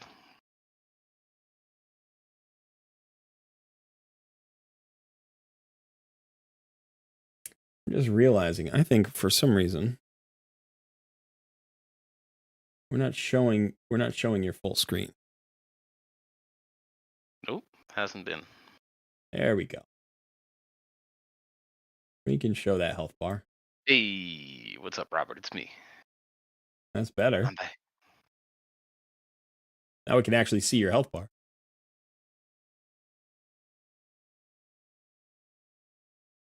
So potentially next week, we could both be debuting new clan boss teams.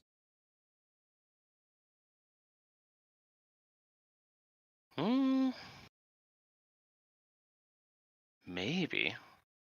Well, you're still looking. Find a way to get a lot of epic books, unless I get really lucky. Oh, because you need epic books for Anchorite? Yeah. You need books for anybody else? I haven't finished booking out Whisper yet. Okay. Is Whisper the but outside damage of dealer in that comp? No, Okay. Fane is. Fane is. So you're bringing Fane, Brogni, Geomancer, Yeah, I could show everybody, actually. Let me see. Where is it? Miscreated Monster, and Anchorite. Yeah. There's the V-tune that I've been working on.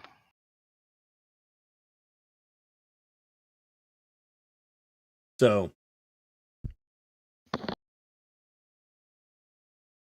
it's a 4-3 tune. It's not a Kind 4 of, it's yeah. only a 4-3 tune for Miscreated. Everybody's at a 1-1 except Miscreated. And that's because his Ally Protect is on a 4-turn cooldown. Right. Yeah, so I've got it now to where Brogni's popping his A3 every single round on the boss's A2. Anchorite pops his A2 extension on that on the A3. And Miscreated is popping his Ally Protect on the A1 every single round. It's all tuned all the way through. You know, with Anchorite, you could run Miscreated Monster at a 1. No, you can't. No, because it's a 4 and 3, right? Right. It's if it were a 3 and 2, you could, but it's a 4. Yeah. It's up for 3 on a 4-turn, right? So if it was a cooldown reduction, that would be different. But it's a buff extension. Yeah. Right. Okay. So you're running him at 4-3. Yeah, and then it's now. So the problem that I was having before, because I had a previous version that I was showing you last night, Mm-hmm. but the problem that I was having there is that Miscreated, like it was tuning around like I don't know, like turn 12 or 13 or something, way further down. But Miscreated would be dropping the Brogni shield on the A1, where he's also now doing the Ally Protect, so he would be eating way more damage. Mm. But now he's got the shield on that as well, and then Anchorite is healing right before the AoE, or he's healing the turn before on the stun. Gotcha. So Oh no, he's not. He's healing the turn after the stun. Sorry, healing the turn after this. He's healing the A2 or the A1. So you have 2 shields, right? Because you have the Miscreated Monster shield and you have the Brogni shield. Yeah, now Miscreated's shield gets wasted every time because it pops on the A2 wave, and then Brogni puts his up and gets rid of it on the same turn. On the same turn every single time. Okay. But his shield is also so minimal that it. Gotcha. I don't think it would really matter. So Miscreated Monster has a shield for the AoE 2, and he has a shield for the stun. He has the shield for the AoE 2, he has the shield for the stun, and he has the shield for the AoE 1. He has a shield for the AoE 1, but it's still the Brogni shield, right? Yeah. So it depends on if it survived that long. If it survives, but Brogni is going to be buffing the shield every turn on the stun. Before the stun. Yeah. Yeah. So the growth on the shield is dependent upon the damage that Brogni does. Yeah. You know, so I don't know how hard your Brogni hits. I built a Brogni team just recently, and the shield growth was minimal. Because he just isn't hitting that hard. So Yeah. it may be that the shield growth is. Yeah, so I just want him to have as much shield as possible. No, but obviously, the other thing is the way it's set now, because he does the A3 before the AoE 1, that's also when he does his self heal for 50% of his health. Right. And his ticks on the regen every turn pop as well in sync. So he should be healing on the AoE 2 plus the stun, and then Anchorite should be healing him as well. Yeah. Before the next hit goes. Yeah. No, it looks like a good tune. So yeah, I mean, it took a hot minute to get this in the place where I wanted, and everybody in the order that I wanted. Have you experimented with the flexibility of the speeds? They're very minimal for this. Well, so for instance, I'm looking at the 170, 171, and all of that. So like those are all set. Well, no, hang on a second. Go down to Fane. Yeah. So Fane's at 176. So can you speed her up? I can. Okay, speed her up a little bit. What did that just change? It just changes the turn order a little bit. Okay, but Miscreated Monster's still in the right place. But she's now going... Yeah, just speed her up a little bit. Oh, no. Yeah, no, sorry. It breaks the tune. It breaks the... Yeah, I remember messing around with Fane, and I tried to run her really fast, but then I lost the cycle on Miscreated. So yeah, she has to be exactly... No, she can go slower. Yeah, but you don't necessarily want her to go much slower. All right, what about go to the top? Can Brogni run slower at all? No, because then he goes below, right? Yeah. Yeah. Okay. All right. So you have to Anchorite. Yeah. Can't, like, he's got like a little bit of flexibility, but then it changes his. Yeah, and that may be fine. Like as long as he goes, above Brogni in the turn order, it may not matter how far above in the turn order he goes. You know. Yeah, he actually goes the next turn with the A2.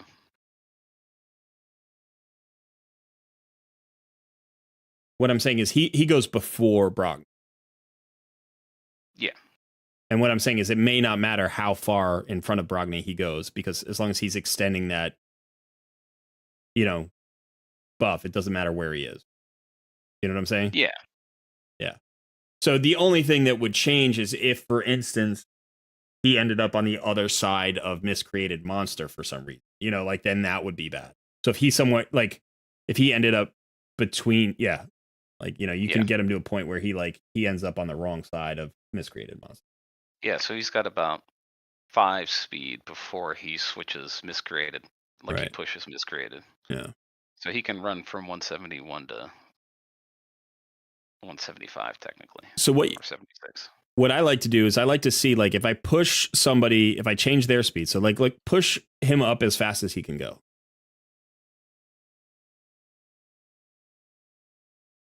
All right. So how high do you want to go? No. What I'm saying is push him as high as he can go without breaking the tune. Oh, I see. Be 176. Right. So now go to the rest of the team and see if you can change any of their speeds based on the room that he created. See? So Brogni actually got 1 speed of leeway now. He didn't have that before, right? Right. But now you can run him. Got 2. He's got 2. So go back down to the other damage dealers. Now see if Fane can speed up or not. No. Okay, so she did. Wait. Speed her up. 1.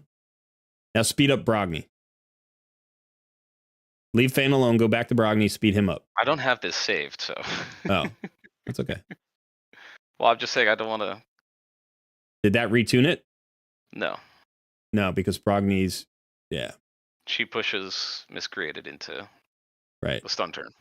But so what I'm saying is you can potentially, if you can change the speed on one champion, that may, we talked about before, what you're doing when you're creating a speed tune is you're creating a queue at the end of the turn meter. Right? So basically people bump up against each other and that creates the order in which they go, and that includes the clan boss. The clan boss has to stand in line in order to go.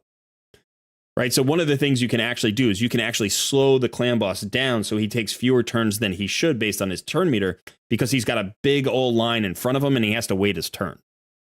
Right? So in a fast speed tune, when you're trying to go at 3 to 1, right? If you look at the clan boss's speed, right? He's running at 170. And you're like, okay, so in order to go 3 to 1, I would have to run at 510 speed to go 3 times as fast as a clan boss. But what you can actually do is you create this line at the end of the turn meter that bumps him down. So he's not effectively running at 170. He's running at 130 or 120.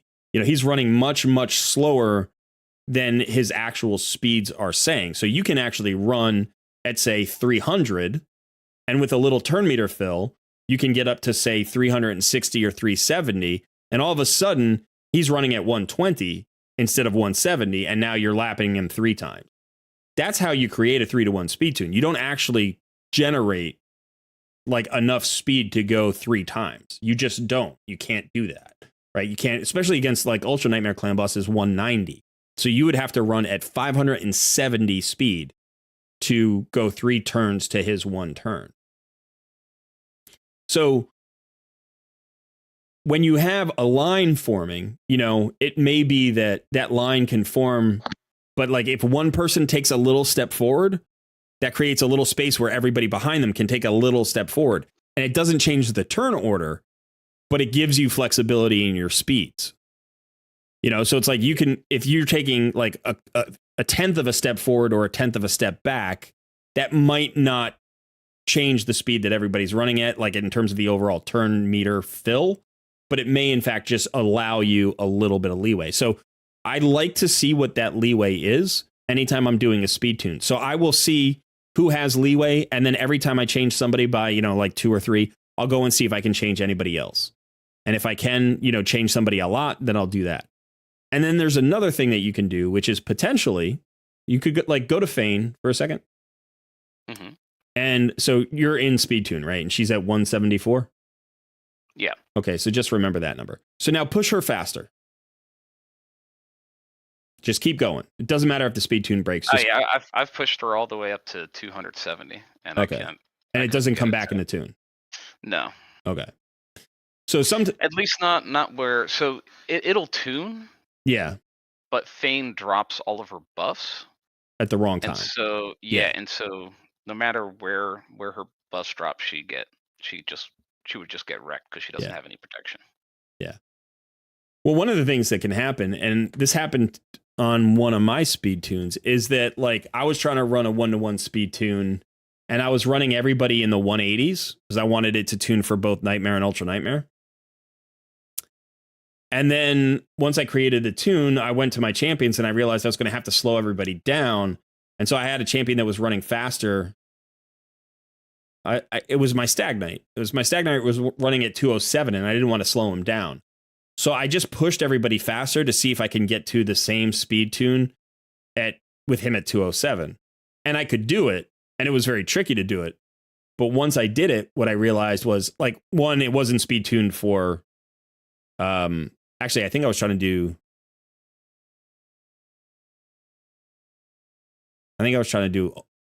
Nightmare and Ultra Nightmare. But it only speed tuned for Nightmare, I think, at that point. Like it was untuned for Ultra Nightmare. So it broke that tune. But it stayed tuned for Nightmare. And I was able to get everybody about an extra 20 speed and have it still work. But in order to keep everybody in line, I had to actually speed everybody up. Do you know what I mean? So when I was running him at 207, like if I just changed him, if I tuned everybody in the 180s and I tuned him at the 185 or whatever he was running, and I just changed him to 207, it completely broke the tune. But because I increased him by 22, I was just like, well, what happens if I increase everybody by about 22? And what I found was that like that didn't work, but I could increase 2 other people by 22-ish, and then the other 2 I could keep running slow, and that created enough space that now it retuned. So it was really interesting. Yeah. And you know, to see it on the calculator actually happen is kind of the cool thing. Like you break the tune and then you come back in tune and you're like, oh, I might be able to play with that. So that's why I think it's like watching a video on a speed tune that gives you all the stats exactly is like great, you know, or you can go to the deadwoodjedi.com and like find a speed tune that gives you the exact speeds and you can just copy that. But what happens if you can't reach those exact speeds? You're like, oh, well, I don't have a speed tune. And that might not be true. You know, you might be able to slow everybody down by 5. Or you might be able to like speed one person up by 20 and slow everybody else down by 5. And that would work. And so, you know, being able to like manipulate that Clan Boss calculator to get those speed tunes that aren't in the calculator. And that's the thing that like, you know, the website says it. It's like there's a lot of leeway with these speeds. Well, you should play around with those speeds. Because sometimes it's easier to build one guy fast and everybody else slower. Or sometimes if you're using champions in a lot of different places like dungeons, you want those champions going faster. And so you want to build everybody a little bit faster. Yeah, that's what I did. I mean, I didn't start with the speed tune there. I kind of just plugged everybody in at the speeds that they were at. Yeah. And then I just started to move all of their speeds around till it lined up in the order that I wanted it to. Right. So I mean, this is probably like the 6th iteration of that clan boss team. Right. But every single time it gets just a little bit better.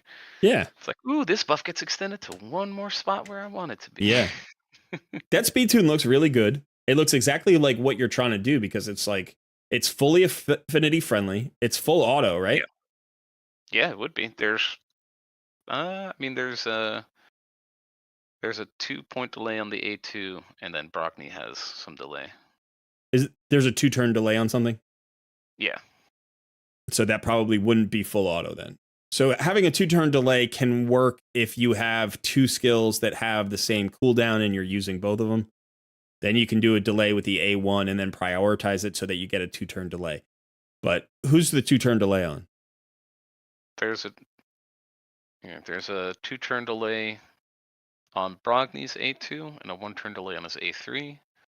And then there's the 2-turn delay on Anchorite's A2. Okay, so that's easy to fix because if you have it in that priority, then all you have to do is have him open with his A1. That's all you need to do. You just open him with his A1 and Brogni's will tune. And then the Anchorite got a 2-turn delay. Well, he opens with his A3 and then does the A1.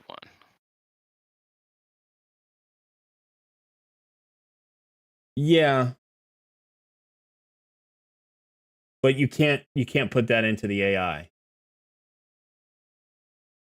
So you can put Brogni's into the AI and then just hit go and that'll do what you want it to do. But unfortunately, because Anchorite's got a 2-turn delay on his top priority skill, right? The A2 is the top priority. You can only create that 2-turn delay manually. You can't program that into the AI. So what you could do, is you could force him to open with his A3 and prioritize his A2, right? And so what he would do is he would open A3 and then he would use his A2 on the next ability. And you don't want him to. You want him to wait 2 turns. No. Yeah, because then he would do the extension before Brogni does his thing. Right. So the only way to make this tune work would be to manual at least 1 turn of Anchorite and force him to use his A1 on turn 2. Or I'm sorry, it would be on his second turn. Yeah. Yeah, so it's not going to be full auto, which means it's also not going to be a quick battle. You can't use quick battle unless it's full auto. Now, that's not a huge deal because if it does what you want it to do, then great. Then you just let it run in the background, But that might mean, you have to wait for 10 minutes as it runs. So ultimately, eventually you want to get to a point, and this is the thing about tunes, it's way more important. It is way, way more important to get your chest than it is to do it quickly. Do you know what I mean? It's way more important. I would much rather do a 1-key Ultra Nightmare that I had to manual the first 2 turns for. Yeah. Than auto battle a 2-key. Because first of all, you're not going to quick battle a 2-key. Do you know what I mean? You're going to quick battle a 1-key. So I'll take the extra 15 seconds or 30 seconds to set it up and then get the 1-key.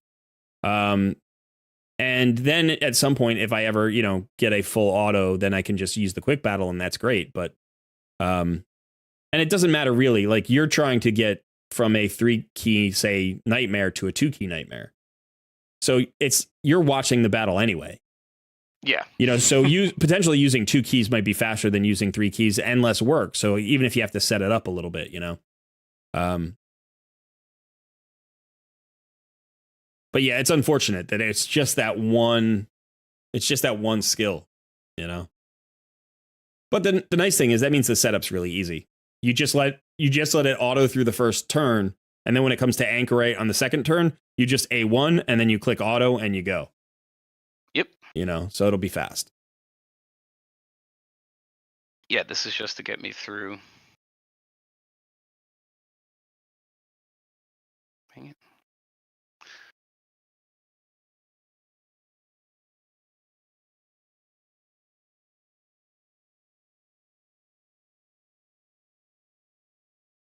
By the way, which boss have you been farming in Doom Tower?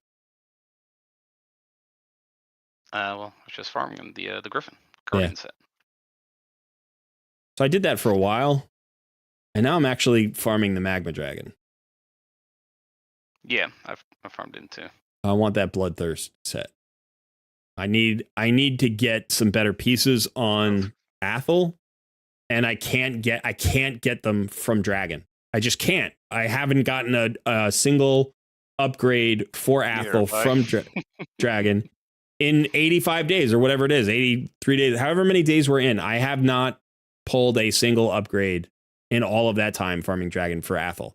So I'm like, I need another way to move. You know, I need another potential path here towards improvement on my main champion, on my carry. She's still in all this 4-star gear. And I'm like, you know what? Maybe I'll just go for this Bloodthirst set. That gives me an extra 12% crit rate as well.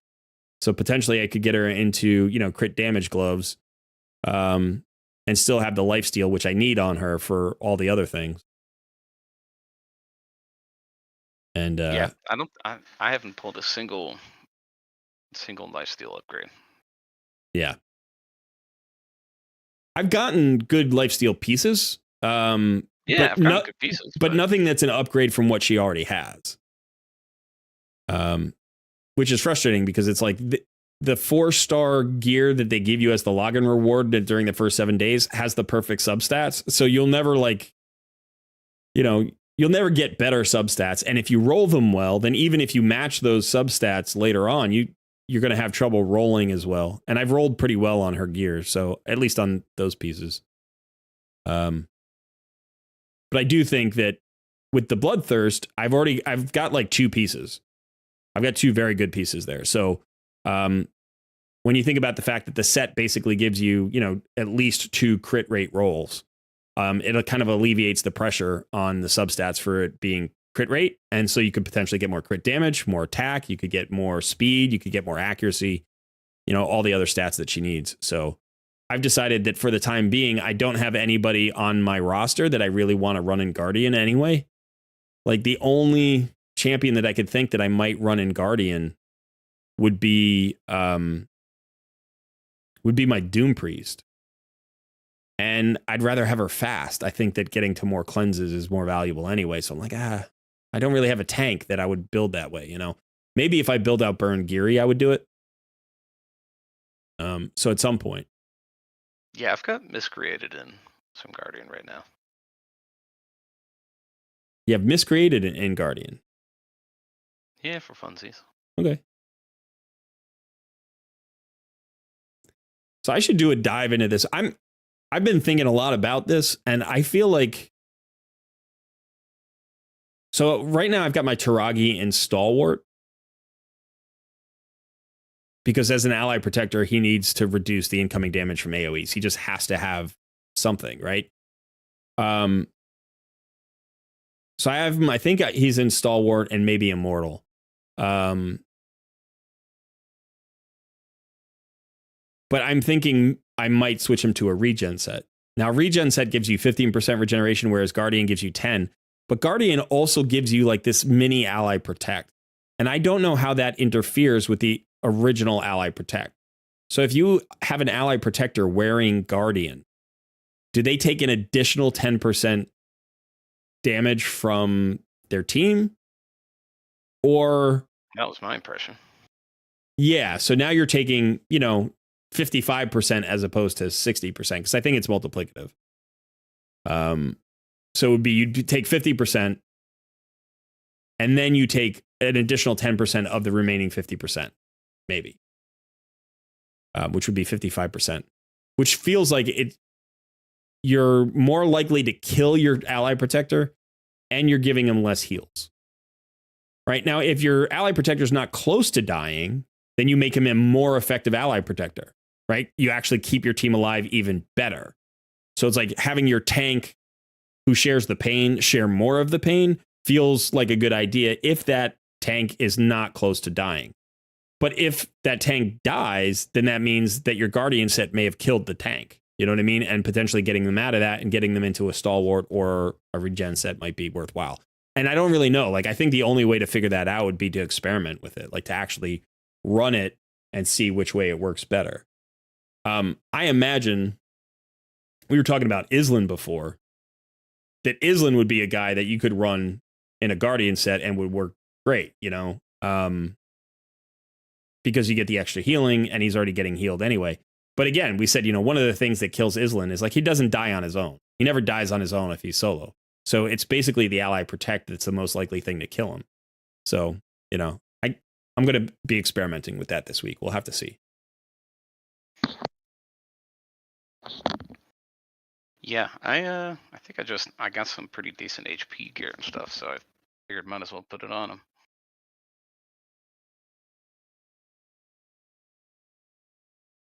I have no idea what this guy's champion was. It like died and came back and then killed his Sill of the Drakes somehow. I have no idea.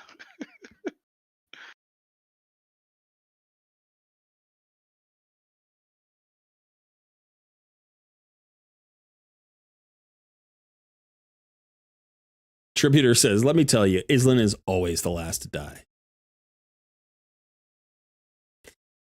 Midi says, my Snick Track isn't Guardian and the damage he takes is very minimal. Yeah, I think you mentioned that the other day. Is Snick Track? I don't have a Snick Track. Let me check him out.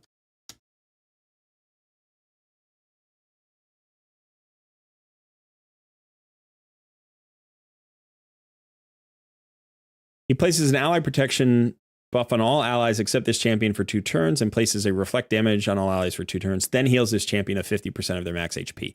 So he has a nice big heal when he puts up his ally protection buff. It is on a 3-turn cooldown. He also gets a leech out there.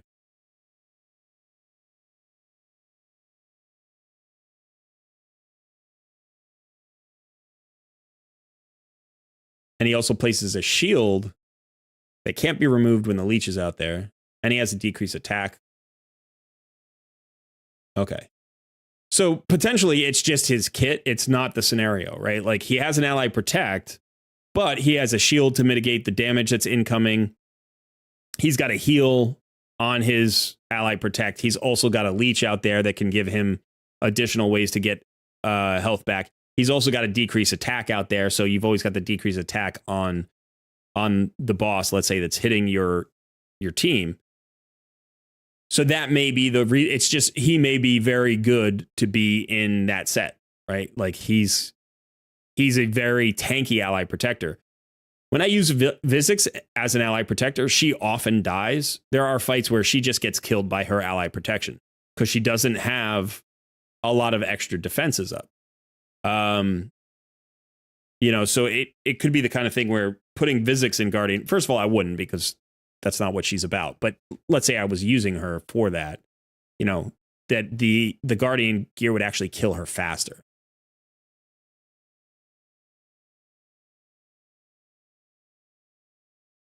Yeah, she's got a shield. It's not on the same skill, and it's only 20% of her max HP. And she's got an okay HP pool, but it's not great. Like it's 17k. So she's not going to have a massive shield. Her shield is relatively small, and she doesn't have like an increased defense or a strengthen. She doesn't have any kind of heals. You know, so at that point, you're relying simply on the regeneration of her set to keep her alive, unless you have, you know, some ally who's bringing those buffs.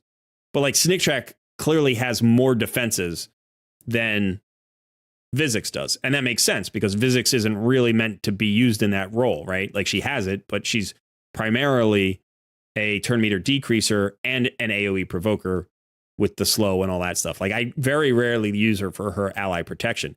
In fact, when she dies from her ally protection, it's usually because I was trying to get the AoE slow out there and I forgot that the ally protect was part of the same skill. So it's like, oh, you know, she's killing herself when I just was trying to get an AoE slow out. But Snick Track looks very tanky. I imagine like a Tyrant Ixlamore could also be good in it, right? Because he's got an ally protect that's got an increased defense built in for the whole team, which means everybody's taking less damage, right? So his ally protect is places a 50% ally protection buff on all allies except this champion for 2 turns on a 3-turn cooldown, and also places an increased defense buff on all allies. So everybody's taking less damage, and then he's also taking less damage. He also heals off of his A1, although it's not a huge heal, it looks like.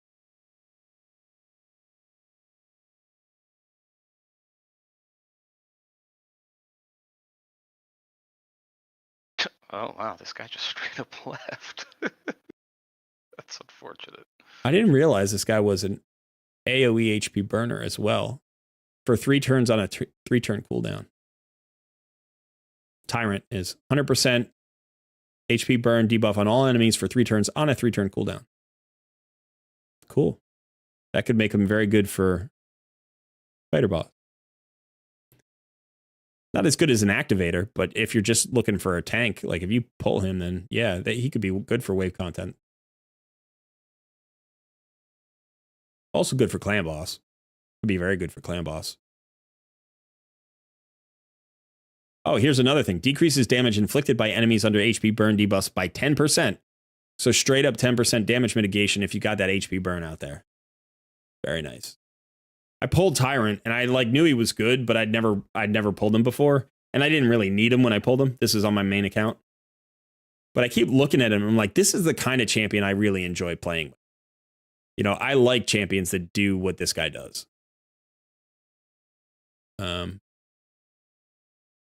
Yeah, Shooter said the Tyrant passive would be insane in a team that Sun is planning. Sounds it.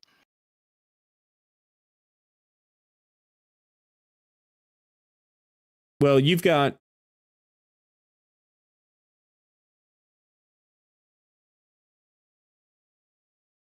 best ally protector for his comp outside of Islin.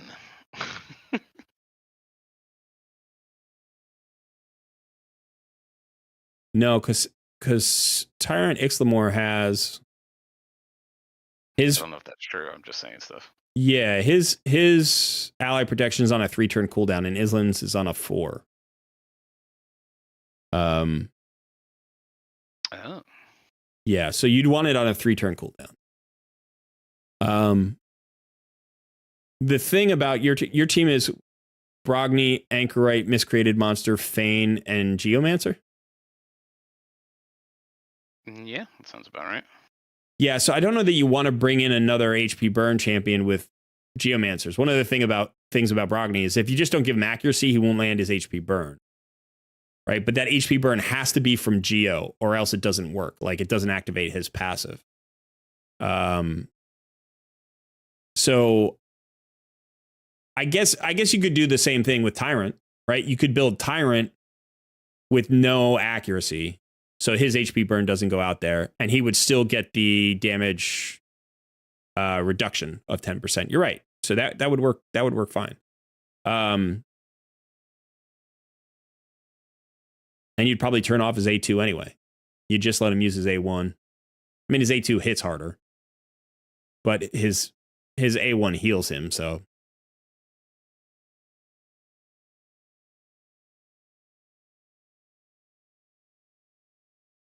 All right, so we've got Takeover Tuesdays happening Tuesday, 2 p.m. It's now standard time. It's no longer daylight time. So we had some confusion about that last week. I feel bad. There was somebody who's in Europe who stayed up until like midnight and was like, hey, are you going? And I'm like, yeah, we're going, but it's not for another hour. And he was like, oh man, I was staying up for this. I was like, oh, I'm sorry. He's like, I gotta go to bed now. All right. Sorry. So yeah, we have changed an hour, and that is what it is. But in the meantime, Takeover Tuesdays, 2 p.m. And yeah, we've been having fun with that. Make sure that you join the Discord if you haven't already for it, if you want to have a takeover on Tuesday. And then we do the Wheel of Takeover and give away free takeovers. We've been able to do 3 the last couple of times, I think. Or at least last time we did. Sometimes we go long on that stream. Yep. Sometimes we go very long on that stream. So, in the meantime, Sun, do we have any other messages or news for the people? No, not anything immediate. Yeah, I don't think obviously Xena's coming. We've got Xena. Yeah. So we'll have to see. I don't know that I'm going to get her. I'm not going to pay for the pass. So it may just be that I wonder if this is going to be the kind of champion that once her event is over, they don't bring her back and you can't get her again. I don't know if they're going to do that or not. So we'll have to see. So hopefully someday we can get a Xena and mess around with her. But in the meantime, if you're going after Xena, good luck with that. It's not going to be particularly difficult. Make sure you log in every day. Yeah. Yeah. Hold your face on the keyboard. Yeah. Victory. There you go. All right. So I think let me just check in with chat one more time before I sign off. When building Taragi, what should I focus on? Don Kelly asks. I'm building Taragi right now, and I'm focusing on damage reduction. So as much damage reduction as you can get. But you could also focus on regeneration if you wanted to. So if you had a regeneration set or a mortal set, you could go that way. If you're asking about HP versus defense percentage, I have focused on defense percentage, but potentially you could mix that, especially if you're going with a regeneration set, then you're going to want to have some HP because that's going to make bigger heals. Rapid Rhymer says, when grinding for gear, does campaign ever reward epic or legendary? Maybe battling the bosses? No. Only dungeons. You can get rares. You can get rares from campaign.